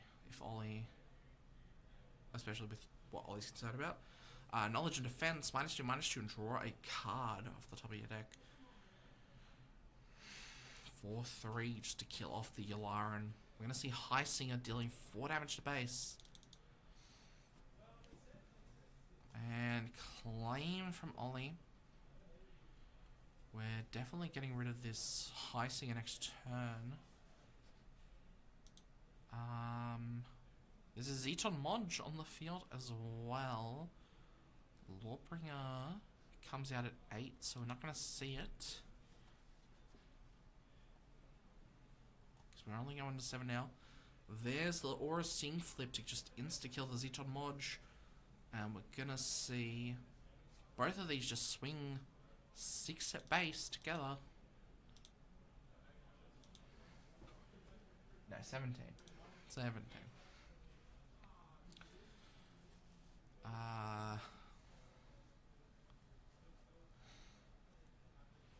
What do we want as Ollie? There's the Gonk droid. Not sure if that's particularly relevant right now. It might just be nice just to have the body on field. Yeah, okay. We're gonna play the 000. Craving Power. We can do 5 damage to something. We're gonna kill the 000. It looks like, yep, 000 is defeated with the Craving Power. That does bring up Aura Sing to a 5-9 leader. So here's the initiative taken, and 5 into... I can see, yep, okay. Into the High Singer. High Singer's ability does give a red unit an experience token when defeated, so BT1 will get an experience token. It's now a 3-5 that can ping 1 if it mills a red, I believe is the text on the card. Double check. Yeah, didn't want damage to a ground unit. We're gonna see 3 on base and 1 on the Aura Sing. I dropped my ball. Alright.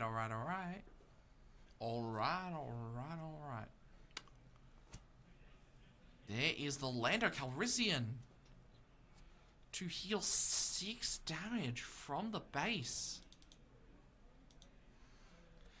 Letting the BT1 capture the Gonk droid. Very strong card.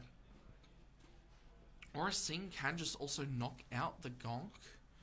But we're gonna see L3 flood the field with potentially 2 more droids.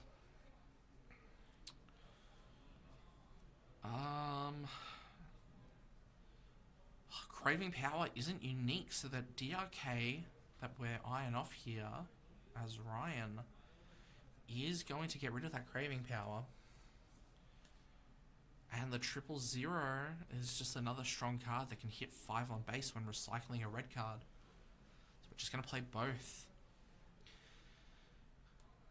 And Ollie still has 1 resource and still has Aura Sing. I can just see the claim here, but we're gonna... Oh, okay, we're gonna kill the DRK. That's fine. I think that works. Ryan takes the initiative going into this turn.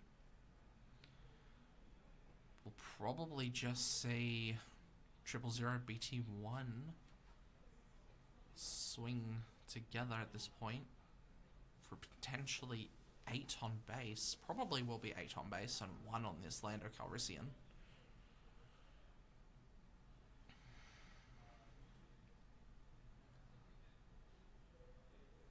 Will we see game 3? We might see a game 3. Yep, we're going to see Alarin swinging 5 into base with that 000. And then we're going to see 3 more from the BT1.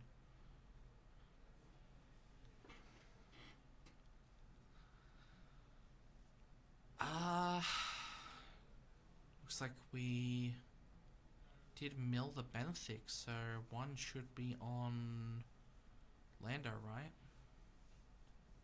Unless I'm mistaken.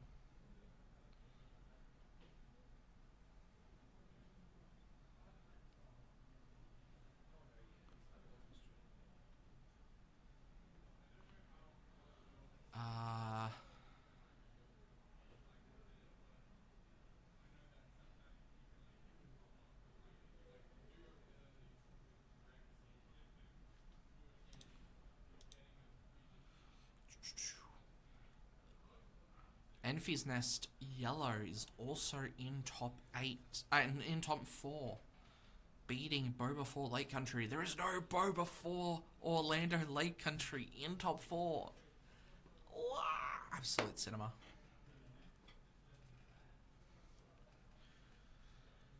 Oh, alright. We're going to see the invisible hand come down from Ryan. Kind of ignored that there's a Darth Nihilus on the field now that has just gotten rid of the L3.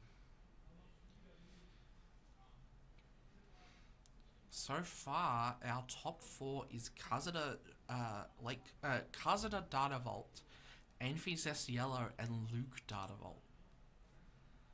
So, we'll see what happens. We grab the HK off the invisible hand.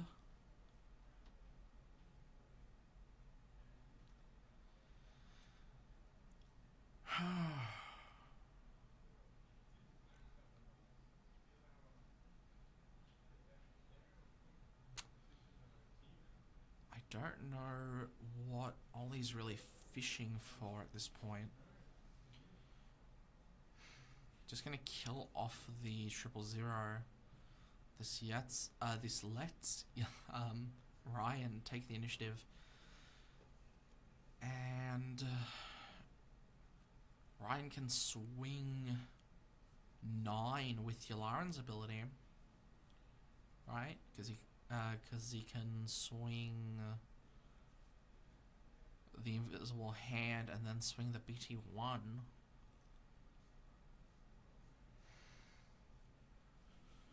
It's not the 11 that we need to win the game, but it does let us play another unit onto the field.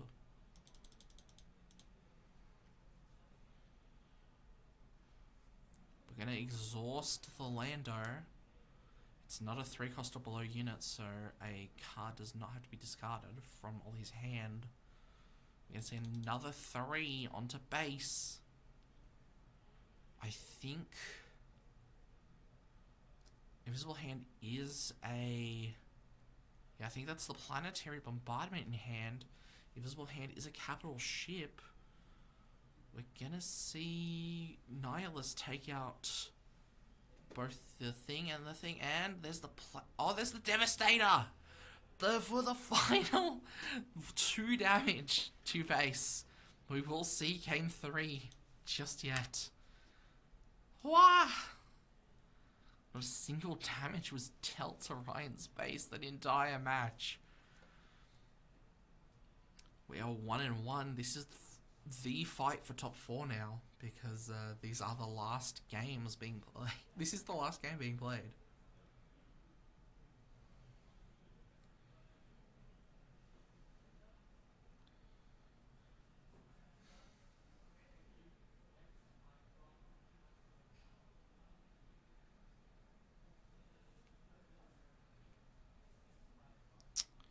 Just checking my messages and stuff.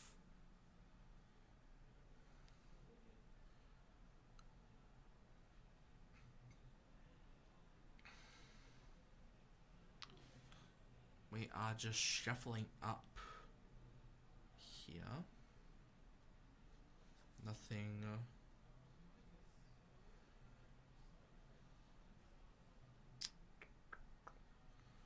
Nothing too exciting at this point.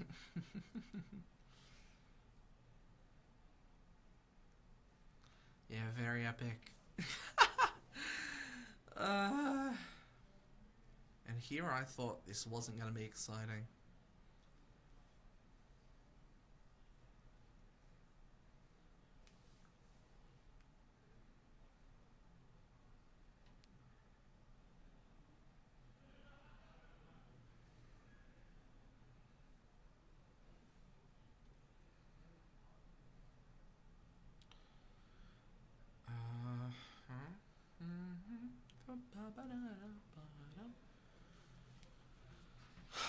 Alright.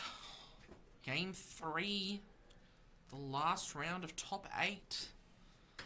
This will decide. This is the last round of game top 8, yeah. Far out, brother.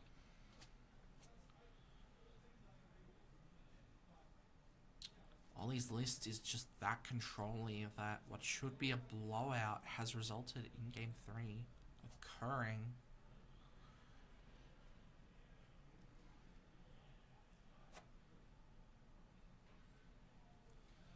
We'll see if Ollie can recreate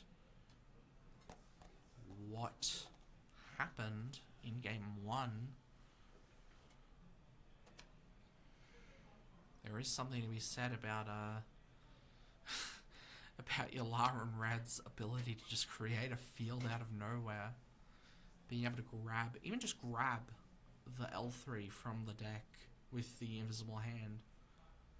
Just to play it the next turn to completely build a field. And you can, again, swing with the invisible hand again to play a 2-drop.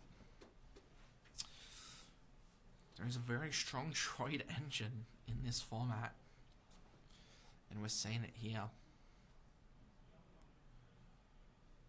This isn't the first Yularan to win, to do this well at a PQ anyway. So I'm not going to sit here and go, oh, this is a world's first. Like, Kazada doesn't have many tops though, I'll say that. And check Comp Hub, I'm pretty sure it doesn't have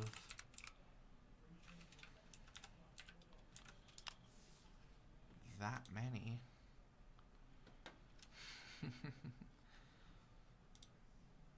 Alright, Krennic BT1, very, very classic. Yeah, Kazada does have 1 win. There's 1 PQ win in Groton. I have no clue. The Clever Kobold. That's a cool name for a store. This is the Director Krennic that looks like George W. Bush. It's the weekly play promo one in foil. Very fancy schmancy. BT1 as well.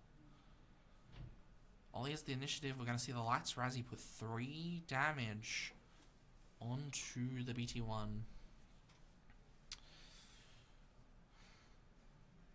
This does put it in Aura Sing range. So we'll probably just see Ryan swing it. Well, actually, if you don't want to... Yeah, you can swing into the Lights Razzie doing the on attack. If we hit the red, we hit the red. It's an aggressive negotiations. We get to ping the shield off and then take 2 damage to base. I will say this is the first time Ollie has gotten damage on base since game 1. So we're gonna see the Drengar come out and a claim from Ollie. If we can see another Lights Razzie, we can just take care of that Drengar. It is the 2/1 shielded Sentinel that will just slow down Yularan even more.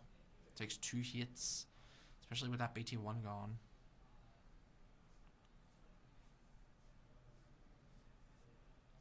Looks like we've got the Lando Calrissian in hand and a Gok Droid as well. And I think it's a Lost and Forgotten from Ollie as well. He's struggling to think of what to resource. What's that one he was considering first? That is a card that I recognize, because I think it's the Ego Escort Fighter. 4/1 ambush for 3 in space. Not particularly relevant in this matchup. We're going to see the droid. Oh, there's the system shock immediately for it. That's the best way to get rid of it. Oh, he's just going to have to pitch 2 into this Drengar. He's going to be able to kill it off with Aura Sing next action, but Not before Ollie takes 4 damage on base. And there's the droid missile platform, 4-2. Ollie's going to take the initiative. If we see Tree Remembers, we do not.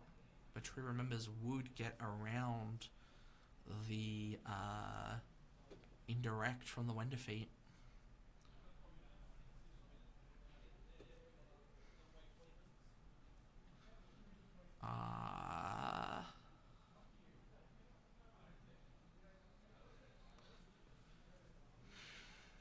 Alright. We're gonna see the Eager Escort Fighter take out the thing, and we're just gonna see 3 damage on base. There was 2 damage from Drengar. It's not good. Or at least 1.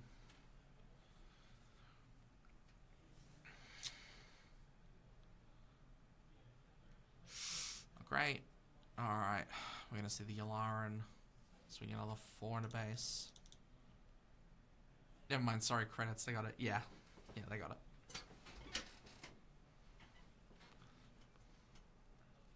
She'll be right. As they say.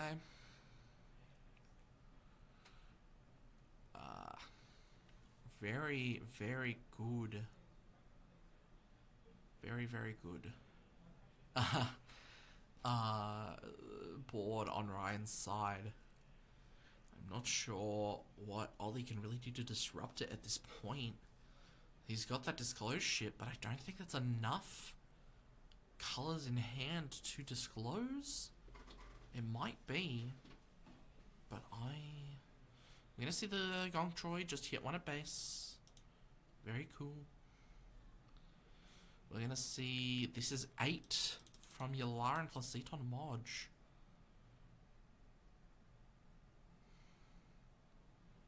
Did I miss something? No, I didn't miss anything.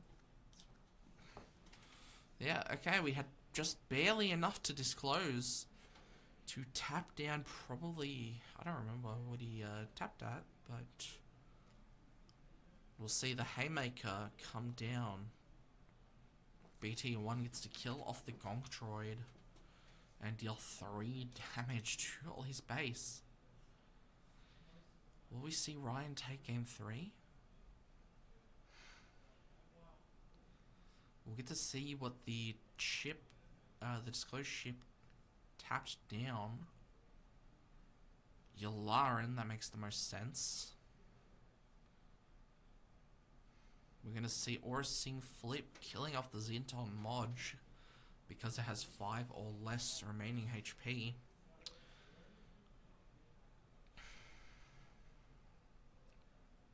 This is 3, potentially.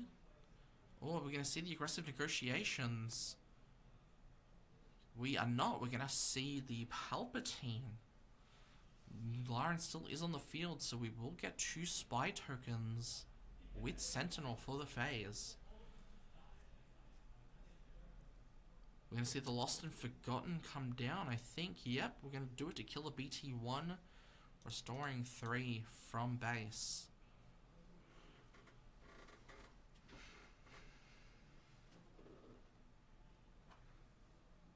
Alright.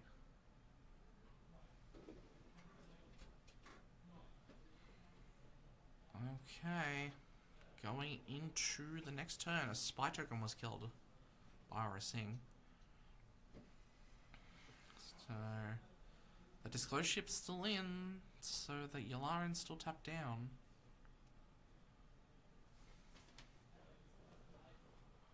What will we see in this scenario? We're going to see 3 damage on base. We're going to see the Cruel Commandos come out. Prevent any more damage being dealt to the base on the ground. Ryan has the Haymaker. Yularen might be tapped down, but it's still good for Haymakers. Getting rid of the Cruel Commandos. If Ollie doesn't get rid of this spy token at least, we're going to see another 4 damage on base.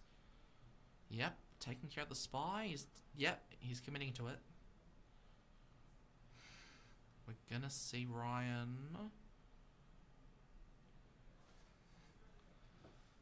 Where are we at 25? I'm slightly lost. You see the trooper gone. We're gonna see Ollie take another 2 from the palp. Here's another BT1 out. Oh boy.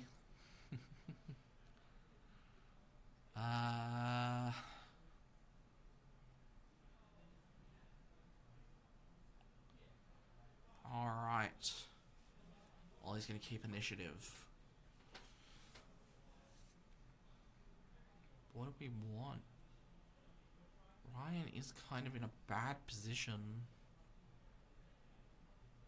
But Ollie is so close to losing the game. There's another Cruel Commandos. Sentinel is just gonna soak up that. Well, the BT1 could mill and 5 damage can be dealt into the Cruel Commandos, but with the other 2 units that are in play standing, doesn't. Yeah, okay. We're gonna play another palp to get 2 sentinels.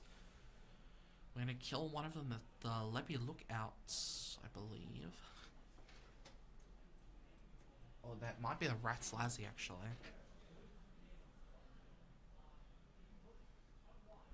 There's the Zeton Modge. There's a lot more damage on base than I put. I think it's 9.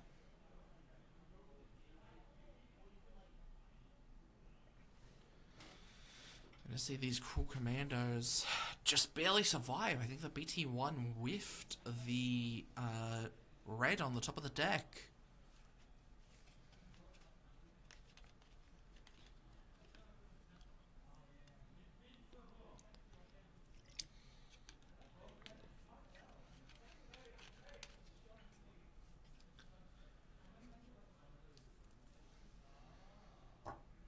Alright. What are we going to see this turn? Ollie has the initiative.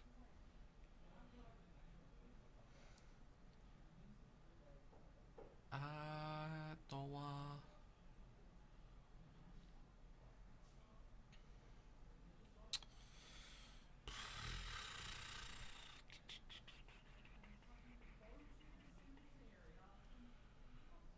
Oh.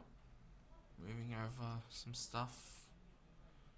Gonna count out our resources.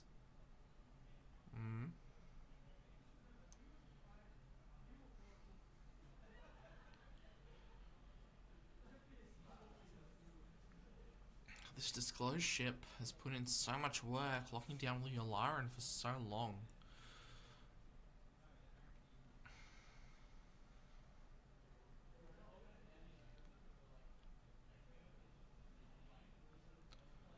There's the 8th brother to kill the Zeton Modge. 5-8 ambush. Very strong card. There's the the HK. We're gonna see some more damage. It's another 6, so we should be at 15. At base. And another 8 from the Cruel Commandos, so 23. And the Aura Sing, yeah. Ollie might have the game at this point.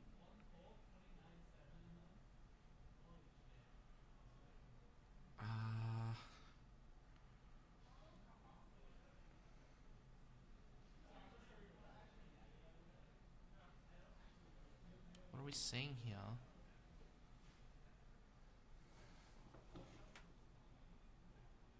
6, 6, 6, 5, 6, 12, 18, 23. Yep, that's what I've got listed there. What are we discussing?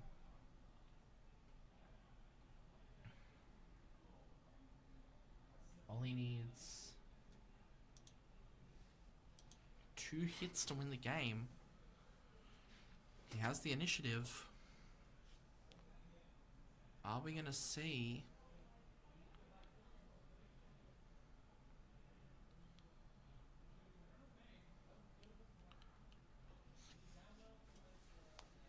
What are we gonna see here?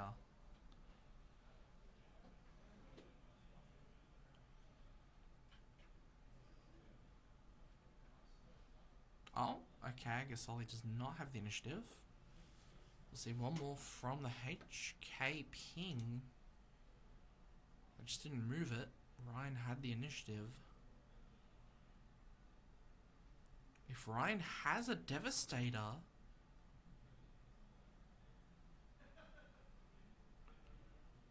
Ryan has the Devastator here. There are no pump spells in Ollie's deck. This is the ultimate out. Oh, okay. We've just accepted it. There's no Devastator in hand. Ah, that's rough. I think Devastator wasn't the ad either, actually, now that I think about it, because pretty sure Devastator's only 4 indirect. I'm thinking about the fact that Boba Fett provides that last ping.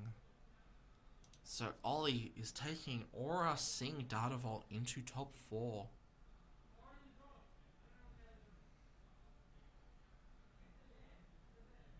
Pretty nutty. Very, very close best of 3 there. Very close. Yeah. So, as a reminder, top 4 is now going to be...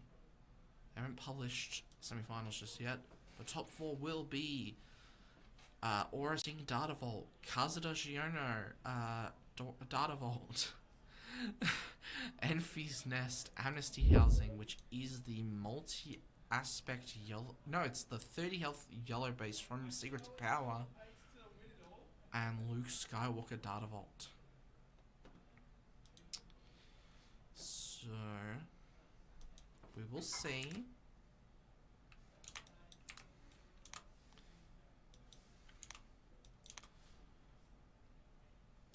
I'm going to reset this. We're going to top 4 very soon. We should be basically there. That was the last game that was being played. So we're going to go very quickly on break. I'm just going to have a bathroom break. And we'll be back very shortly. Don't go anywhere. We're almost there to top 4.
Alright, we are back. Looks like Ollie's still here on the top table. Oh, yeah, vey. Semi-finals, we're in top 4. Oh my god, okay. This is Ollie versus Jonathan. Welcome back, biased commentary. Oh, hopefully Kazuda can be just fast enough. We will see, we will see, we will see, we'll see. Will Jonathan's run end in top 4? It would break my heart.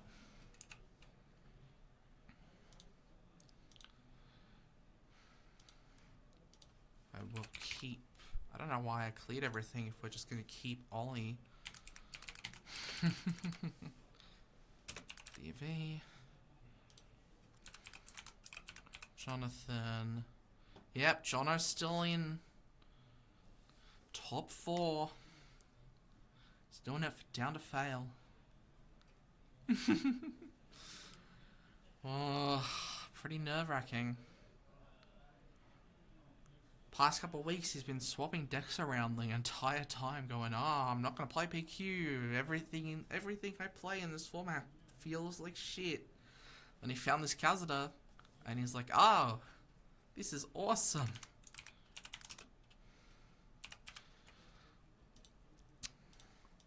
He got second place last night at Grand J Games Store Showdown with this almost exact 60 cards. Almost exact. I think there is some slight differences.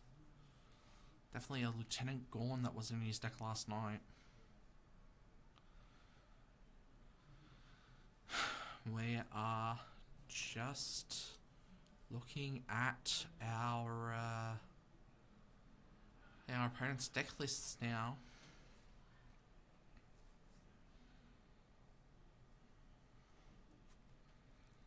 Welcome back, biased commentary.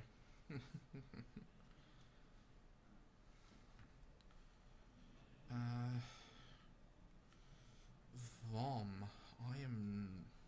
I would, but I'm not paying that right now.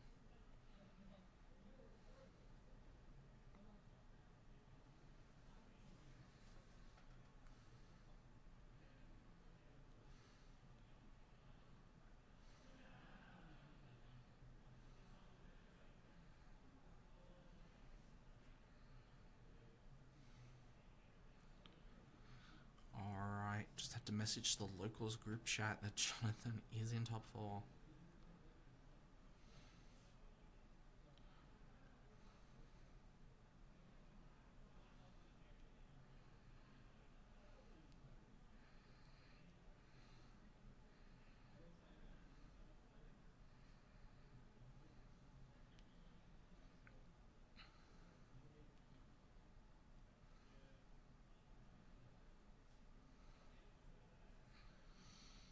Alright.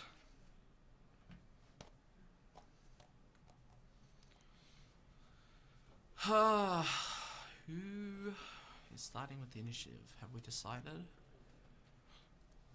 Right now, initiative is... Are they flipping the initiative token to see? No, are they? Are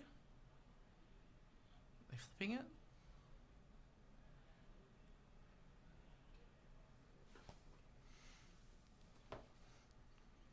I don't know what they're... Are they going to use their new top 4? Okay, here's the dice roll. 4 from Ollie. 5 from Jono. He's going to start with the initiative. Very good. Very, very good. Very important to start with the initiative as the aggro deck. But we did see Ollie just take down... Yeah, we did see Ollie just take down Ryan. So we will see. We will see.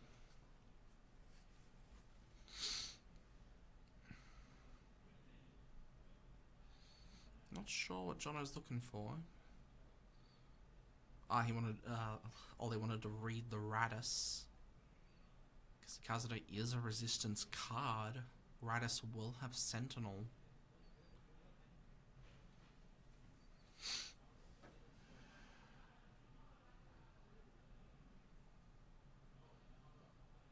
Very, very strong there.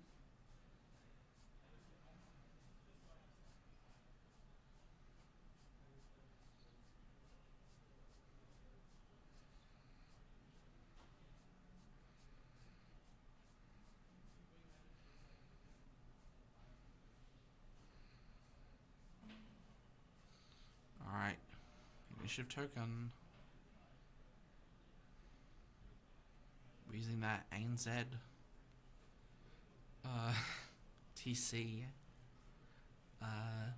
2025 kind of medallion from that tournament last year. I have a silver one from winning a giveaway in that live stream. I use it as a hand token all the time. We're going to see 2 for the fireball straight away from Jonathan.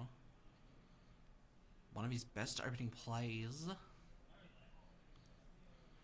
3-3 ambush on 2 at the start of the regroup. You do take damage. We're going to see Kazuda turn off the ability and then immediately take another action, letting Jonathan take the initiative.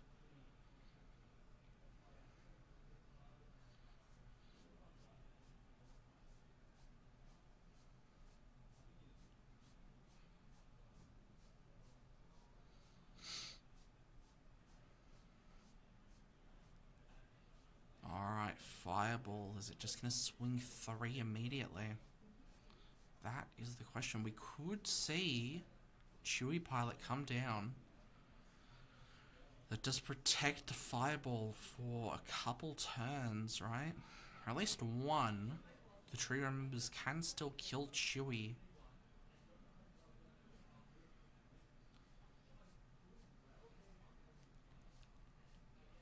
Well, a ship with a Chewy pilot, I should say. It doesn't kill Chewbacca itself. It kills a piloted ship with Chewie on it.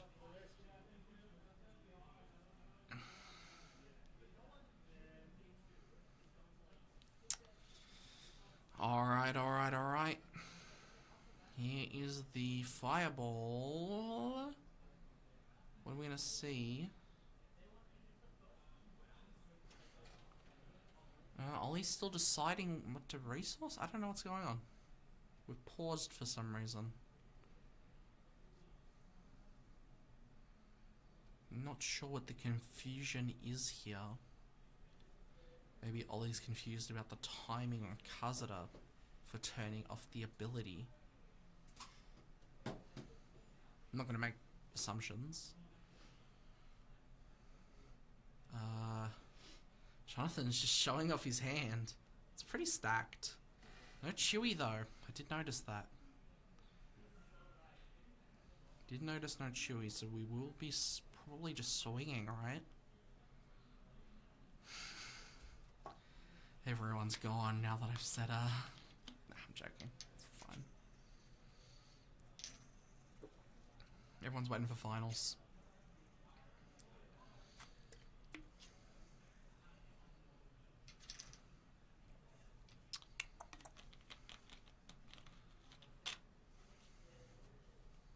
Maybe Ollie had to take a bathroom break.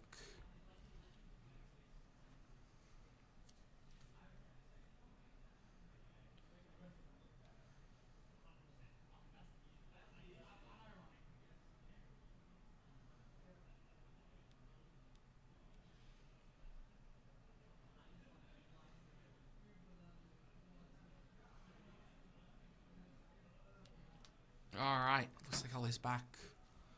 Must have been a bathroom break. Still hasn't resourced anything yet. So he's still deciding on that. Fuka Yamagishi sleeves on Jonathan's deck. It's the first time I've pointed that out.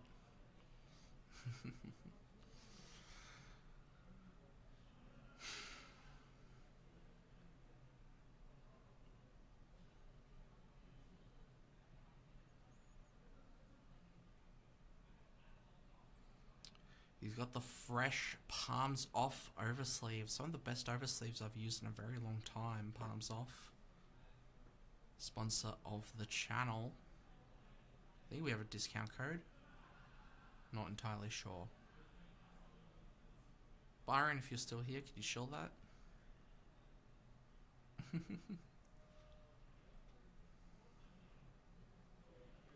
Are we gonna see? What are we gonna see?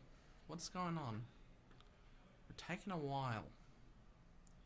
Still got a resource. Jonathan's got the initiative. He's got a pretty stacked hand. We are gonna see Kazada turn off the ability of the thing and then attack for 3 onto base. We're gonna see another 3 onto base. 3 versus 3. And he is the blue leader. Second pilot. We're gonna see the Eager Escort Fighter. Was that in main deck? Yes, all 3 are in main deck. Don't know why I didn't remember that.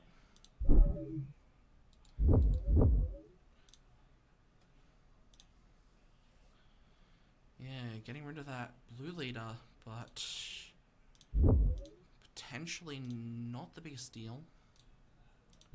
A Tree Remembers can still kill Kazada though. So we're going to see the Kazada flip, but we're going to see... Oh, that's the Expendable Mercenary. So we're just going to see 6 on base from Jonathan. We're just going to push aggro here. We're going to see another 3. And here's 2 for Phoenix Squadron A-Wing. And 2 for the N1. This is the other 3-2. This is the N1 Starfighter. So these are things that can be killed later on by Lawbringer, but there is the the Governor Shuttle. We're just gonna see the Phoenix Squadron, the N1 Starfighter taken out. We're gonna see another 6 on base from Kazada's effect. Another 3. We did the Governor Shuttle to get to 6 resources here. We will see another flip. We will see the leader flip next turn from Oracine. That is the No Glory, I think. Yeah, it's the No Glory only results. No Tree Remembers. Don't think we've seen that Condemn either. There's the Rose Tico. That applied even more pressure. We're on 23. I didn't even notice that. Kind of missed that in the struggle there. Rose Tico, extremely powerful card in this aggro deck. Jonathan has a 3rd one in the sideboard. We might be seeing it. Here is the Aura Sing to defeat the Rose Tico. But she's already got no value because she was standing when she was played. So we will probably just see... Oh, the Chewy Pilot. We do have the No Glory to punish. He's eyeing it off. I think we just punish that, right? No, this is the Disclosed Ship. We're gonna lock down probably the Kazada Pilot. We're not gonna reveal that we have the No Glory. So we're gonna tap down our the leader here. And then we're just gonna swing 6 at base, getting Ollie all the way down to 29.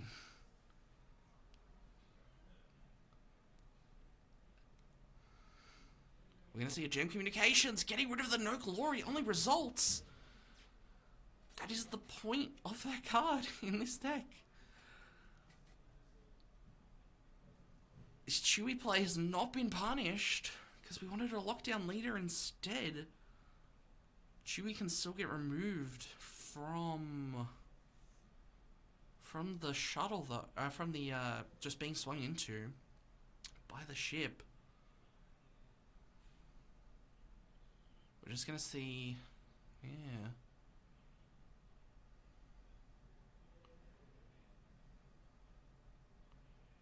So 1 damage. Sure. Yes, 1 damage because he didn't swing with it.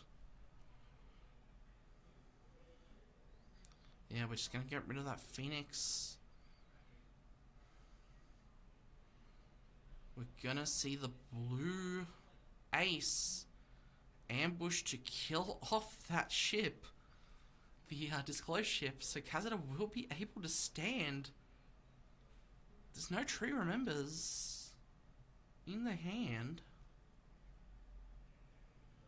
So the Governor Shuttle will have to do it, right? Yep. It kills off the Kazada leader. I don't think Ollie's gonna let Jonathan keep another unit on the board. He's gonna take another. He's gonna take the initiative and play a Leppy Lookout. Jonathan is gonna take 14 damage. Or get up to 14 damage. We will see. We will see. I don't think, yeah. Oh, there's the blue leader to kill off the Governor Shuttle. The Governor Shuttle can't respond in kind to kill off the blue ace. We need a waste removal here. Not that Ollie doesn't have it.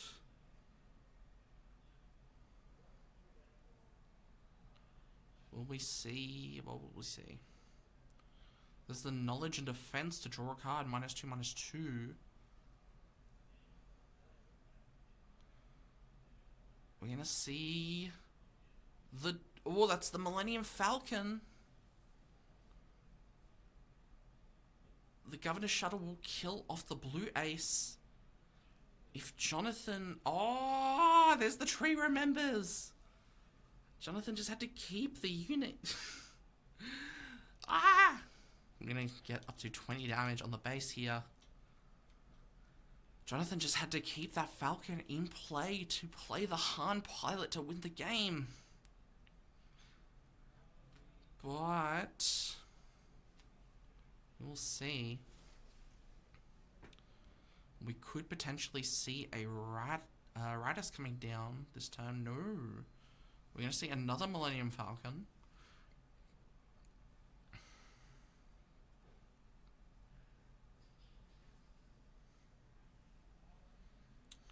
What's Ollie got here? He has to respond to it. Director Krennic in hand. Jonathan is playing the basically the space matchup. Yeah, 3 at base. As long as Jono can keep his Millennium Falcon. Oh, we're gonna see the Han pilot come down. He's the Director Krennic. He's gonna claim. He's gonna deal. He's gonna get Jonathan all the way up to 28. If Jonathan just has another Millennium Falcon pilot. Nah, he doesn't have it.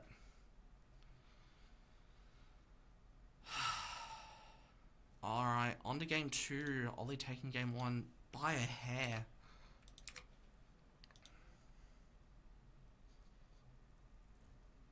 There's that beautiful prestige Jin Urso.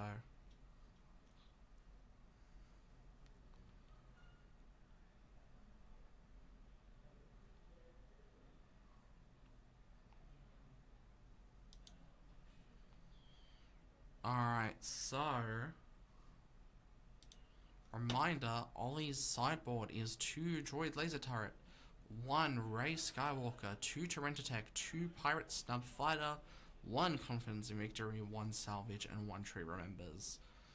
And Jonathan's sideboard is 2 Lieutenant Gorn, 1 Rey Skywalker, 1 Roach Tico, 1 copy of the Mandalorian, 2 copies of Death Space Skirmisher, 1 copy of Liberty, and 2 Commandeer. We'll probably see a lot of that sideboard for Jono coming in. The Rose Tico with the non-unique unit in play does come in ready and applies a lot of pressure. The Ray is really good into these control matchups because she can't be taken control of or defeated by card abilities. The Liberty is just another big body that can lock down other big bodies in play, and those commandeers, a lot of Ollie's top end is in fact space related things, potentially taking control of and readying a I'm trying to think, we're gonna get, he can't get much, maybe he won't put it in. The Cantwell's out of range. The Governor's Shuttle is pretty much the only thing he can take other than an Eager Escort that hasn't died. So maybe he won't put in the Commandeers if Governor's Shuttle is the only thing he can take off it.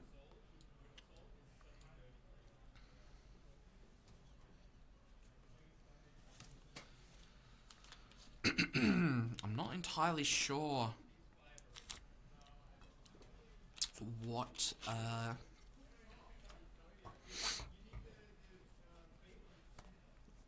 Ollie would put in for this matchup.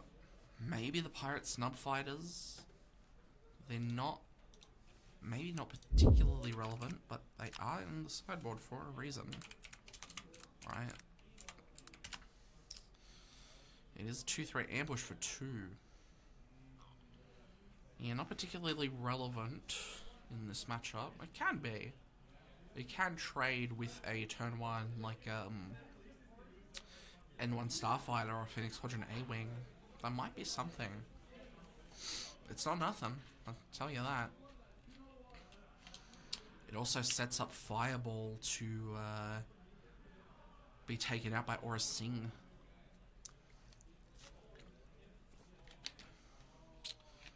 We'll see, we'll see, we'll see, we'll see.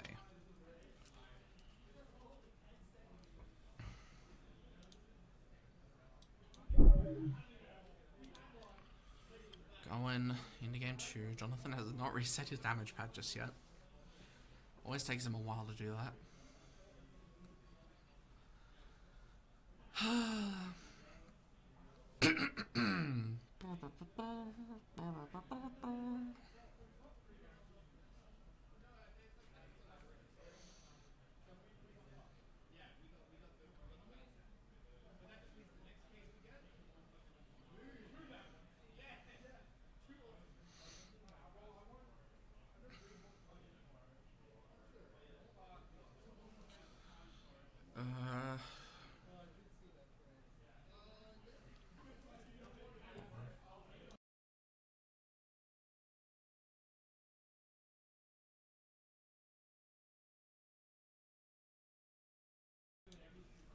Alright.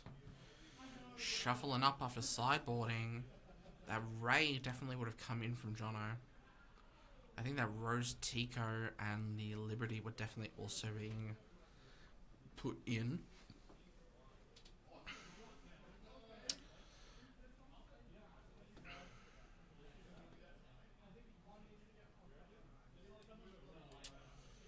Yeah.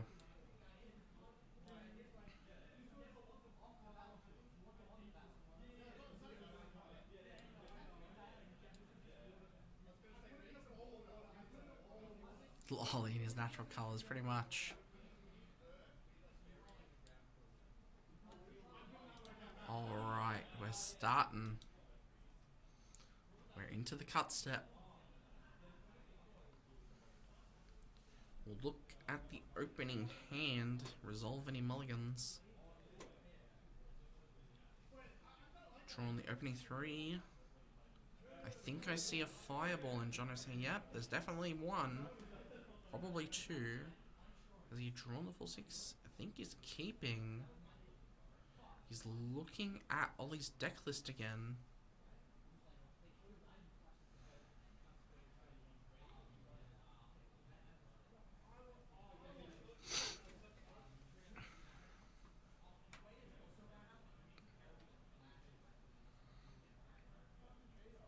Is he going to reset the damage on his base? Probably will. He'll realize he hasn't when he goes to put damage on.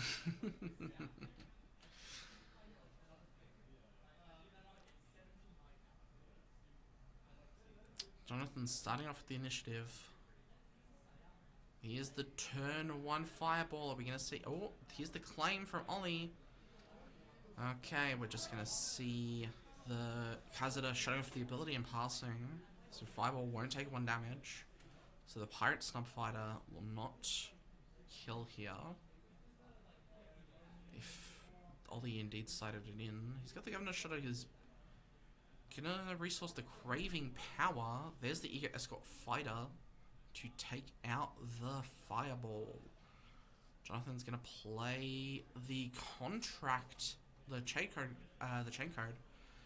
and he's going to use Kazada's effect. Finally realizing that he has not reset the damage on his base.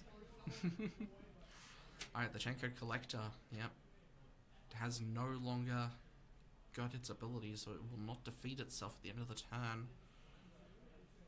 We will probably see that Rose Tico come into play.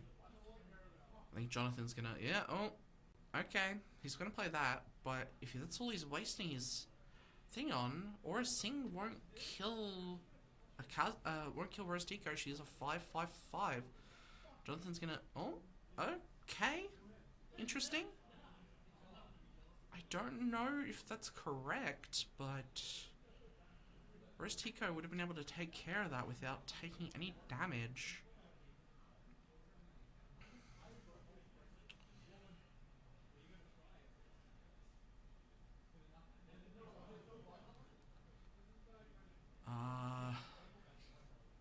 Jonathan has the initiative.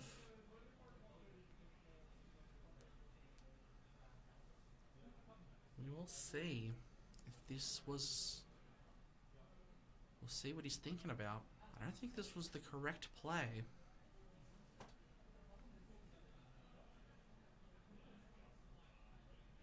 Ah, 5 cost, you're so right.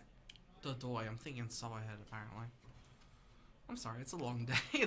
We've been live for 9 hours, holy shit.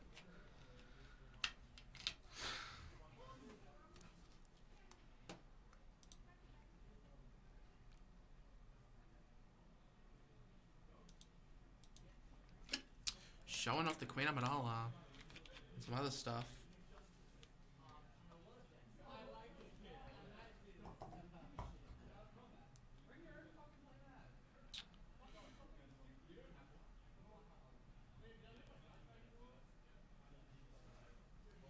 There's the Rose Tico now.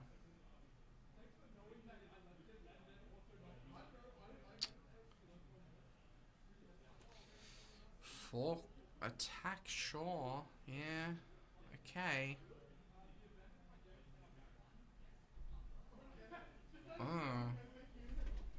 I think this is very ideal. We still haven't seen leader flip at least, so... Jonathan might be waiting for the 6th turn, but he plays the Falcon. Yeah, he's playing the Falcon. Fully smart, he just flips, I think. No, he's gonna swing the 1. At this point, we see the Chewy Pilot come down. Jonathan's going for the play. There is the Governor's Shuttle, which does not get around Chewy's effect. Condemn is in hand, though. He has just enough for it. It'd be more than enough for it. He's on 6. We're gonna see... Okay, yep. Paying the Krennic for 1. We're gonna see Kazada flip. And I think we're just gonna see that Condemn come down. Unfortunately for Jonathan.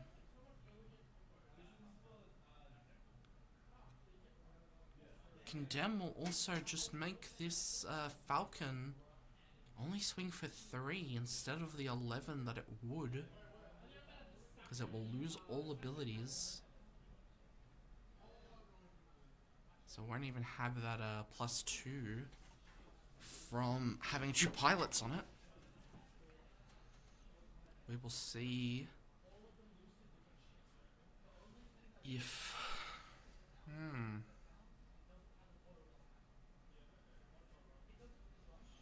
Kazeda does... I think Kazeda is able to order it so that the Condemn gets shut off, which would let Jonathan swing for 9 without having to get disclosed. This could be the play.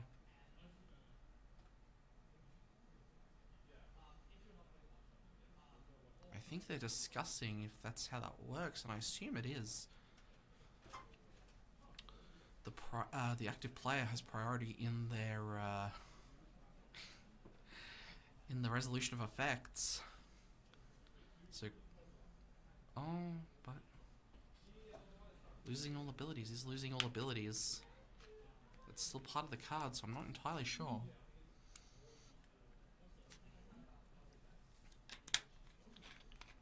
Probably doesn't work like that. I think I've fooled myself. I've definitely fooled myself. There's one on base, on Jonathan's base.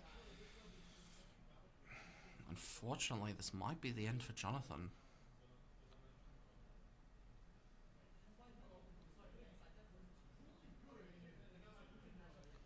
Are we just going to see 3, or do we see 9? How does Kazeda's effect work here?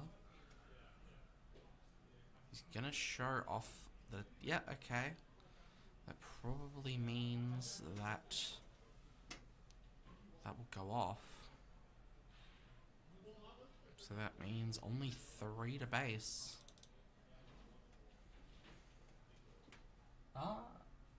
No, 5, okay. What? That doesn't seem right. Well, as the tree remembers, it gets rid of it in general. Sure. Burn the Condemn, I guess.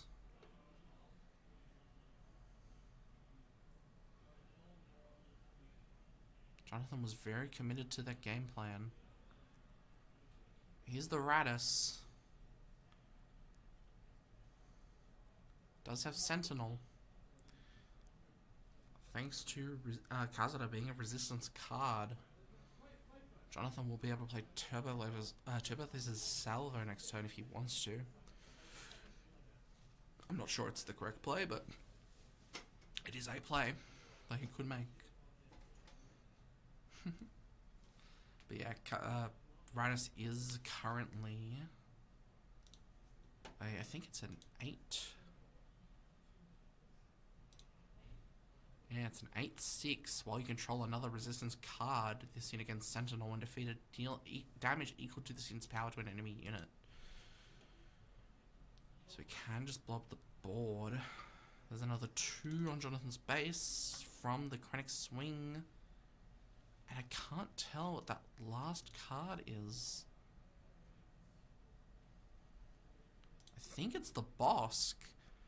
3/5 on attack, give a unit +1/+1 for this phase, give another unit -1/-1 for this phase. That will limit the damage output from the Radis. So we're going to see only go up to 13 on base. Can Jonathan find another way to apply pressure here?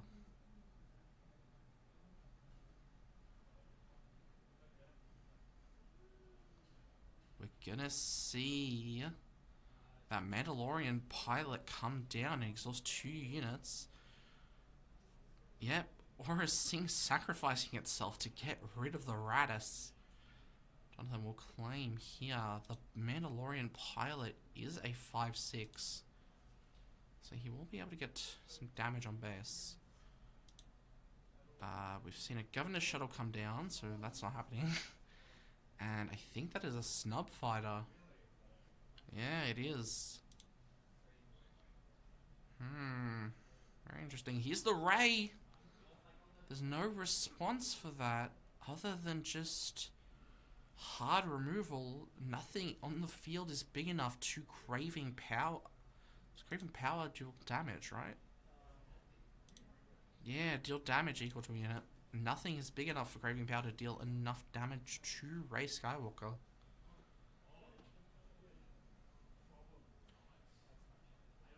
You can't even use Aura's. You can't even get it down to 1 and use Aura Sing's ability to kill it off.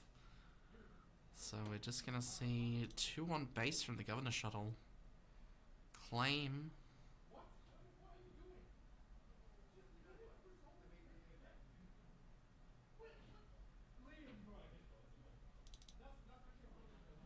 Alright.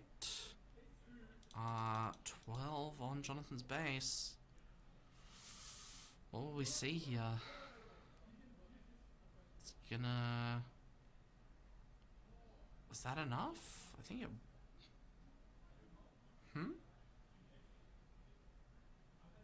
Oh, the Lawbringer. -2, -2. Yeah, I guess that might have been enough with the -1, -1. That was his only copy of Ray Skywalker in the deck. So only getting rid of it so quickly is really rough. We will see the Radis, a second copy of the Radis come down. It is a 3 of in Jonathan's deck. It is a Sentinel. This Lawbringer will probably be swinging into it. 2 damage on base from the Krennic. Both leaders are out. Is it Jam Communications? He's probably going to use it to get rid of that Lost and Forgotten. It's the only target. Jam Communications does not get rid of Craving Power. Yep. There's the Craving Power. It's going to deal... You deal 8 damage to something. Lawbringer is now out of range. It's going to get rid of... It's just going to deal the 8 damage. There's no upgrade removal in Jonathan's deck. I think this just was the worst outcome for him. Unfortunately. Jonathan's going all the way up to 27 on base.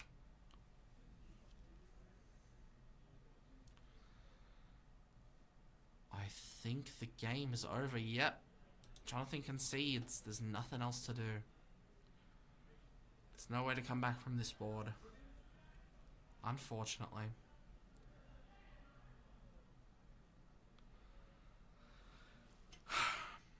Alright, is there any updates on the other game? Yes. Luke Dardevolt has won the other top 4 game. We are going to finals in the next couple of minutes. It will be Ollie versus Jazz, or Sing Dardevolt versus Luke 4 Dardevolt.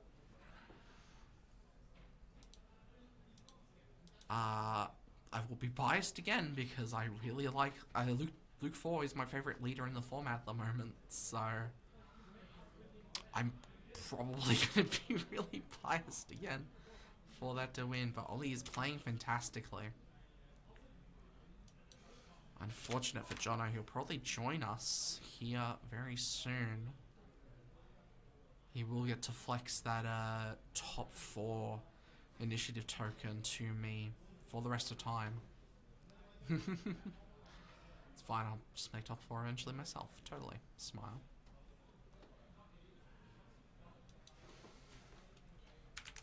I'm gonna hope and cope that Ollie just stays in the same spot for convenience.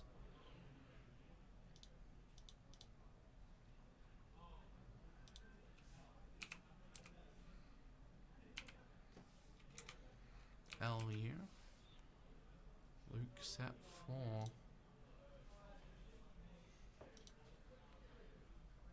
We are now in finals. Well, it will be coming up soon.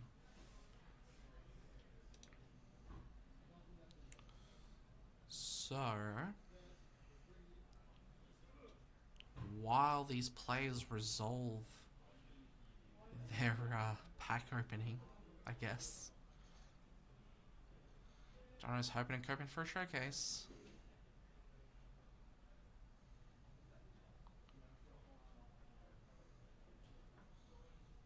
Yeah. There's a Zuckus, I guess.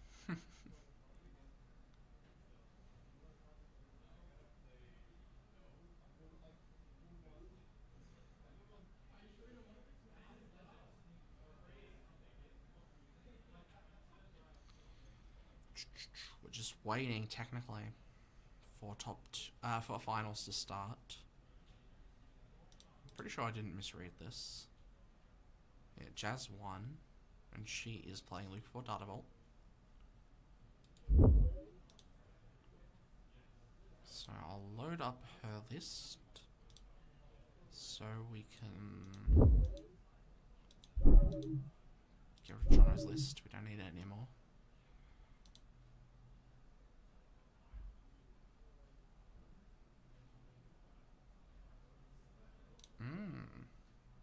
Orbiting K-Wing.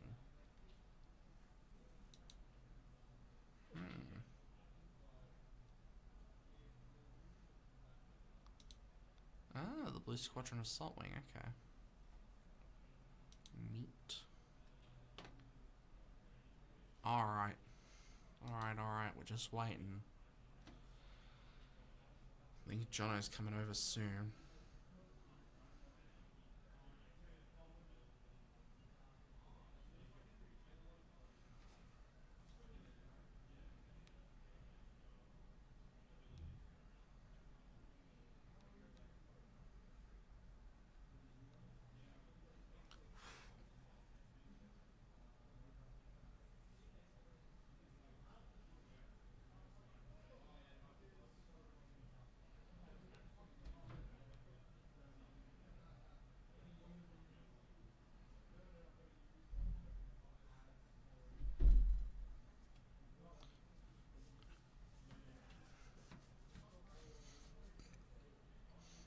Alright.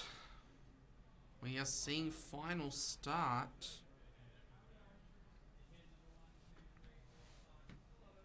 I was very proactive. I'm glad Ollie didn't move. Alright. We are looking at deck lists.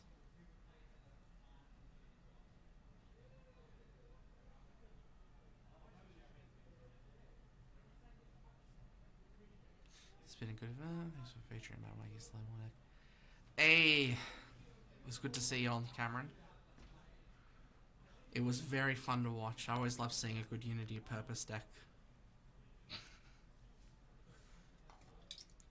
Jono was a big Captain Rex Unity of Purpose player when that deck first dropped.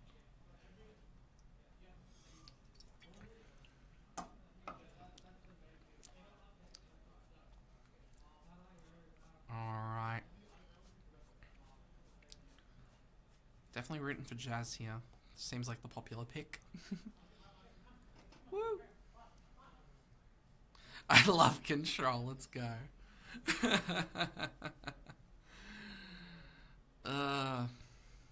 You know. Wah. Come on, Luke. We can do it. We can do it.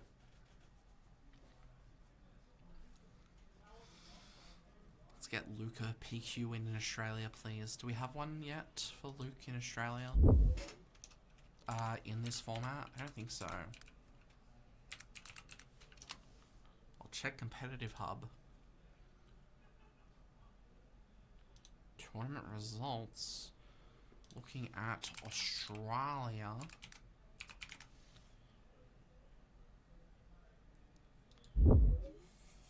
Yeah, Luke hasn't gotten one yet. Han Red multi-aspect for Sydney Limited. Tobias Red for Granger Games. Vader for yellow for Victoria Park in Perth. Wynnum, I think, was Brisbane with Piet Blue. And Edwardstown, I believe, was Adelaide with Lando Lake Country. So, definitely, Plug will represent.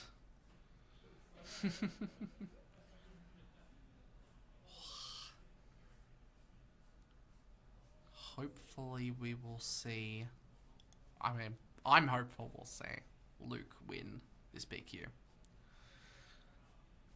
definitely my favorite deck of the format.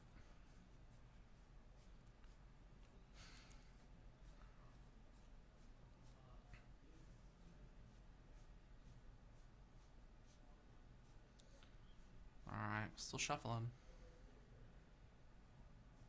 Getting the dice out.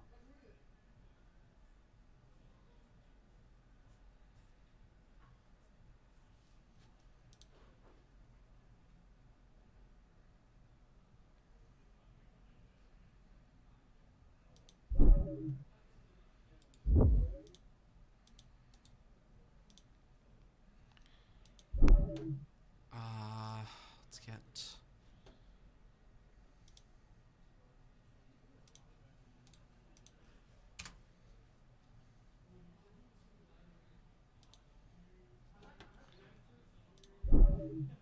We're about to get started here for finals. It's been a long day. 7:35. We started at 20 past 10 in the morning. Probably won't be out of this out of this stream till like 8:30.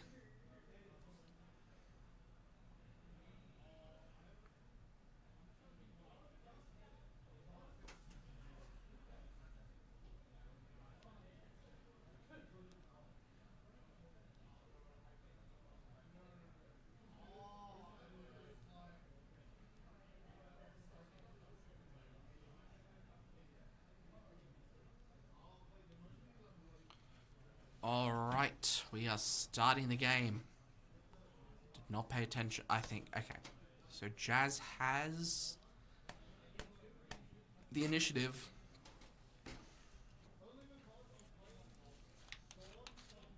We're gonna say Ollie Mulligan. Jazz is confident in her hand. Unless she mulliganed and I didn't pay attention.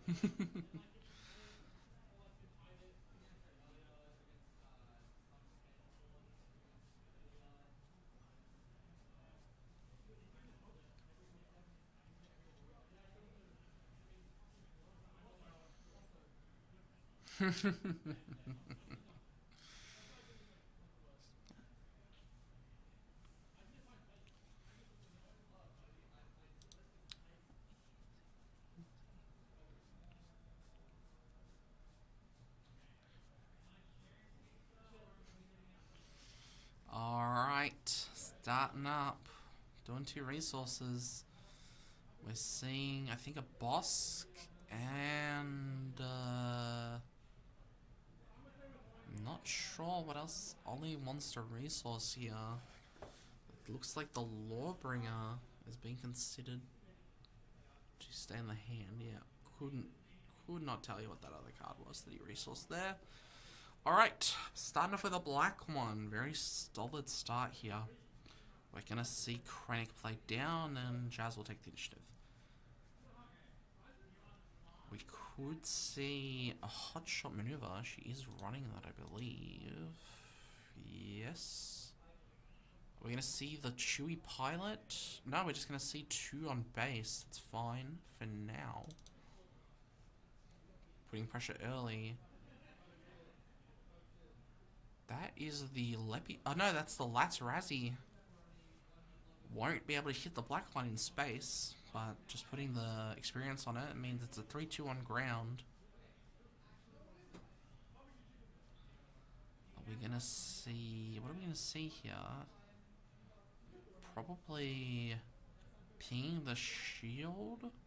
No, we're gonna put one on the Latz-Razzie. That's fair. That actually means a hotshot maneuver next action can kill it. Is the red wing, Y, whatever. And the crack shot V wing. Wah! 1 cost 2/2 when it comes into play. If no other fighters are in play, it takes 1 damage. There are 2 other fighters in play, so it takes 0 damage. There's that Gonk droid from Ollie, I think. He resourced it. Yep, looks like he did. He's got a very solid hand. I think swinging the Lats Rising in, yeah. It's definitely the play here. We're gonna see guaranteed 1 on base. And 3 indirect. So...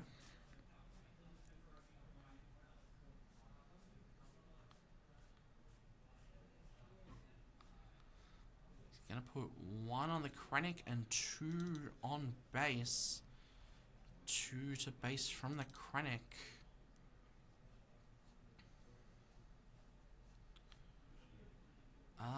There's a crack shot, another 2 on base.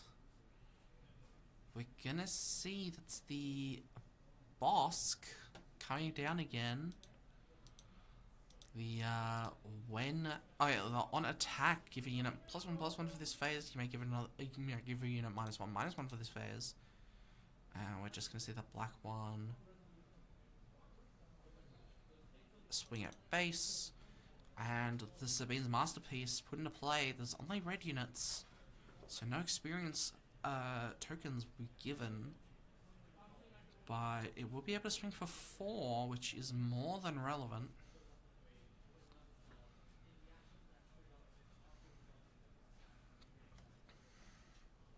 Being able to flood the field this early is one of the strengths of Luke Datavolt. There's so many small fighters we can play.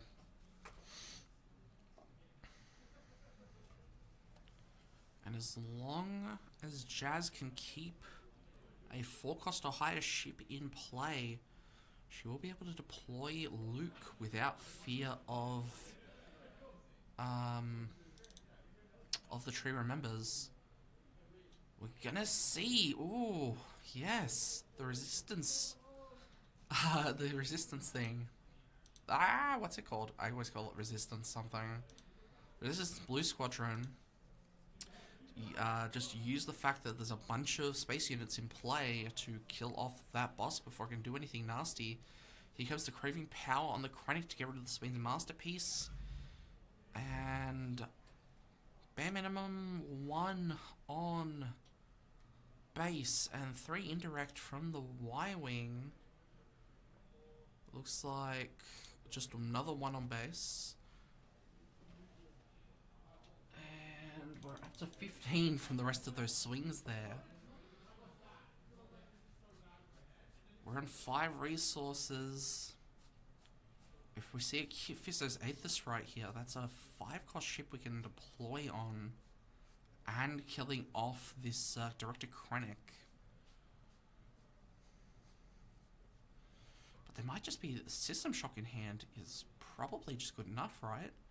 We're gonna see Lost and Forgotten healing through from the base, getting rid of that Resistance Squadron. Not ideal. Definitely want the Kit Fistos if we've got it. It doesn't look like it's in the hand. What are we seeing here? System shot. Ooh, we're just passing. No?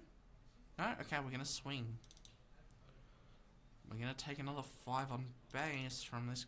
Another 4 on base, sorry. From this Krennic, not 5. Krennic will die to Luke Ping.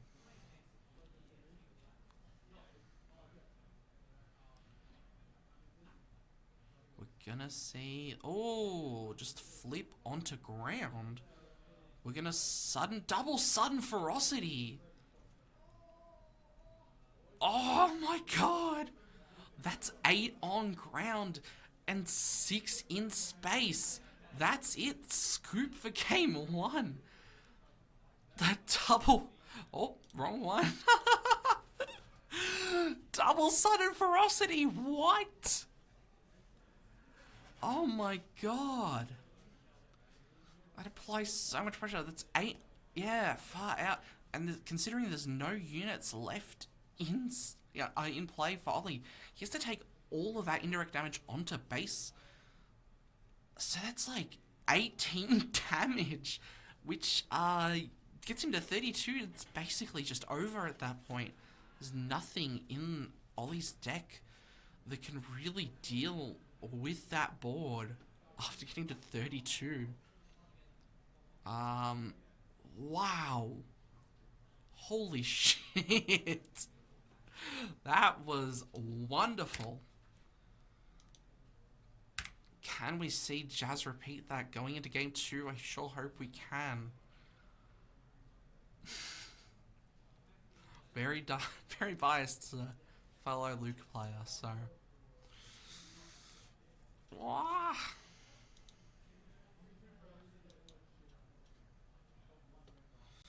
Alright, as a reminder, Ollie's sideboard is 2 Droid Laser Turret, 1 Rey Skywalker, 2 Torrenta Tech, 2 Pirate Snub Fighter, 1 Confidence and Victory, 1 Salvage, and 1 The Tree Remembers.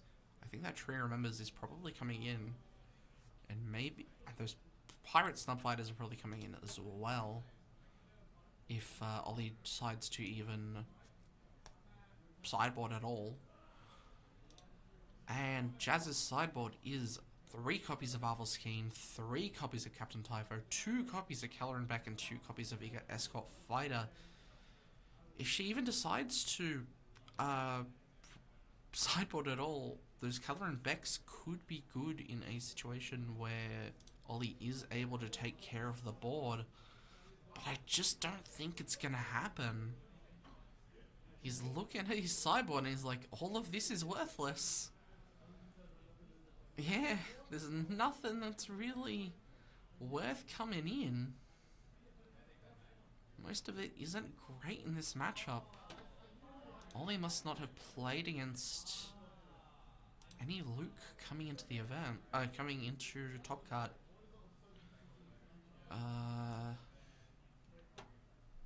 Can I see Ollie's... Yes, so he played against Slimore in round 1.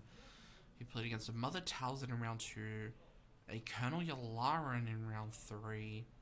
Dedramiro Colossus in round 4. Boba Fett... I think this is Boba 7. Multi-Aspect in round 5. And Lando Lake Country in round 6. Yeah, these are the only things he had to... He has not had to play against a Luke Data Vault. His only double up of the day was playing against Ryan's Yularen twice, which Ryan did win in round 3. Unfortunately, Z was not able to get the win. Ollie's going to start with the initiative. What did...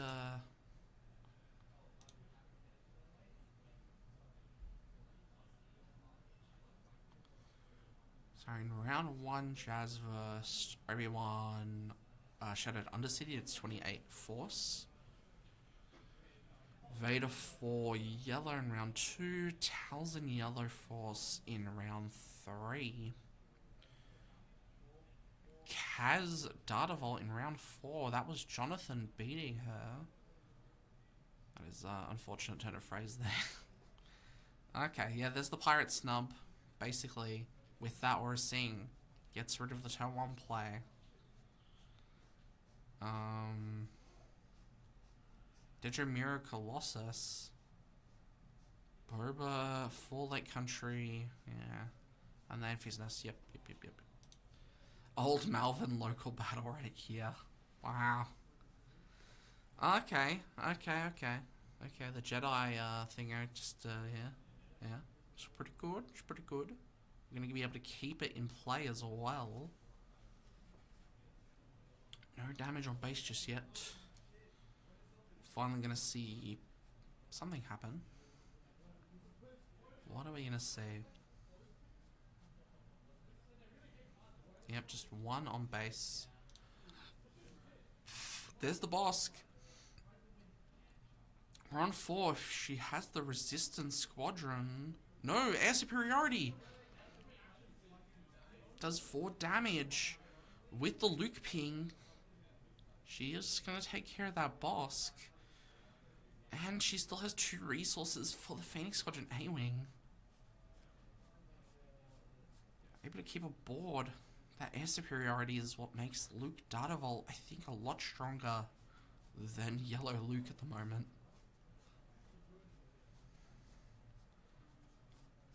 We're gonna see the Eager Escort Fighter take care of the thing there. Of the Phoenix Squadron A-Wing.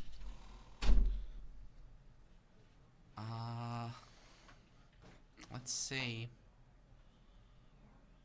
The Fisto's Aether Sprite and one more damage on base from Jazz.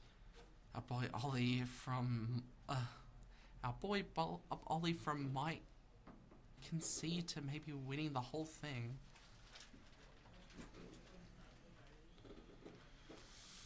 We'll see, we'll see.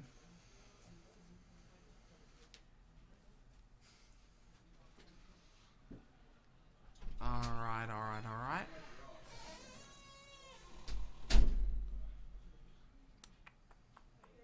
Fisto's Aether Sprite, really good right now.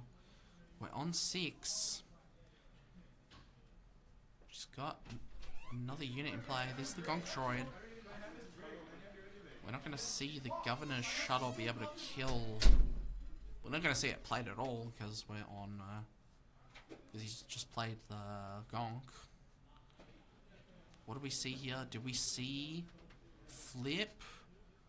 Are we seeing Sinter-Kaz or another double sudden? We're seeing Sinter-Kaz to kill off the Gonk Droid too, and dealing 8 to base. Definitely the best scenario here. It means Ollie won't be able to cheat anything into play. And because she has 2 units in play, that Governor's Shuttle won't be able to remove Luke. Yeah, Ollie's just going to take the initiative. There's no units in play, so that, Craving Power's not too relevant. There is a Lost and Forgotten. Might be seeing that played on the Sinter-Kaz.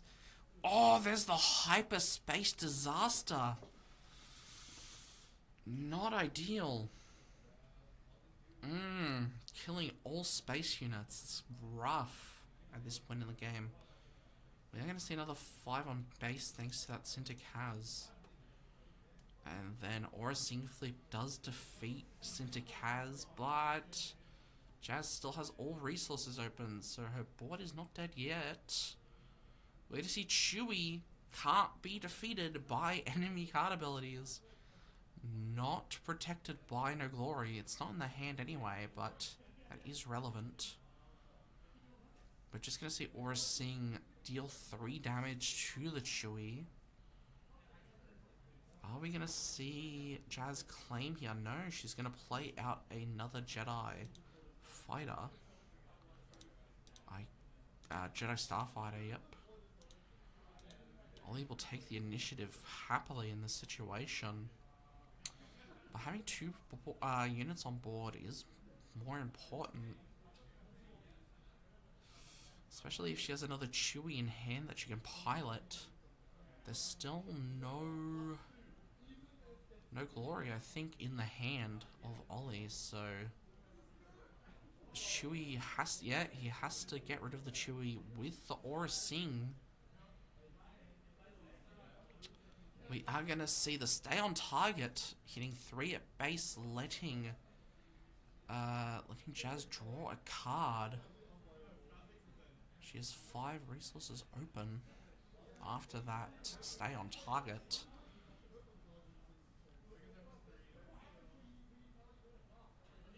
There is the... Oh, that's the thing. That's the disclosed ship, as I've been calling it. The Cantwell Arrestor Cruiser. That is going to... Yeah. And he's going to lock down the Starfighter. But there's the Crackshot V-Wing and the Resistance Squadron. We're going to be dealing 4 damage with Luke Ping. Between Luke Ping and those 3 units, that's 4 damage on the Cantwell. It's only got 3 health left before that Jedi Squadron can restand. Does mean Cantwell can't just, won't be able to just swing into the Resistance Squadron, for instance.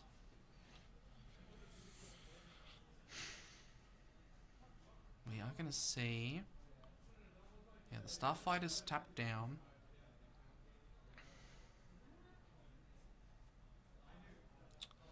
There is craving power in the hand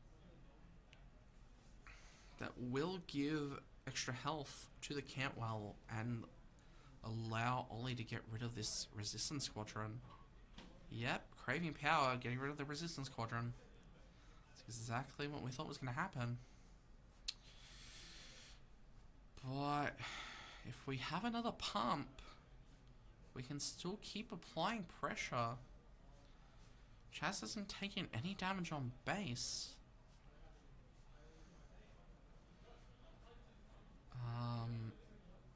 If she has eager escorts in the deck, yeah, they're from her sideboard if she's got them. Looks like she's just swung the, oh my god, the Crackshot V-Wing. Don't know why I struggled with that. Into the Cantwell.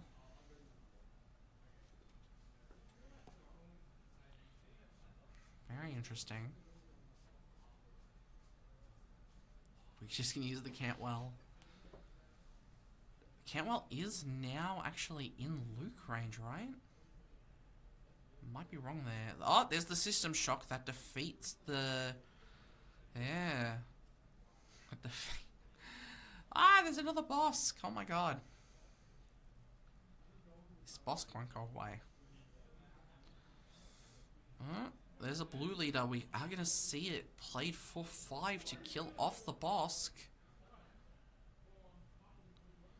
Yeah, Ollie will just take the initiative. Bosk only has 3 attack, so Aura Singh will not be able to defeat the blue leader with her ability. There is a Lost and Forgotten in Ollie's hand, but a Knowledge and Defense is the ideal removal tool right now. There's exactly 2 health remaining, and drawing a card would be quite relevant.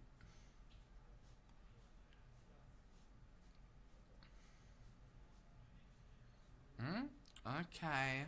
That is the 5th brother. Oh, the 8th brother, sorry. That is the 8th brother. 5 cost... 7. Sorry. That is a 5-8 ambush. I'm pretty sure, right? 5-7 ambush.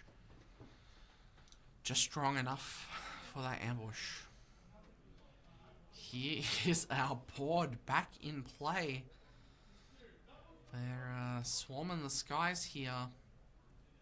Saboteur ship, the Y-Wing and the Crackshot V-Wing. We're still in this. It's anyone's game at this point.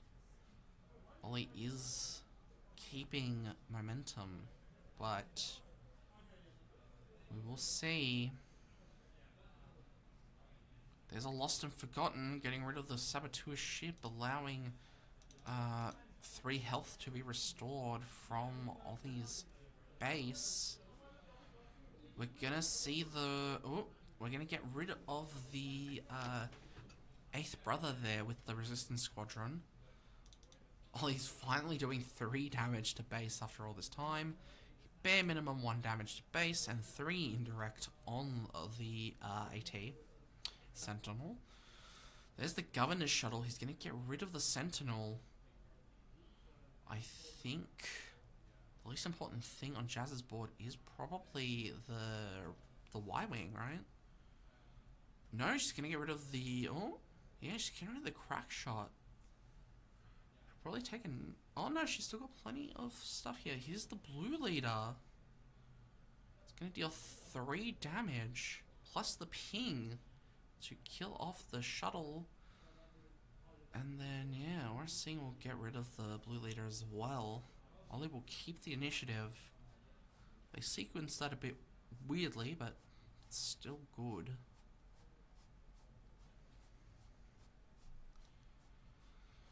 Ollie having the initiative here. There's the eager escort. But there's no other units in place, so Ollie will have to take all of that indirect damage onto base. And there's the No Glory. as the Cartel Turncoat, Phoenix Squadron A-Wing, and Sabine's Masterpiece. That's all, both colours in play. Sabine's Masterpiece, if it swings, will be able to deal bare minimum 5 damage to the base. Putting experience token on it and dealing 1 damage to base from having a green and red unit in play. Okay, there's the knowledge and defense to get rid of the squadron. Probably still seeing Sabine's Masterpiece swing here. Does swing for 4. We're going to pay... Oh, we're playing the Sinterkaz to swing 4 at base. Allowing us to get another unit into play while attacking is very good right now. Keeping a board presence is one of the most important parts of this matchup. No glory only results on the Sinterkaz. 2 more damage on base. How many cards are in Jess's hand? Just barely 3. We're gonna see Ollie counting out his resources. Going to regroup. He has the initiative. There is a condemn in hand, I believe.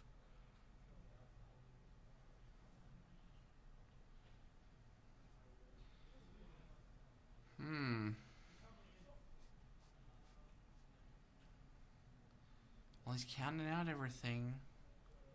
What's he gonna play? Oh, there's the Purgle King. He'll draw a card.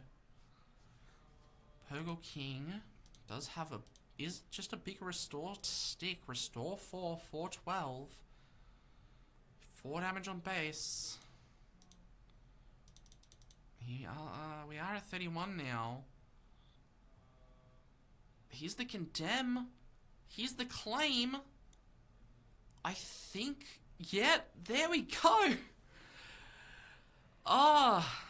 Just barely enough. Jazz has taken game 2. Luke Dartavolt is our PQ champion, Jazz O'Callaghan. Congratulations to her. Woohoo! What a wonderful game. Definitely makes up for seeing my friend beaten so bad on stream.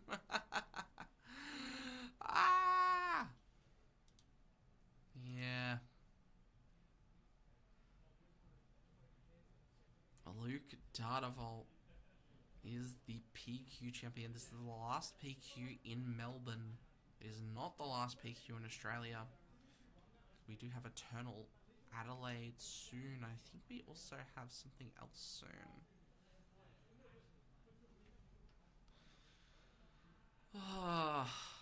That was a stressful game to watch. But, yeah. At the end of the day, she just kind of had it. Very favourable matchup. There's that beautiful mat for winning the Lawless Time Planetary Qualifier.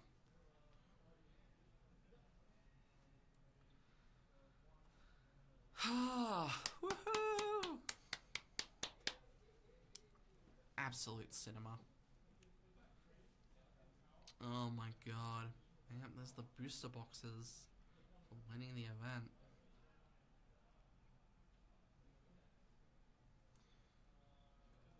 Oh my god. Absolutely wonderful. You love to see it. Love to see it. A 2-0 victory after all that. And it's only 8:03. I predicted the ending time wrong.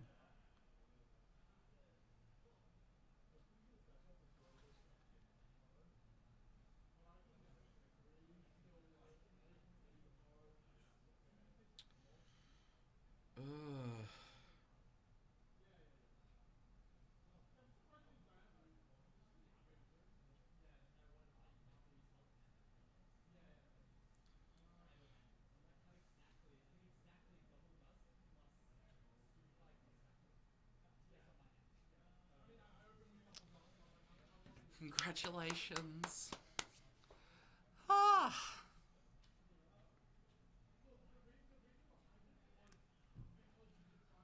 I think this is the end of our stream, good folks.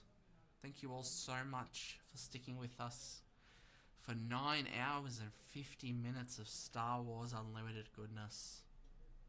I'm gonna go home, I'm gonna crash immediately. Congratulations again to Jazz for winning the PQ at Gaming Arena in Coburg. Thank you to Gaming Arena for allowing us to stream. Thank you to Palms Off, sponsor of the channel. Thank you to the judges for allowing the event to run as smoothly as it was run. Thank you to Christian for being a very good audio engineer. And thank you to Byron for owning the PC setup and allowing us to stream on it. We'll see you all, hopefully, very soon.